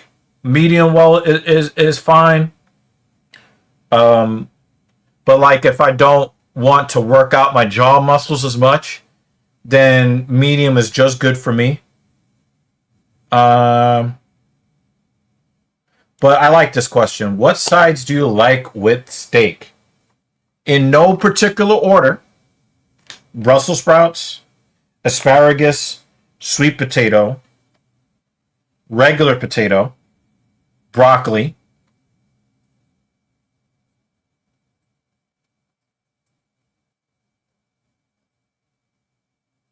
What else?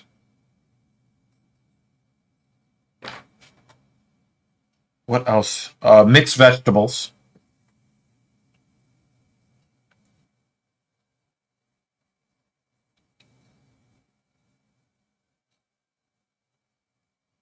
I think that's it. I think that's really it. Vegetables of really any kind. Sweet potato. And I'll accept a butter filled or a butter infused mashed potato.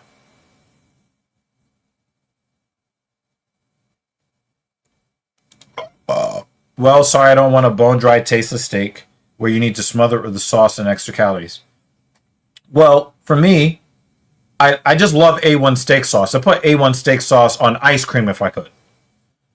So I just love A1 steak sauce. So I'm gonna put steak sauce on it, whether it's medium or well done.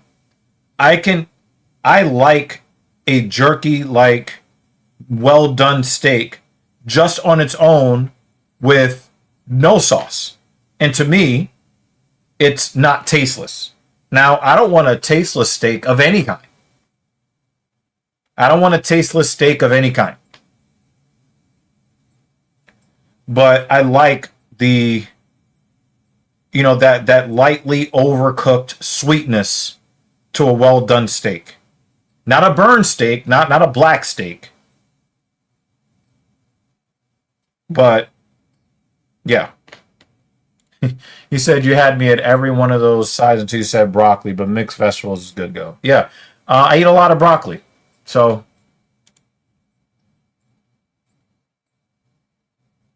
I don't really eat Brussels sprouts or asparagus nearly as much. And I'm not going to talk about why I don't eat them as much. But I don't eat Brussels sprouts and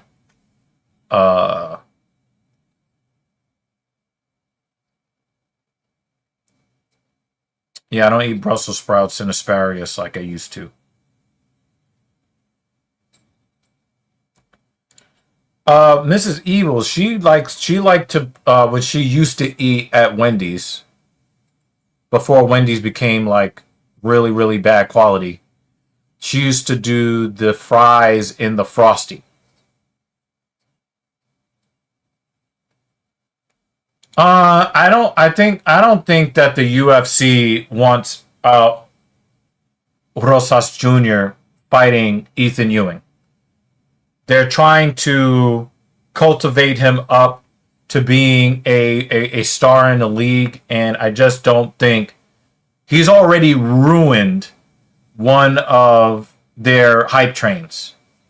So not gonna happen. They're not. That's not a fight they're gonna make. All right, so we have a light heavyweight fight coming up now. Ethan Ewing might get a performance bonus. He might get one.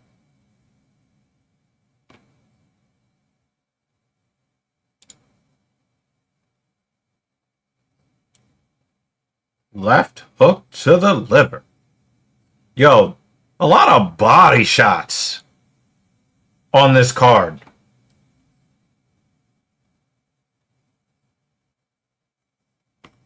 Yeah, you guys got me wanting to talk about food.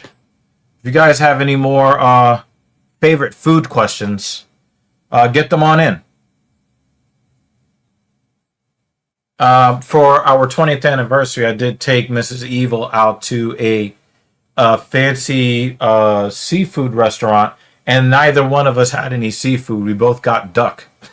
And then we went to some ice cream donut shop and got some donuts for the ladies, and I got a pint of cherry vanilla ice cream and a pint of rum raisin. I had some of the rum raisin. I have yet to taste their cherry vanilla. But yeah, any favorite food discussions you guys want to put out there? Let's do it. All right, so let's check out the undefeated Abdul Rahman Yakiev.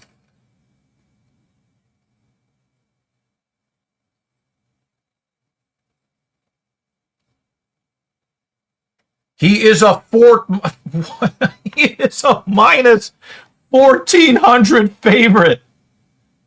This is what Jay was talking about. That's awful. This is so bad. Abdul Rahman Yakiev.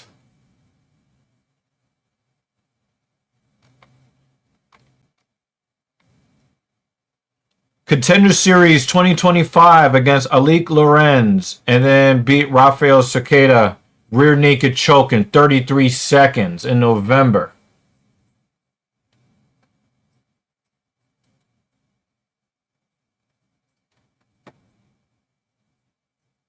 This guy's got performance of the night written all over him. He has one decision victory. He lost an amateur bout, went pro. He lost an amateur bout, then went pro, and just racked up wins.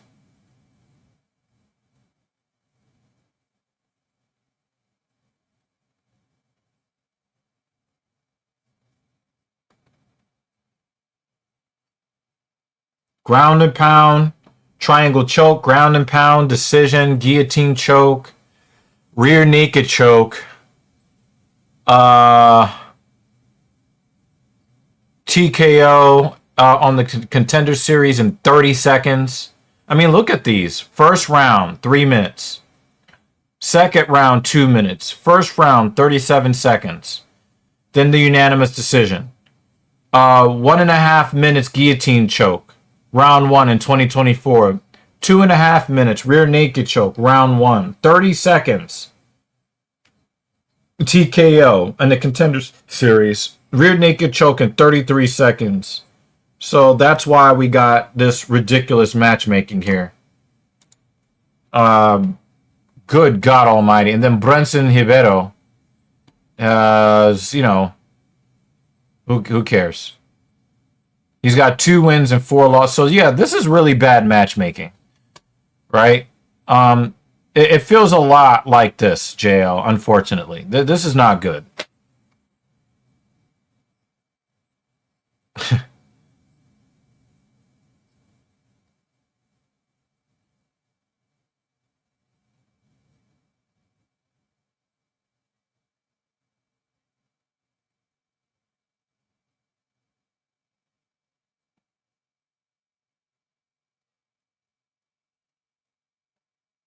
So I can see how he ended up in the UFC, but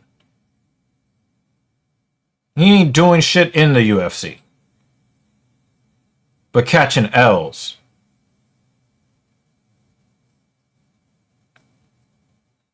He got 1 win in the UFC, and it's he's got 2. One is a split decision against Kyle Machado. And then he got a Kimura, a second round Kimura last year against DR Ngozi. But, which is kind of cool because we don't really see Kimura finishes anymore. But then, you know, you guys stopped in the first round in each of his last 2 fights, and probably going to happen to him again in this one. So, I don't know. But yeah, I don't like this matchup really at all. And Rahman Yakiev is ranked behind Brenson Ribeiro in the light heavyweight rankings of the UFC. Probably because Yakiev is this is his debut, but I fully expect that this is going to change very, very soon.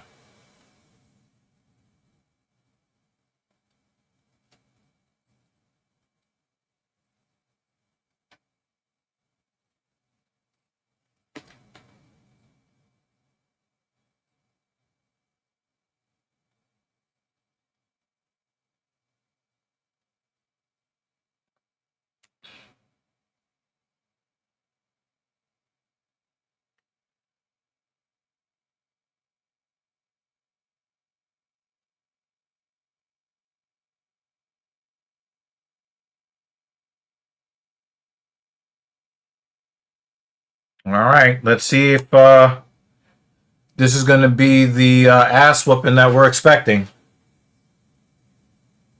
Tapology has this fight at minus 1400 in favor of Yakiev.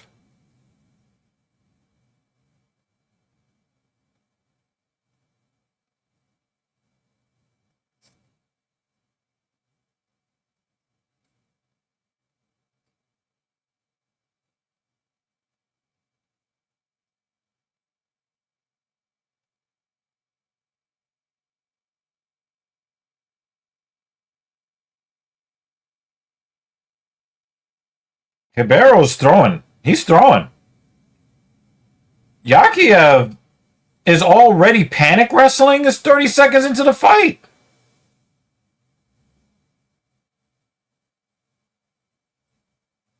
Wow, Yakiev almost kicked his head off.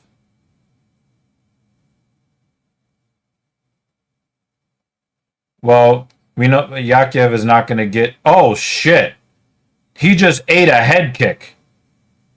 Holy crap. Ribeiro is not looking to be the sacrificial lamb.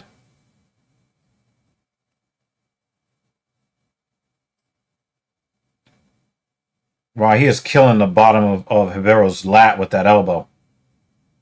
Ribeiro's going to have to let go of that Kimura.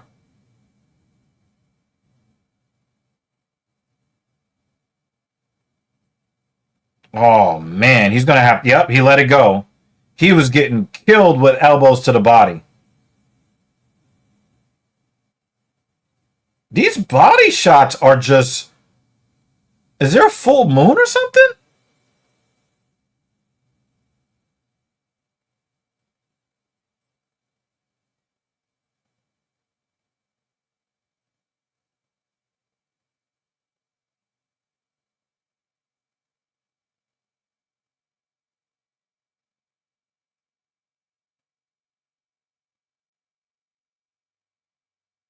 Your bro's doing decently on the defense here.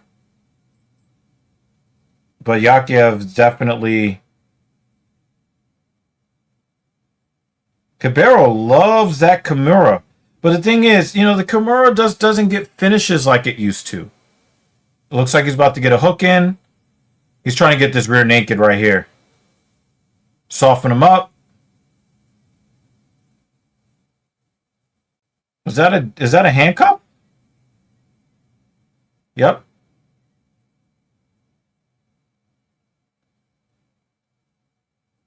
Oh, oh, oh, oh. And good night. Well, good night. Bye-bye.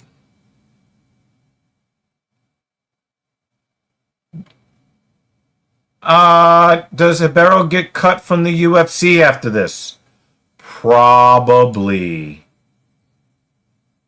I think that's a wrap for Brenson Ribeiro in the UFC.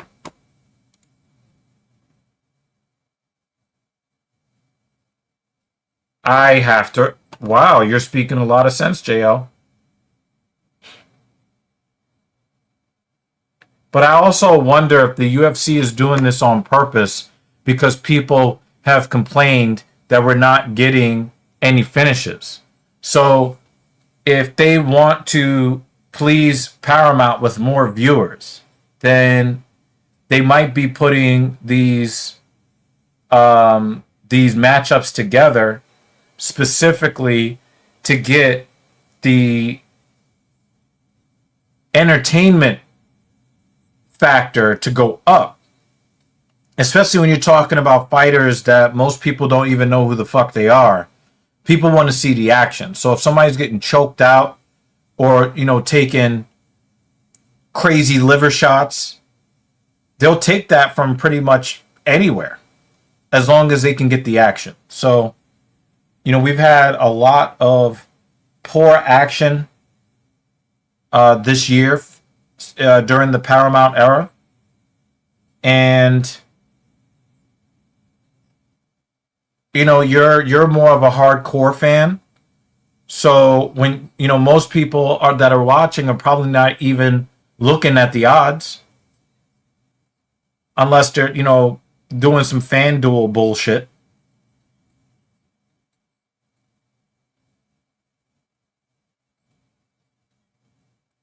What is it, Barrow fucking shaking his head at? He doesn't want to go to the unemployment line? I mean, back to the regionals for you, sir.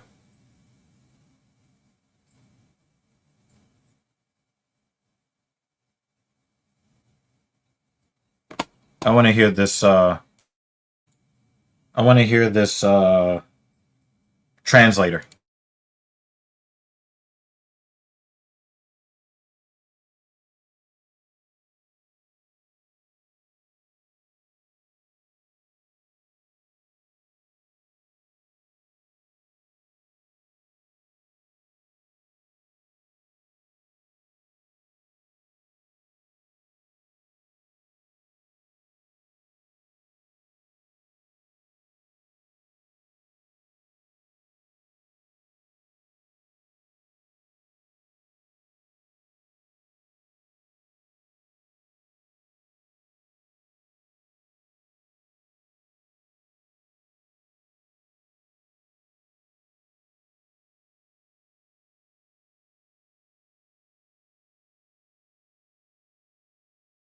All right. So number one, I watched a replay of that rear naked choke. It looked like he was actually trying to kill Ribeiro. That's number one. That guy is trying to take somebody's life in the cage. Is he ready for top 15? From 10 to 15, I'd say yes. For two reasons. One, he seems to have that dog in him. For number two, the light heavyweight division is a little bit bare. The cupboard is bare at light heavyweight. No, he's Turkish. He is not Dagestani, he's Turkish. So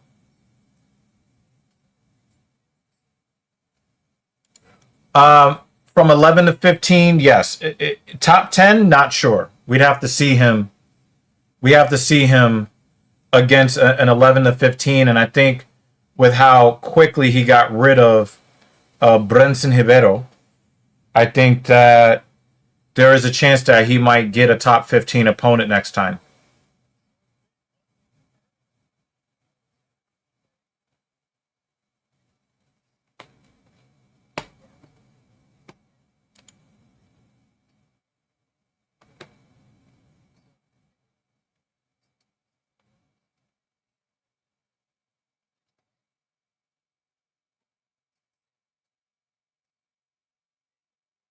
Well, here's the thing, right? By the TSP Attractiveness Index, I have to give the edge to Verna Janjidova because Tabitha Ricci is just too attractive. And the attractiveness gap is so wide between the two of them. And I don't pick the pretty girls to win. So as much as I would like to see Tabitha win,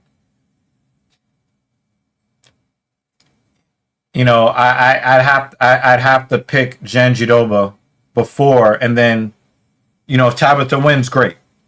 But the more attractive fighter loses most of the time.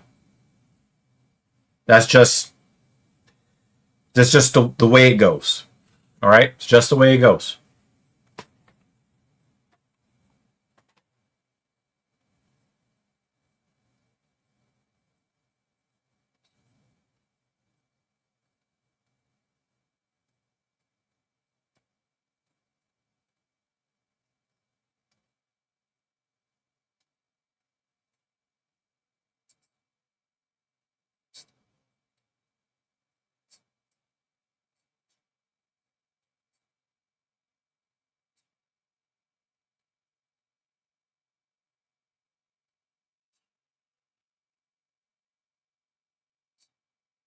So wait, they're still running they're still running this this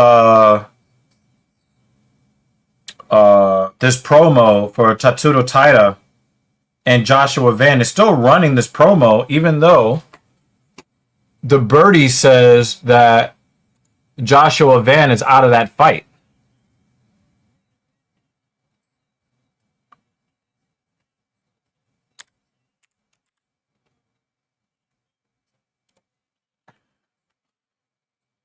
There's like Joshua Van is out of the title fight and even gets a new date. But there's still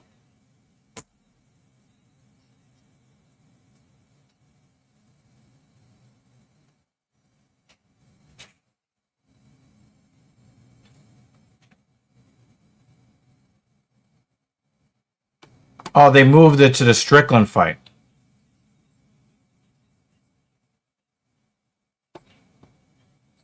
That is true.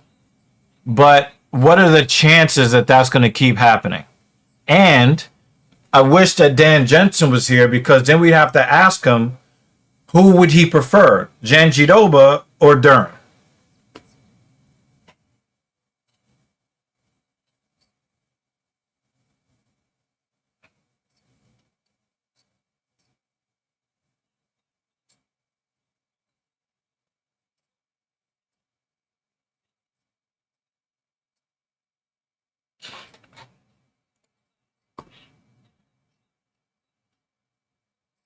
All right, so they moved that to May. Okay. Now I understand what they're doing. Okay. Because they definitely moved this off of the next card.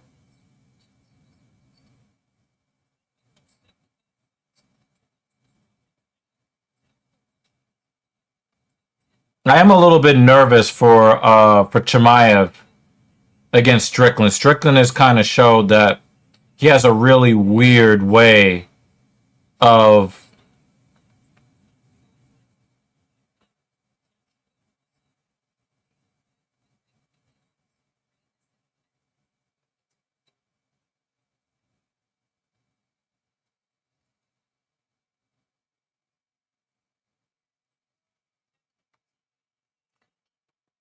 I have to say, Colby Covington is the biggest bitch in MMA history. This guy is actually suing.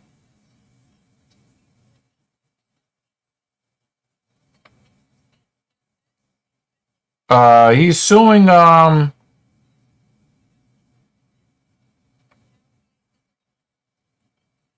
Masvidal because they got into a fight in the street.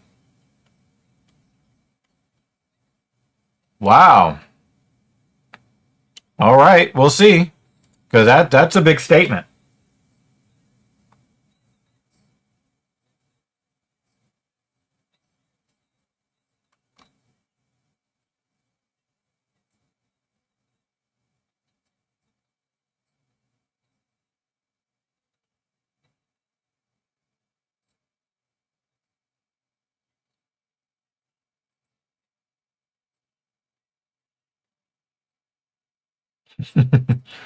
Colby Covington is such a bitch.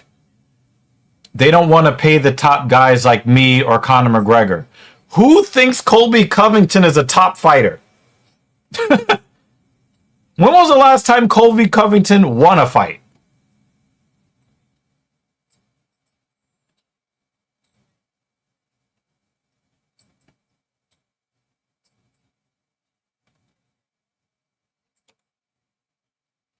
Tabitha Ricci is just beautiful. Even after cutting weight, hair,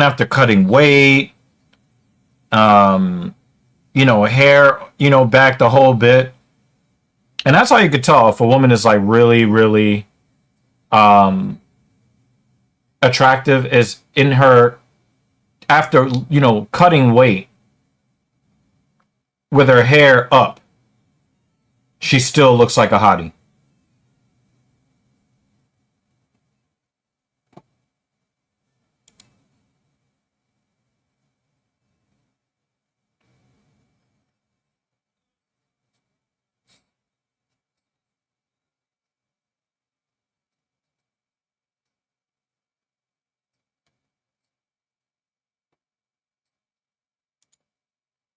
Now I just see why.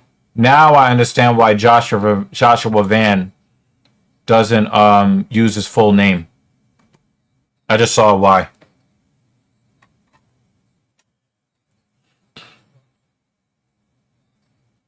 I'm not going to tell you guys why. I will just say you probably should look it up on Google.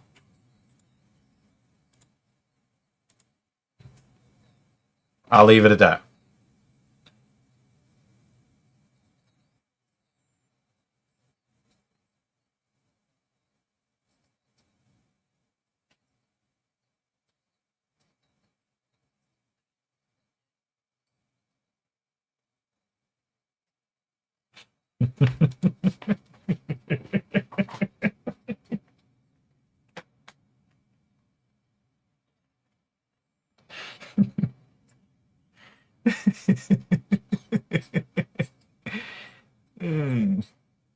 Nobody thinks she's going to win by TKO.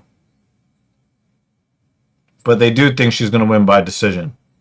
But nobody thinks she's knocking anybody out.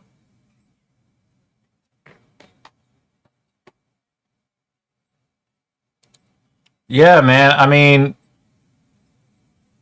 it's really difficult for me to look at two fighters that are women and then choose the more attractive one to win. It just doesn't happen very often at all. It just doesn't.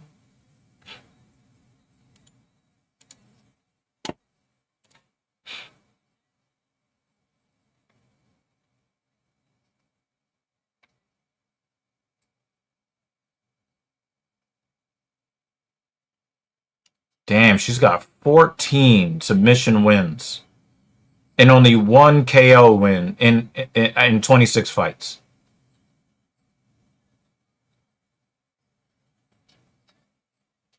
Decisions and submissions. So that's why she's a plus 1400 to get a knockout.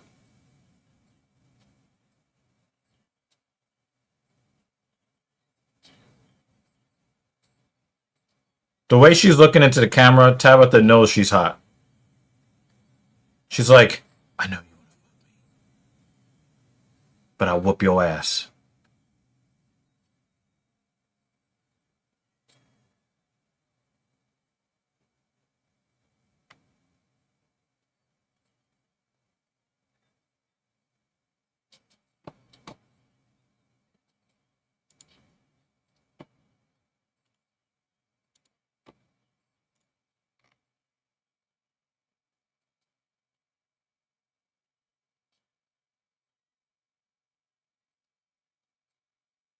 Three submission wins. She's got a TKO loss, two TKO wins, mostly decisions though.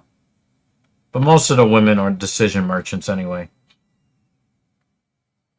I'm just sad that she beat Amanda Ribas. I love Amanda Ribas.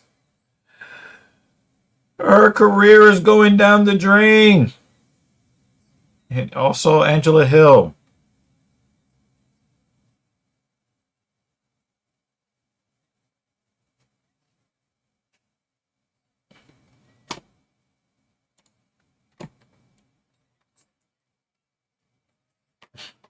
All right, they're throwing hands already.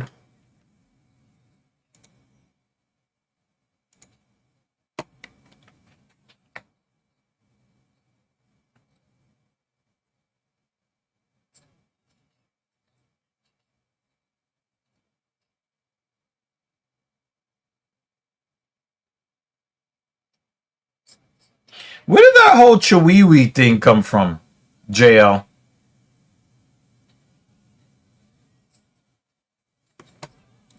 Yeah. Still can't make weight half the time, but yeah, Edwards does. She's starting to get some finishes.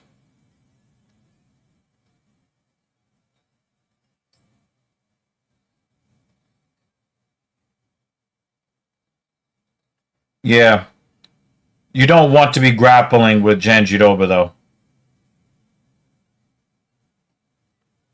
But Ricci is doing okay, not giving up the back.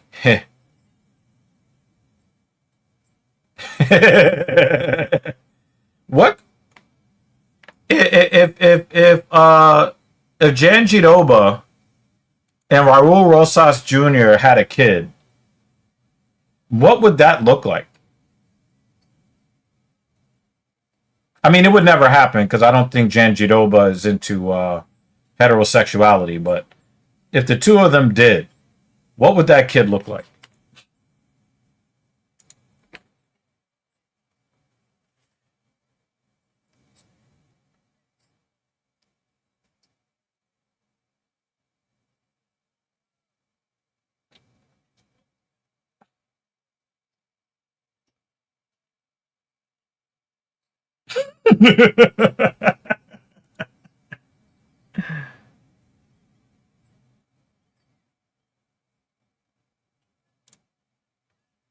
Wait, you give up your back to Jan Jidoba?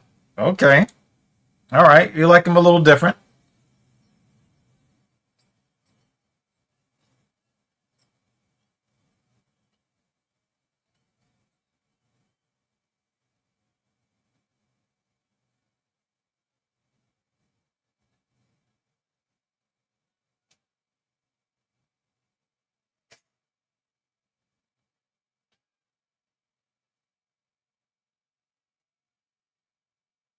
Terminator Demon Baby.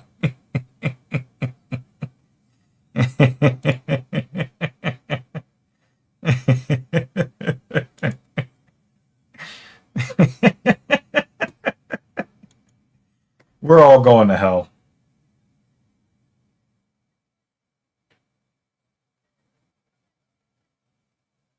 Wow, she knows how to poke that booty out, doesn't Richie? Oh, oh, we got some Spider-Man backpacking. And Richie is dropping it like it's hot.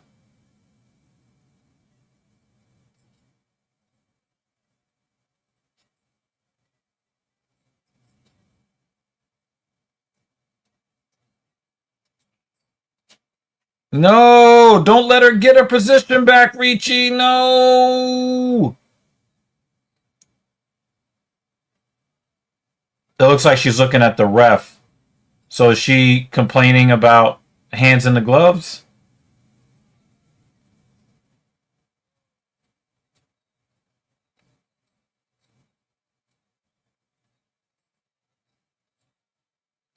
Look like we got a little bit of a stalemate here.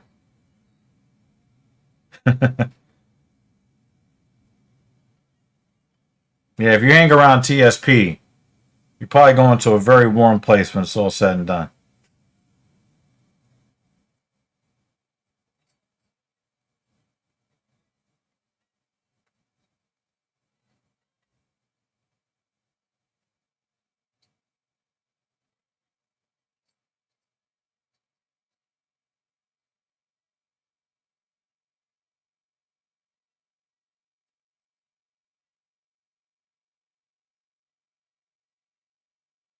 She's trying to get that. She's trying to get that arm underneath the chin. This is not where Tabitha Ricci wants to be. But she'll survive here, though. And Jan Jidoba wins round one.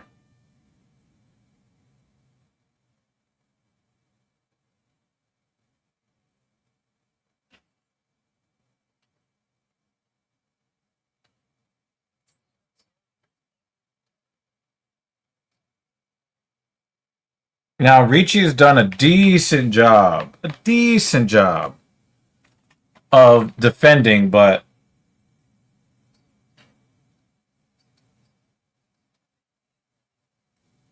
she's going to end up losing on points if she's just, fighting off backpacks.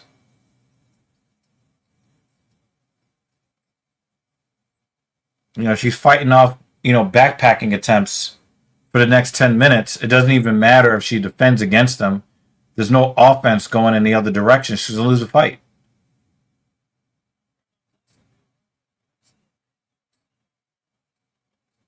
I think Jan Jidoba doesn't care how she gets the win. If she, gets it to a stalemate, but she's on top and forces the judges to give her the round, she'll take those wins.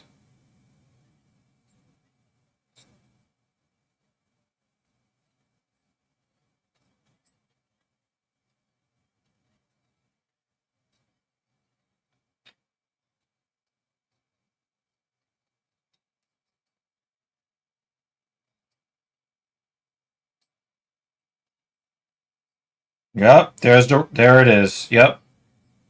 I think she lost the fight already. Tabitha Ricci already lost.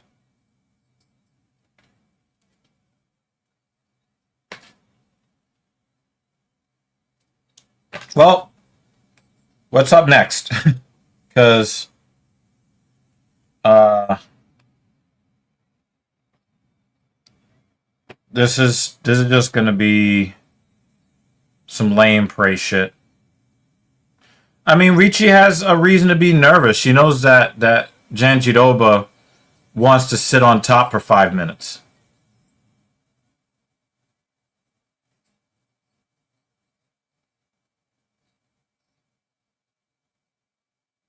She wants to sit on top for 5 minutes, and you know she doesn't mind point fighting or point grappling.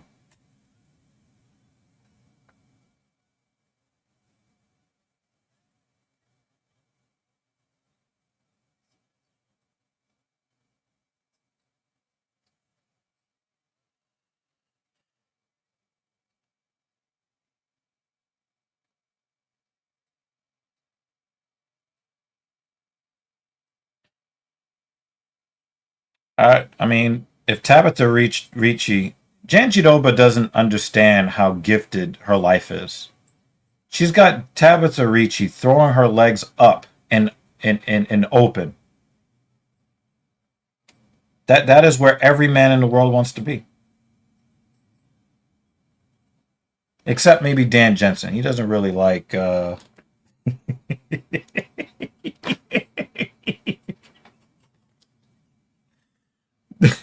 This is our leader for comment to the stream.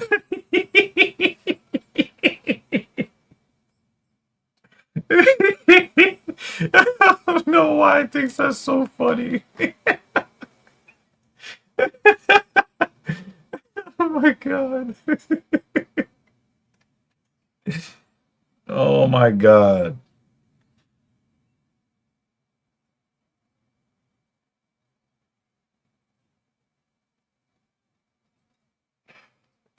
Now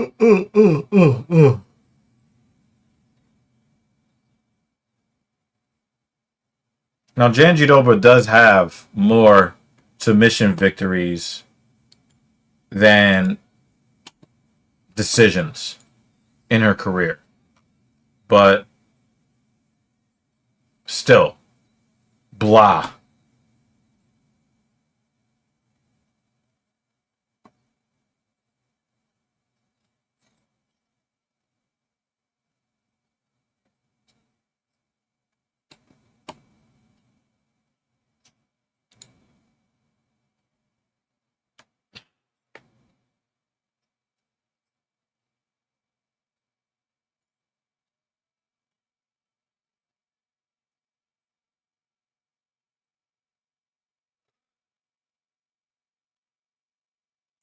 I don't think that Ricci's striking is going to be effective because she's been tired out by carrying Janjiroba on top for so long.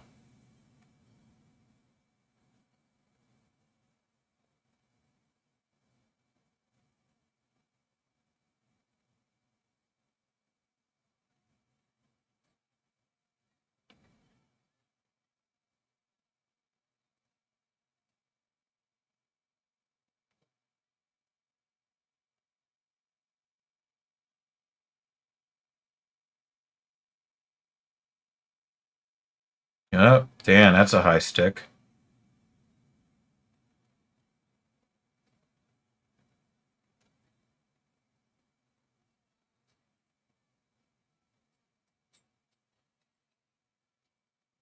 Yeah, this is going to end up being a 30-27, guys.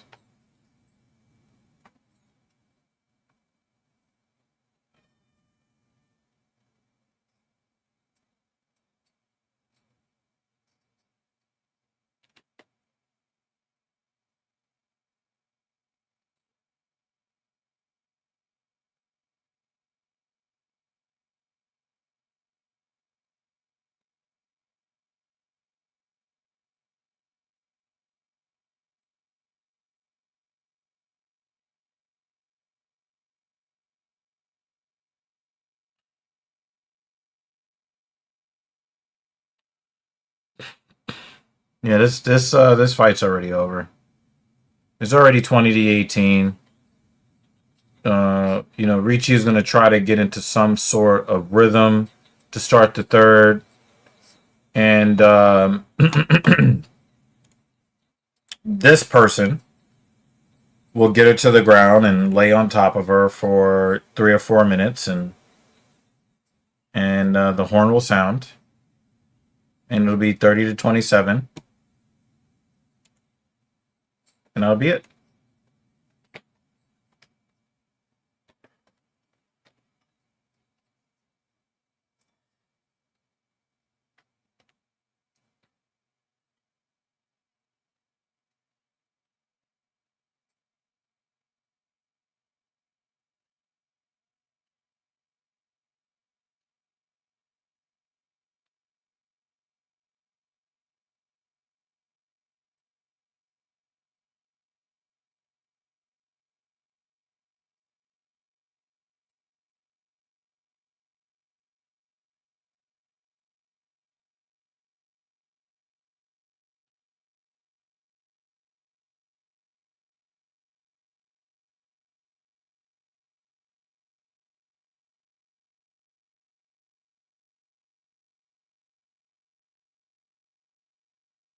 Janjidoba's trying to throw up them gang signs with her legs. But Ricci, she got both shoulders in.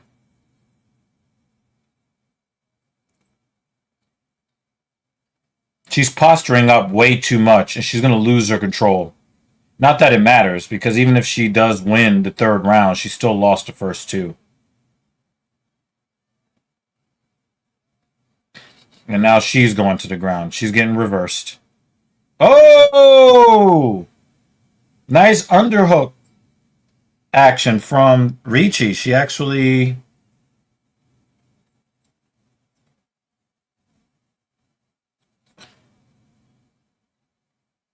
I thought she was going to the ground for sure.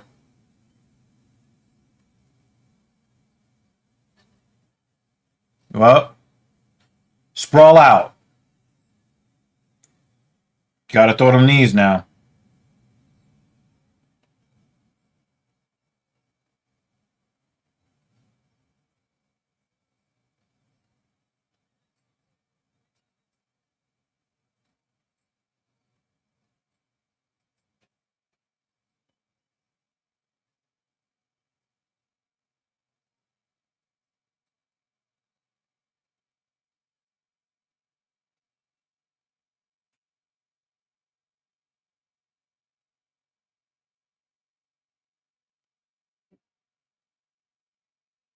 I just don't think that Ricci has the hands to get a finish here in the third.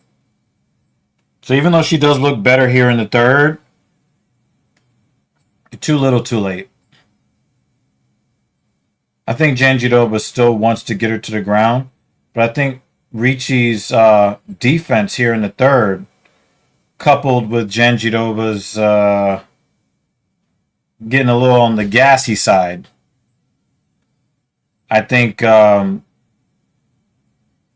I don't know if she's going to try to implement offensive wrestling, but she might try to implement something on the side of panic if Tabitha keeps. Yeah, that's more of a panic shot than an offensive shot.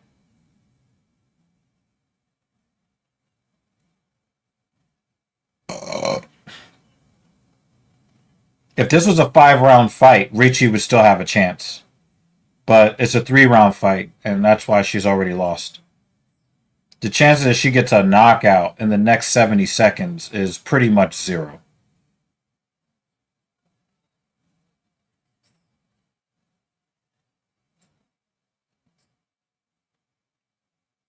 And back to the ground. Yep. Well, 29-28, I would probably say.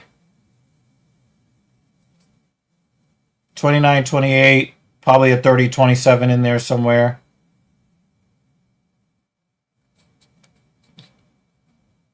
Janjiroba has no problems threatening threatening a rear naked to get this down to 0 on the clock.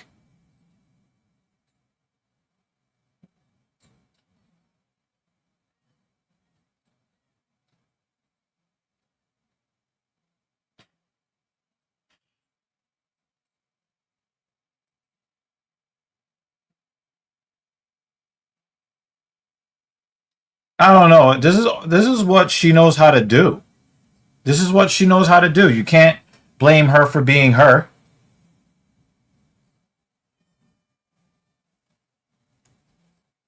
This is how she fights.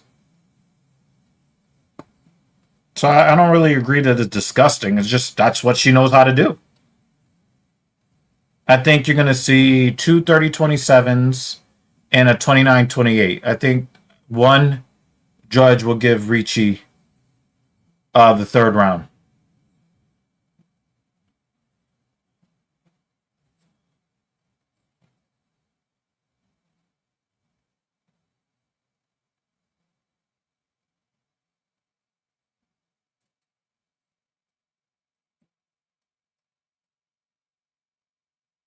A lot of empty seats for a sellout. That's a lot of empty seats.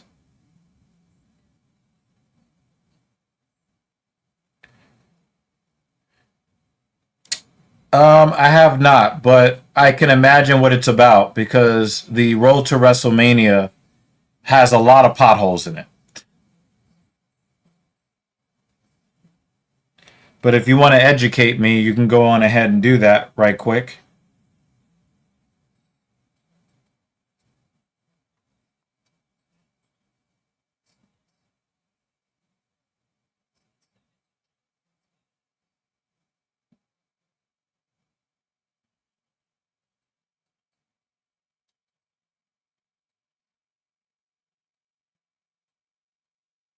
Oh, I got two 29-28s.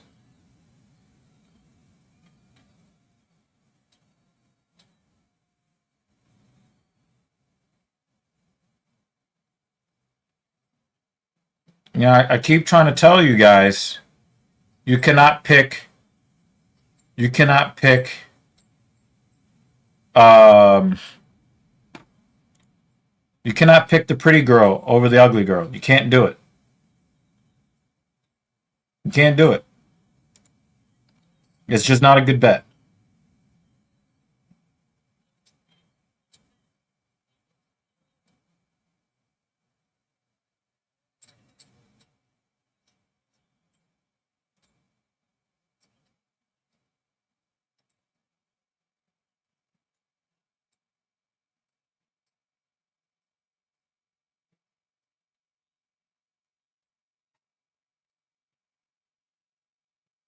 Oh yeah, yeah. Okay, okay, yeah. I did see a little bit on YouTube from various IWC guys about the whole McAfee thing. McAfee has been a fan favorite, so for him to be like they're to me, it just seems like they're trying to force the same storyline that they tried to force last year, but without Dwayne Johnson. Now, I saw something about McAfee saying that, WWE has forgotten their Attitude Era roots. I do agree with that. Um, but I don't like I don't like the fact that they're running the same storyline over again 2 years in a row with different people. The whole, hugging Cody Rhodes and then beating the shit out of him in a fucked up way after being baby faces. It's the same fucking storyline. And instead of having The Rock, now it's Pat McAfee. This is like the great value road to WrestleMania from last year.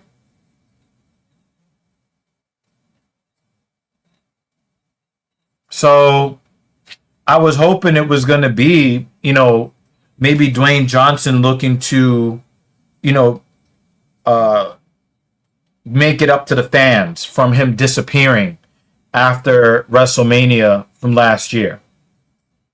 But doesn't seem like that's what we're going to get, unfortunately. But I have not really been very interested in WWE in a while, and nothing that they're doing right now is changing that for me.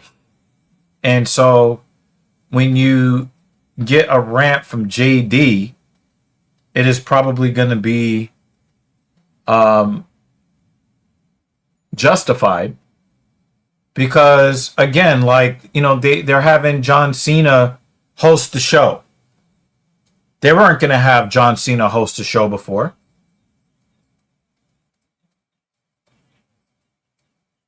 They weren't going to have John Cena having, as a matter of fact, I think they wanted him far away from WWE so that they could stand on their own. And I'm pretty sure that John Cena wants to go live his life and do voiceovers for Honda commercials.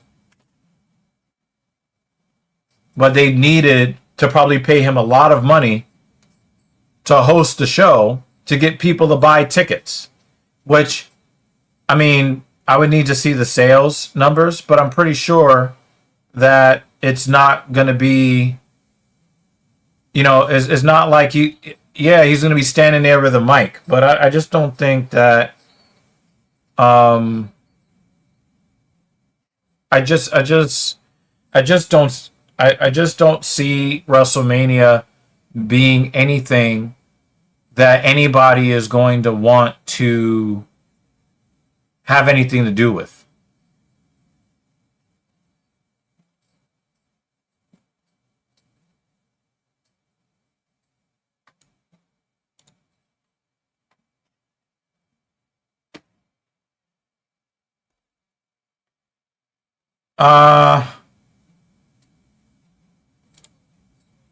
Yes, Jay. Pat McAfee.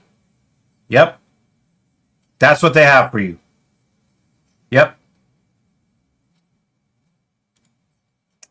As far as this title fight that we're about to see right here, not title fight, but our main event, I think that this is what the UFC wants. They're trying to get Duncan. They're trying to get Duncan's star to rise. And Renato Moicano is a big enough name that if he beats the shit out of him, the UFC has somebody at 155 on their way up for people to start talking about. And I do believe that a dominant fight over Renato Moicano would do that for Chris Duncan. But we'll see. We'll see. Now, I gotta say that, like, this here is an oxymoron. These are two sentences that don't belong next to each other. You can't say he gets dusted by the top 5. We're talking about the top 5 lightweights on planet Earth. And then say, I don't think he's that good. To be in a position to get dusted by the top 5, you have to be one of the very top on the entire planet. So the superlatives kind of it's kind of hard to agree with you or to see where you're coming from when you make these big grandiose statements that don't really make a lot of sense. Right? Now, here is why I think they wanted Chris Duncan to fight Renato Moicano, because, he got a title shot. But it was really more of one of those in-between things, because, the other guys either were in the on the UFC shit list or unavailable. But you look at the odds, Chris Duncan is the favorite in this fight.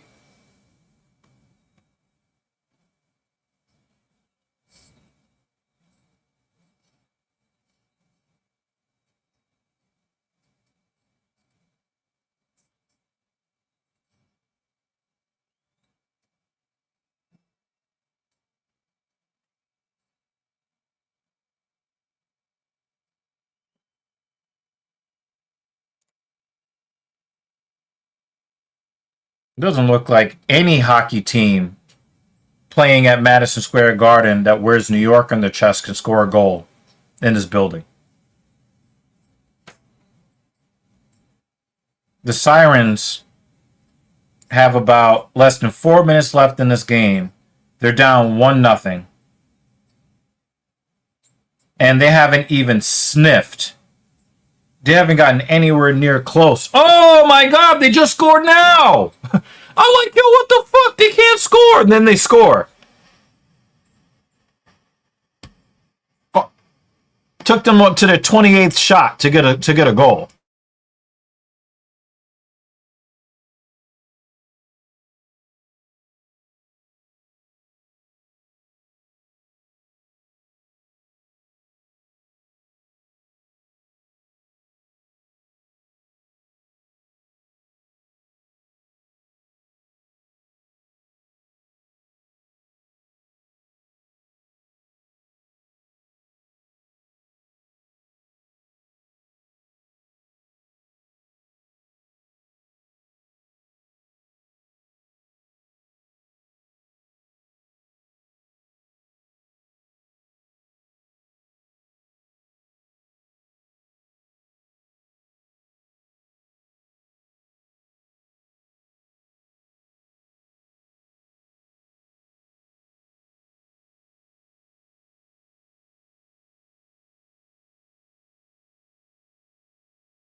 No big, New York chant, but a big cheer for the late goal for the New York Sirens.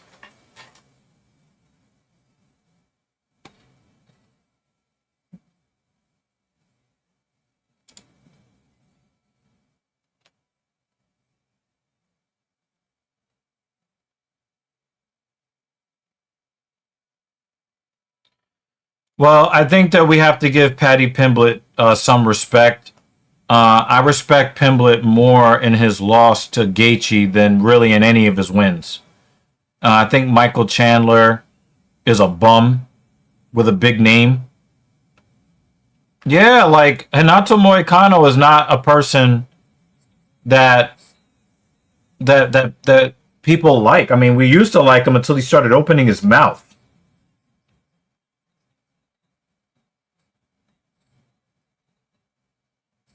He started opening his mouth about politics and instantly became a very unlikable person. And now people just, they want to see him lose now. And the thing is, Renato Moicano was always a fighter that a lot of people respected as a fighter, which I still do.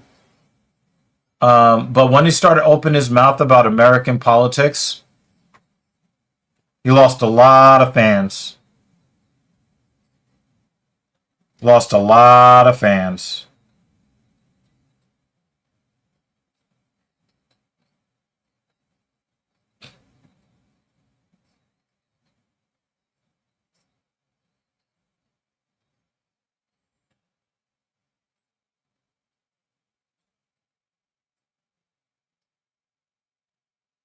He's talking up a lot of that right wing white nationalist talk, but the white nationalists don't want him in the country either. So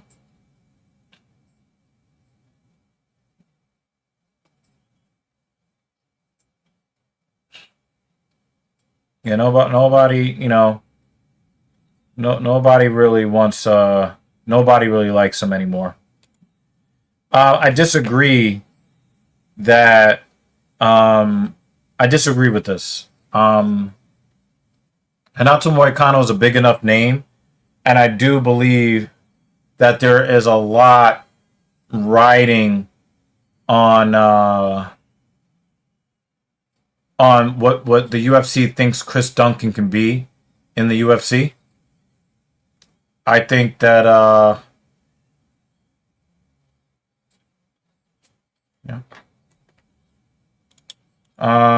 this doesn't surprise me. All the people who are unlikable, you like them all. It is what it is. You have the right to like them. Jalen Turner, as much as I like him, I don't think that he should be fighting in the top 15. Jalen Turner has top 10 skills, I believe, but you don't know which version of him is going to show up. And when you cannot rely on a fighter to show up every time and give their best effort, then you put them in the Bobby Green category. And the Bobby Greens of the world, they get lots of fights. They sometimes even get performance bonuses. But you never hear about them in the title conversation because they're just not consistent enough, and or they don't really use their skills to the best of their abilities. This is a good question. I see Merab actually dominating the next fight. I think that Merab took Jan for granted, and the stars aligned for Piotr Jan in that fight. And I do believe that Merab beats Jan in a third fight between them. But here's the thing. I don't think that Merab is now the unbeatable force that he was looking like before. I talked about this when you talk about the mystique and the aura. We're talking about the two girls that work at the strip club. The mystique and the aura goes away once somebody sees you lose. And that's why I think, like, for a fighter like Israel Adesanya, him losing to Jan Blachowicz was the worst thing that could happen for his career, because even though Jan kind of got scared toward the end and laid on him in rounds 4 and 5,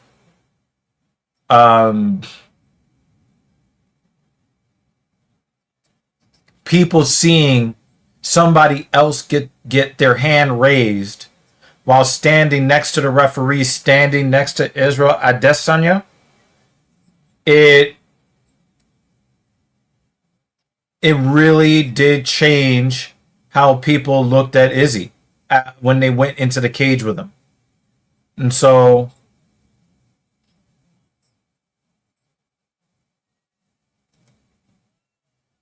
oh, nice counter from Moicano off of the Duncan calf kick. If you guys remember, in 2020 and 2021, the calf kick was all the rage until dudes just started throwing that counter right off the right leg kick. Oh, Moicano is checking. He's checking them calf kicks. Now, here's the question. Will Duncan still throw it? Because Moicano is definitely checking it.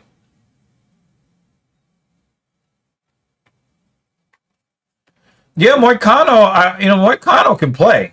He can play. But Renato's just not a likable person anymore. And most people, I think, used to root for Moicano. But once he started running his mouth, well, he doesn't have the fans behind him so much anymore. Duncan is highly respected, a highly respected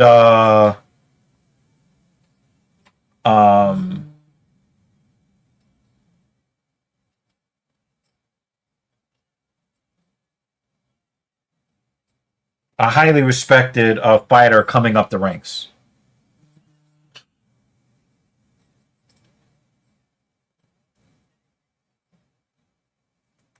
My sister is texting me about the Mets game, and she's ruining it. Oh my God! It's already the 6th inning.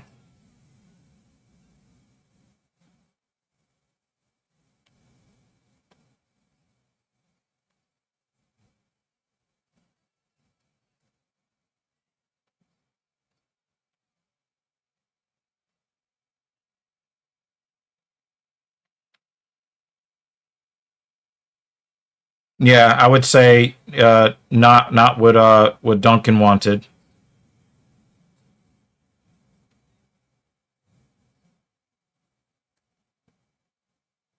Did they go directly to a shootout in the PWHL?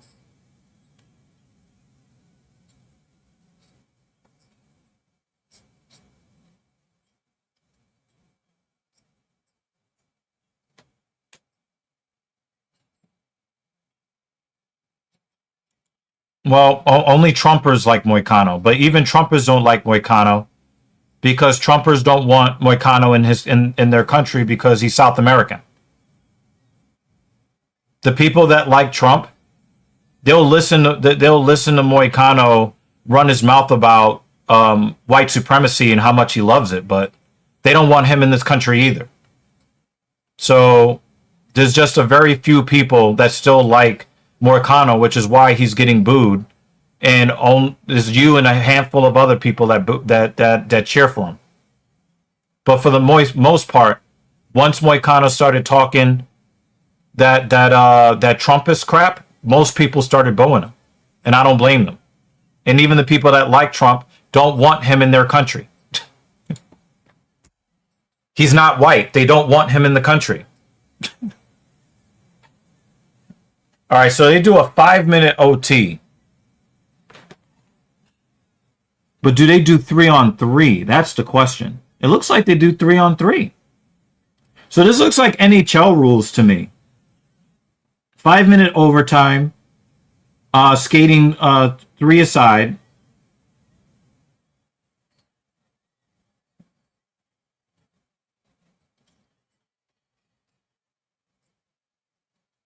But they're not playing like weird games with oh wait, well, my bad. They're doing that weird shit that the men do where they start playing around with the puck, playing possession games, skating 3v3.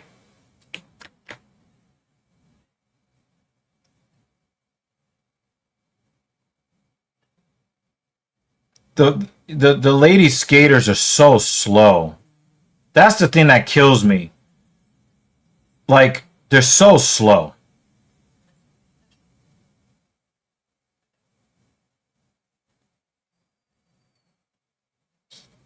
They're like New York Rangers slow.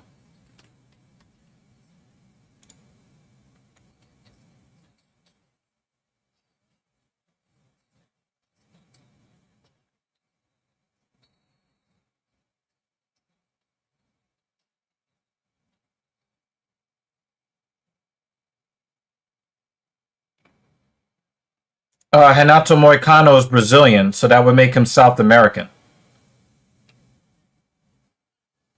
He's Brazilian. So he's not black or white, but it doesn't matter to the white nationalists of the United States. If you're not white, they don't want you in the country. So he can say all the things that he wants that they want to hear. They still don't want him in this country. Yeah, he's Brazilian. He would be South American.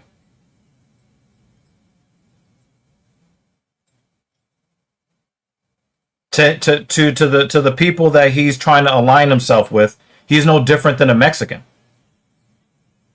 He's South American.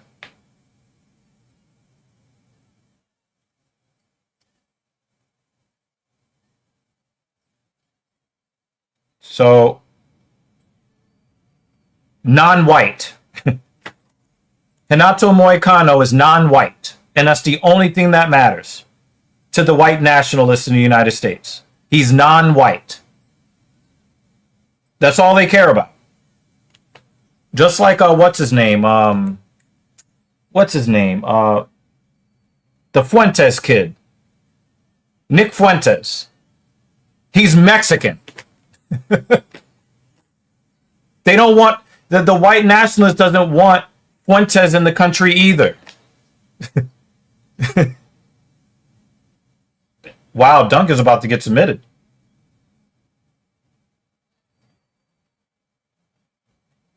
Well, another hype train derailed. Yeah, I gotta be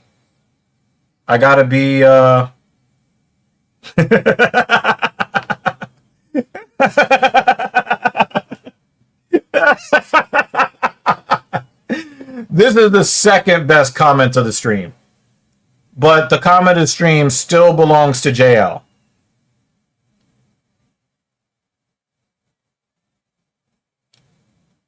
I don't know what that is, Sinister. I don't know what that is. But this is funny as shit.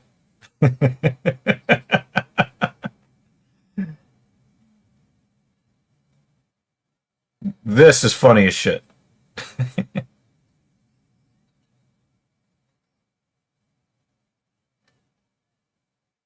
Yo, Duncan is getting ramble shackled. Well, you know, all I'm saying is this is what the UFC thought they were going to get by bumping up the level of competition for Duncan. That's all. You know, the hype train is going away. Duncan is getting beat the fuck up.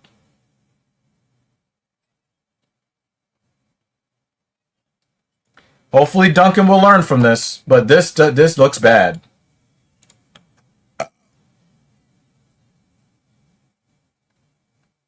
Good night.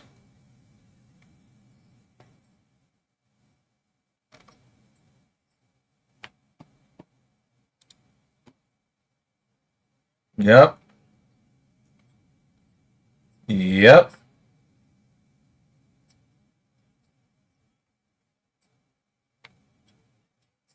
Well, that's his second UFC loss. I mean, he beat Terrence McKinney. He beat Matus Rebecci. He beat, who else? Who else of note? The Nadim Sadikov was canceled. He beat Yanal Ashmuz.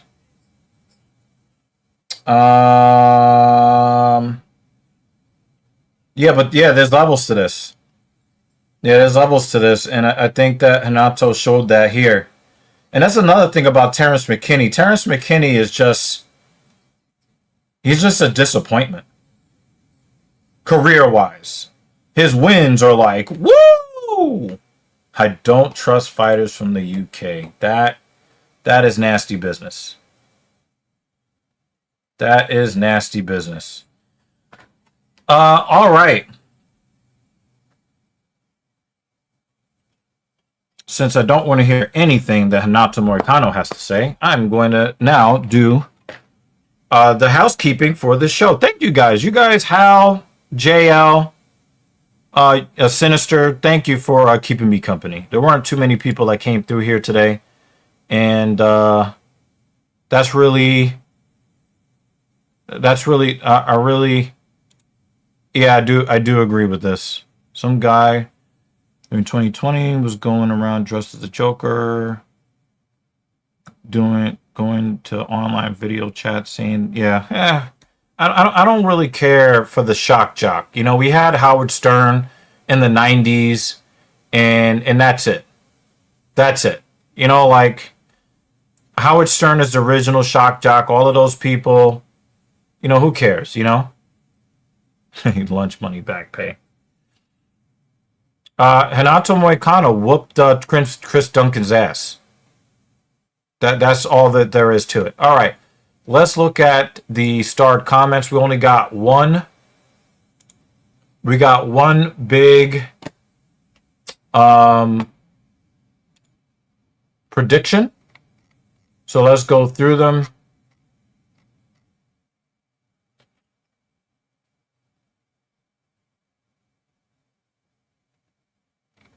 Let's go through them here. Did you choose between Kamaka and Hope? Did you make Kai? Now, when you put this up, that fight had already ended. So, but most people thought that Hope won the fight. Just so that you know, Jay. I know you probably didn't watch that fight, but most people thought that Dakota Hope beat Kai Kamaka the third. I thought the fight was very close, but they gave it to Kai Kamaka in a split decision. Dion Barbosa versus Melissa Gatto. Who did you choose? I really wish you would make it easier for me to find out who you are picking.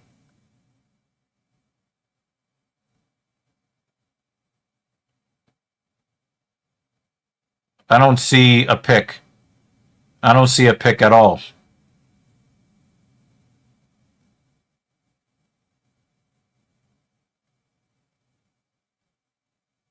I really wish you made it easier to look at your picks. Am I missing it?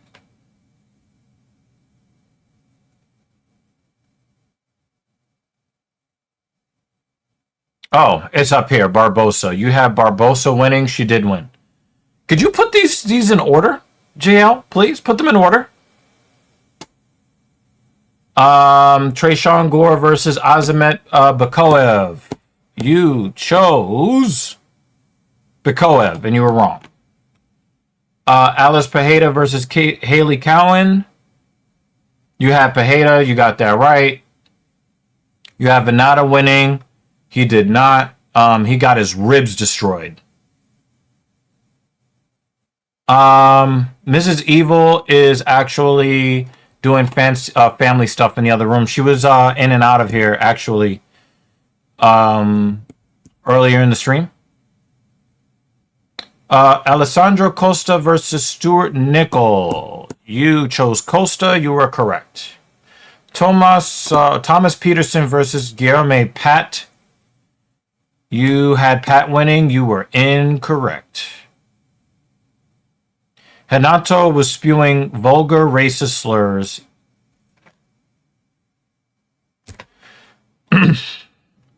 Jose, with a bunch of middle names, Delano, defeated Robert Rushala.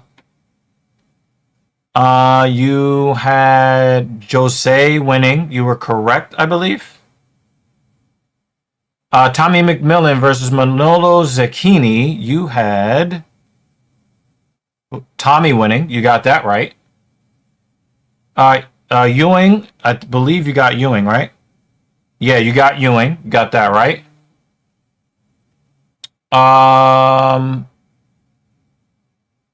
Who'd you choose between Ribeiro and you said Abdul, right? Yeah, you got that right. Wow, you got most of your picks right. You had Ricci winning, which was very not good on your part. And you had Duncan winning. So you were wrong on Duncan. You were wrong on Richie, 0-2. Right on Abdul, 1-2. Right on Ewing, 2-2. Right on Tommy, 3-2. Right on Jose, 4-2. Right on Peterson. No, you're wrong. So that's 4-3. Costa, 5-3. Venata, 5-4. You had Alice, 6-4. You had Bakoev, 6-5. You had Barbosa, 7-5, 8-5. So you did pretty good today, Jay, on your picks. Thoughts on looks maxing.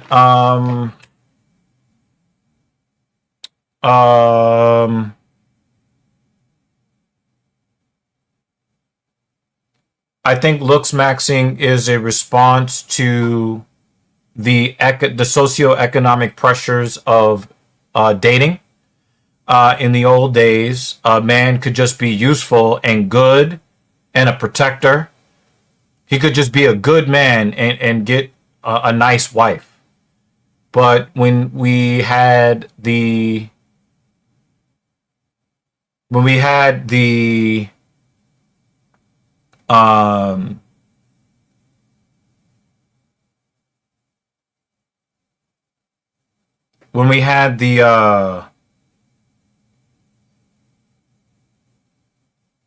corporate oligarchy of this country take over or they subverted second wave feminism, and then tried to convince women that they were men and they should be alone and by themselves, and making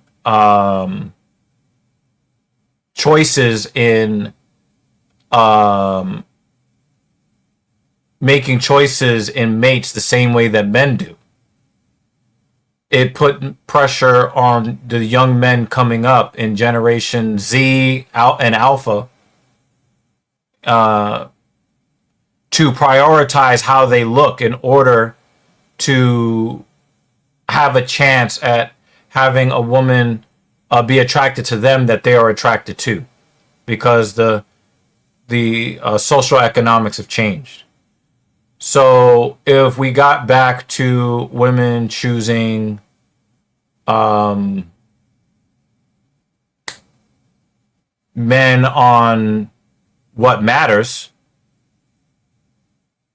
then looks maxing probably would not be a thing. You will not have a bunch of guys spending a lot of time trying to get as physically attractive as possible in their face and in their collarbones. They would spend less time and effort on that. Really, guys are going to do whatever they can to try to secure the most attractive woman that they can, and the social economics of it is just what it is right now. So that's what we got right now. This is the situation that we have to look at. And you can say that these guys are weak, that they're weak, and they're new age, and they're feminine and all this other stuff. But in the reality of the world, men have always done what they thought was necessary to get the most attractive woman in their environment. And since women are making their own money and they want to make mating choices based upon the physical attractiveness of men, well, this is what you get. Less useful men that are now becoming more vain and putting more effort into their attractiveness, more than putting effort into being useful and productive. And so what you're going to find is eventually, as society continues to decline, because men have diverted their attention towards vanity and away from being useful. And it's not like women stepped up and became useful. They're still vain, right? Like, women are still vain. They're not stepping up and working in the sewers. They're not taking out the trash. They're not on the power towers. They're not, on the water, in the shipping industry. They're not doing, the heavy labor. They're still not doing that. But now you have young men who have gone away from doing the heavy labor.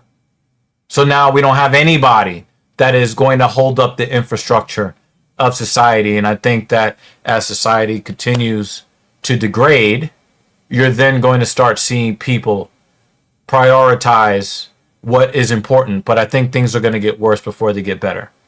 But I don't look at looks maxing as a weakness of young men. It is just a reality of what it is to be a young man in the 2020s. That's all it is. I don't look down on them for looks maxing or any of that stuff. But I will say that it is not leading to a better, more productive, more peaceful society. It is definitely not leading to that. No. So I don't have a negative view or a positive view on look maxing. Our comment to the stream, even though AI Hal tried to come for your title with a really funny comment, clit sniffing Chiwiwi is crazy. I'm sorry, that's crazy. And I will never be able to get that out of my head. And that is the comment of the stream. Our comment that has the honorable or the dishonorable mention is Kratos.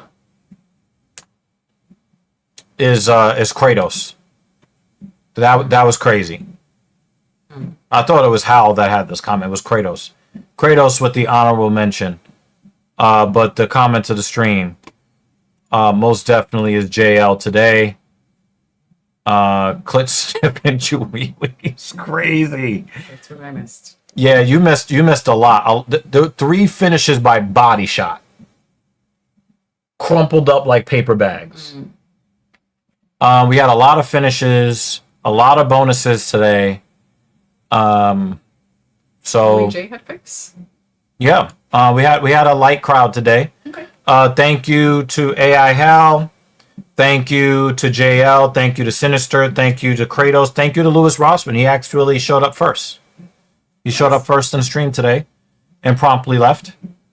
But yeah, there wasn't a whole lot going on in the chat today, but you know, the guys, you know, they engaged. We have a new way that we're going to kind of implement how we talk about the fighters on the card. We're going to try to, you know, give you more of a background of the fighters, even the fighters that are making UFC debut. We're going to be relying very heavily on typology. So if you guys want to look at some of what these fighters are doing, see what some of these fighters are doing inside the UFC and outside the UFC. We're going to be talking a little bit more about the backgrounds of these fighters, especially the ones that we're not all that familiar with. So we're going to add that to kind of the secret sauce of TSP, Filthy Casual MMA Watch Party, for episode 199. I am Dr. Evil. This is Mrs. Evil. And we want to remind you guys to please stay safe out there in the real world. Thank you so much for watching. And we will see you next week. See you next week. Peace.